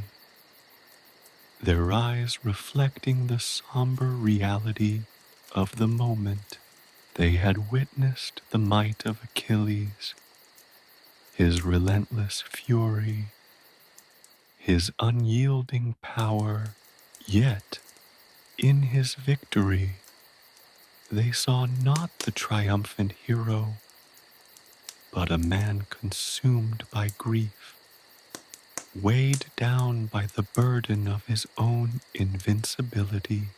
The echoes of Hector's death hung in the air, a grim testament to the terrible price of war, a chilling foreshadowing of the inevitable tragedies to come. Achilles rose, his gaze sweeping across the battlefield, taking in the grim panorama of death and destruction.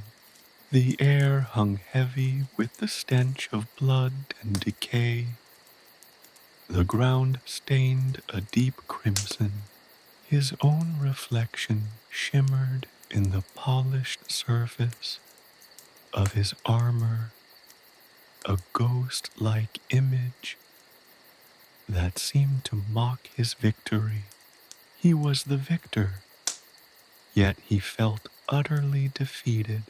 He had faced the lion of Troy and slain it, but in doing so, he had slain a part of himself, leaving behind a void that seemed unfillable, a wound that time itself might not heal.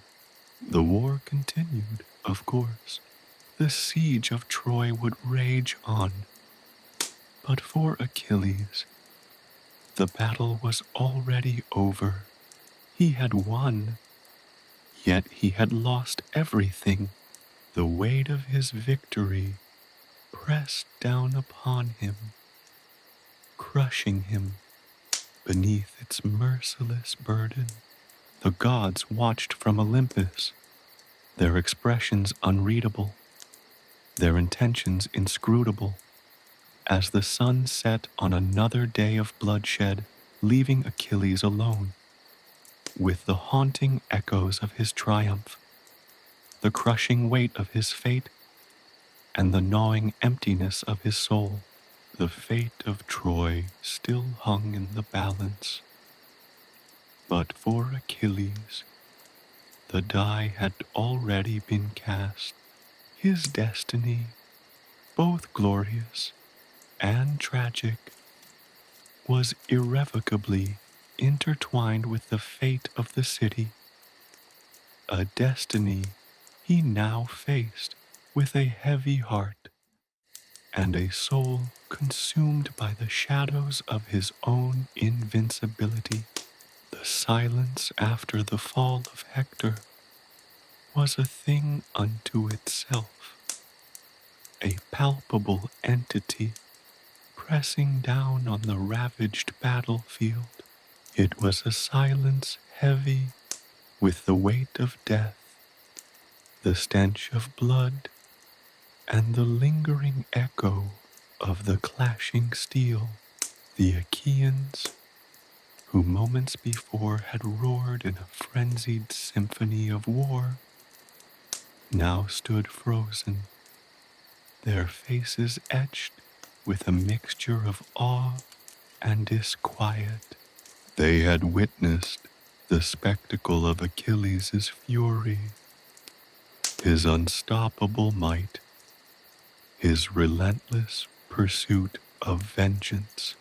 But even their hardened hearts were touched by the chilling stillness that followed Hector's death, a silence that spoke volumes more than any triumphant shout. Achilles himself felt the oppressive weight of the silence. Acutely, he had expected the roar of victory, the cathartic release of years of pent-up rage, the triumphant surge of relief. Instead, he found himself adrift in a sea of emptiness, a vast and unsettling void that echoed the desolation in his own soul. The death of Hector, the culmination of his quest for revenge, had not brought him the solace he craved. Instead, it had opened a chasm of despair within him, a wound deeper and more agonizing than any physical injury.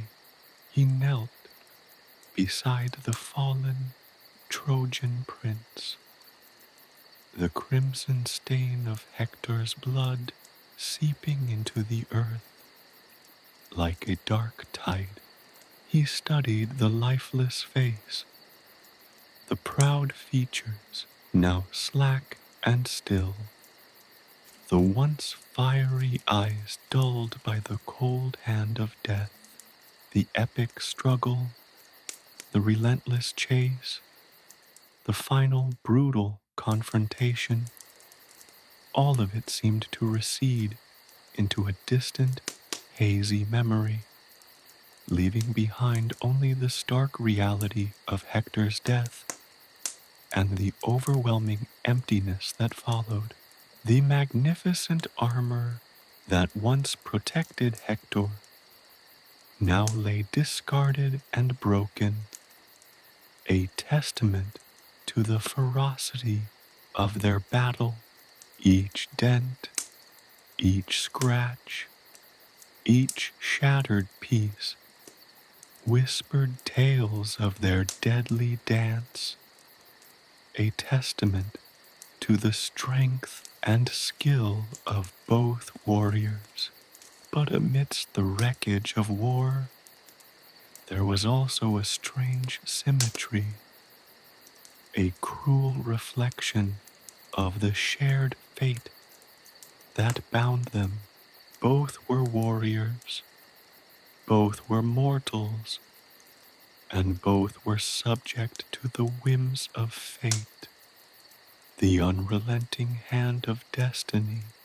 He recalled the words of his mother, Thetis, her prophecy of glory and despair interwoven like threads in a tapestry of fate.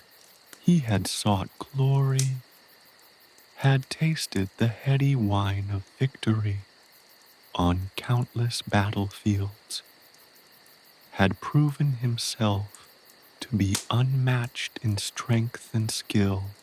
Yet this victory, the pinnacle of his achievements, felt hollow, a triumph devoid of joy, a Pyrrhic victory forged in blood and sorrow. The echoes of Patroclus's death still resonated within him, a constant, gnawing pain that no triumph could ever fully erase. The sun, a pale orb in the overcast sky, cast long, mournful shadows across the battlefield, highlighting the grim tableau of death and destruction. The air hung heavy with the stench of blood and decay, a pungent reminder of the brutal price of war. Achilles felt a wave of nausea wash over him, a physical manifestation of the spiritual sickness that had settled deep within his soul. He had avenged Patroclus, but at what cost? He had become a weapon of vengeance, a tool of fate, his actions dictated not by choice, but by the relentless pursuit of destiny. The gods, those detached observers of human folly, watched from Olympus, their expressions inscrutable. Zeus, the king of the gods, observed with his usual impassivity, his gaze unwavering, his judgment suspended. Athena, the goddess of wisdom and warfare, might have felt a flicker of satisfaction at the fall of the Trojan champion, yet there was no visible celebration of victory on her serene face. Ares, the bloodthirsty god of war, felt a strange emptiness, the thrill of battle replaced by a sense of anticlimactic quietude. Even Aphrodite, the goddess of love and beauty, wept silently for the ugliness of war and the waste of human life. Achilles rose, his body aching, his spirit weary. He felt the cold steel of his armor against his skin, a chilling reminder of his own invincibility, a curse as much as a blessing. He had tasted the embrace of the River Styx, had become nearly immortal, yet he felt more mortal than ever, his heart heavy with a grief that seemed to have no end. He was a warrior, a hero, a legend in the making, but he was also a man, and men, even those touched by the gods, are susceptible to despair. He looked upon the fallen Achaeans and Trojans alike, their bodies scattered across the field like fallen leaves. He saw not mere enemies or adversaries, but fellow humans, each with a story, each with loved ones, each with a life violently cut short. The weight of those lives, the crushing burden of the war itself, pressed down upon him, crushing him beneath its weight. He had become a symbol of power, a force of nature, yet he felt profoundly small, profoundly alone in the face of such devastating loss. The war would continue, the siege of Troy would rage on, but for Achilles, a profound change had taken place. He had conquered Hector, he had avenged Patroclus, but he had also lost a part of himself that could never be recovered. The victory was his, yet it felt like a defeat of immense proportions, a triumph tinged with the bitterness of despair. He stood amidst the carnage, the victor, yet utterly defeated, a warrior forever scarred by the brutal realities of war and the inescapable weight of his own fate. The gods might observe, might judge, might intervene, but Achilles, alone with his triumph and his despair, knew that his journey and his pain had only just begun. The road ahead lay shadowed, his destiny as uncertain as the whims of the Olympian gods. His invincibility offered no solace, only the chilling knowledge that he would carry this burden, this profound sorrow, to the very end of his days. The weight of his triumph was a burden heavier than any armor he could bear. The prophecy, whispered by Thetis on the windswept shores of the Aegean, had always hung over him, a shadow cast by the very gods who had granted him his near immortality.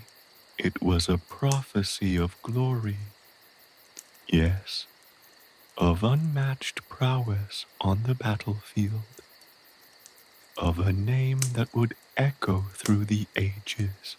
But interwoven with the threads of triumph was a darker yarn, a somber tapestry of despair and a premature, violent end. Now, as the dust settled on the ravaged plains of Troy, the final threads of that prophecy were being woven together, tightening the noose around Achilles' destiny. The weight of his victory over Hector pressed upon him, a burden heavier than any armor he had ever worn. The silence that followed the Trojan prince's death was not the silence of peace, but the chilling hush preceding a storm. It was a silence filled with the unspoken knowledge of his own impending doom. The air, thick with the stench of blood and the lingering ghosts of fallen warriors, seemed to hum with the anticipation of fate's final act. He had avenged Patroclus, but the victory tasted like ashes in his mouth. The fire of his rage, which had consumed him for so long, had dwindled to a flickering ember, leaving behind only a cold emptiness. He looked out across the battlefield, a tapestry of carnage under the bruised twilight sky. The bodies of Achaeans and Trojans lay scattered amongst the broken weapons and shattered shields, a grotesque mosaic of death and destruction. He saw the faces of those he had slain, and for a moment the weight of his actions pressed down on him, crushing him beneath the burden of his deeds. He had been a force of nature, an unstoppable tide of destruction, but in the aftermath of his victory, he felt profoundly alone, his invulnerability a cruel mockery of his mortal sorrow. A low groan escaped his lips, a sound lost in the somber symphony of the battlefield. He felt the familiar twinge in his heel, a sharp, persistent pain that echoed the deeper wound in his soul. It was a tiny imperfection, a minuscule flaw in his otherwise impenetrable armor, a mark of his mortality, a testament to his mother's desperate, ultimately futile attempt to shield him from fate's cruel hand.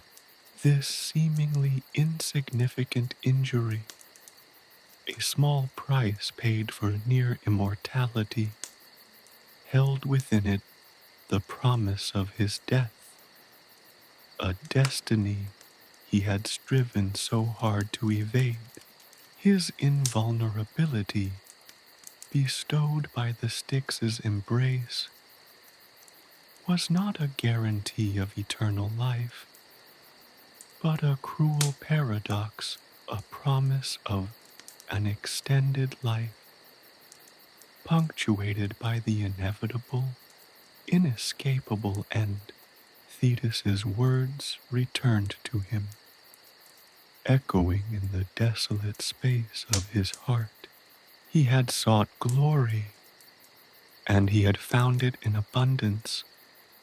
But at what a price! The glory of war, the triumph of battle, had become a bitter, hollow victory, tainted by the blood of his comrades and his enemies alike. He had tasted the heady wine of triumph, only to discover that its aftertaste was bitter, leaving him with a profound sense of loss and a gnawing sense of futility. The gods, those Olympian spectators of human suffering, remained silent observers of his plight. Zeus, the thunder god, cast his inscrutable gaze upon the scene, his expression unreadable. Athena, the goddess of wisdom, offered no solace, no comfort, only a silent acknowledgement of the inevitable. Even Apollo, the god of prophecy, seemed to stand apart, his gaze fixed on the distant horizon, offering no intervention, no reprieve, only a stark confirmation of the predetermined course of events. Their silence, their aloof observation, was a cold comfort, a stark reminder of the pitiless indifference of the divine. The arrows began to fly, not from the hands of a mortal enemy, but from the hand of fate itself. Paris, the Trojan prince who had ignited the war, guided by the deceptive aims of Apollo and urged on by Aphrodite's capricious influence, let loose the arrow of destiny, the arrow tipped with a deadly poison, found its mark, piercing Achilles' vulnerable heel, the single spot his mother's hand had failed to shield during his baptism in the Styx. The prophecy, whispered ages ago, had now been fulfilled with brutal, merciless efficiency. A scream ripped through the silence, a sound both animal and human, a howl of pain and disbelief. Achilles fell to his knees, the weight of his immortal armor a crushing burden. His once powerful limbs buckled beneath him, his invulnerable body now vulnerable, his divine protection stripped away by a mortal weapon. Guided by fate, he looked up at the darkening sky, his eyes filled with a mixture of rage, sorrow, and a profound sense of betrayal. The gods, who had bestowed upon him his extraordinary gifts, had also dealt him his ultimate punishment. They were, after all, a fickle and capricious lot, their justice as unpredictable as the weather. The pain was excruciating, a searing fire that consumed his body, Yet, it was not the physical pain that overwhelmed him, but the agonizing realization that his journey, his epic quest for glory and revenge, had ended not in a blaze of triumph, but in the quiet, ignominious demise of a mortal wound. The weight of his unfulfilled destiny, the burden of his unrequited grief, and the crushing sorrow of his untimely death pressed down on him. His glorious tale was now reduced to an epitaph, his legendary status a cruel reminder of what might have been. As the light of day faded, so too did the life of Achilles, the greatest warrior of his age, his mighty spirit succumbing to the mortal wound that had pierced his heel.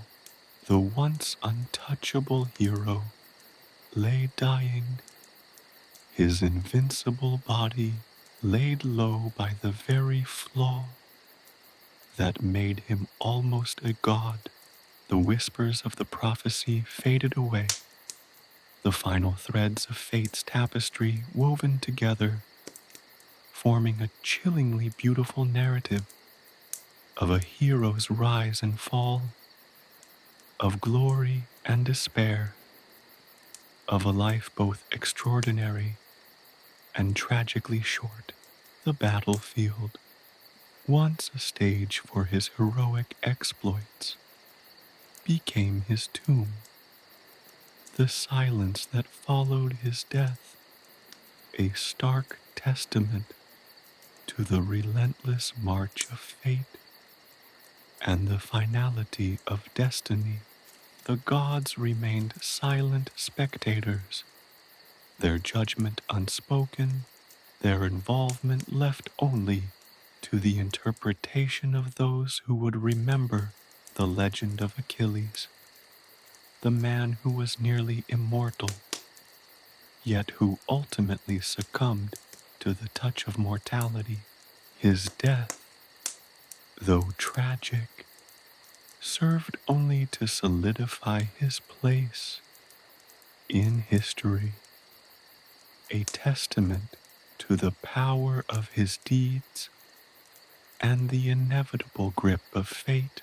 The story of Achilles, a tale of triumph and tragedy, was forever etched in the annals of myth and legend, a chilling reminder of the price of immortality and the human condition's unending conflict with fate.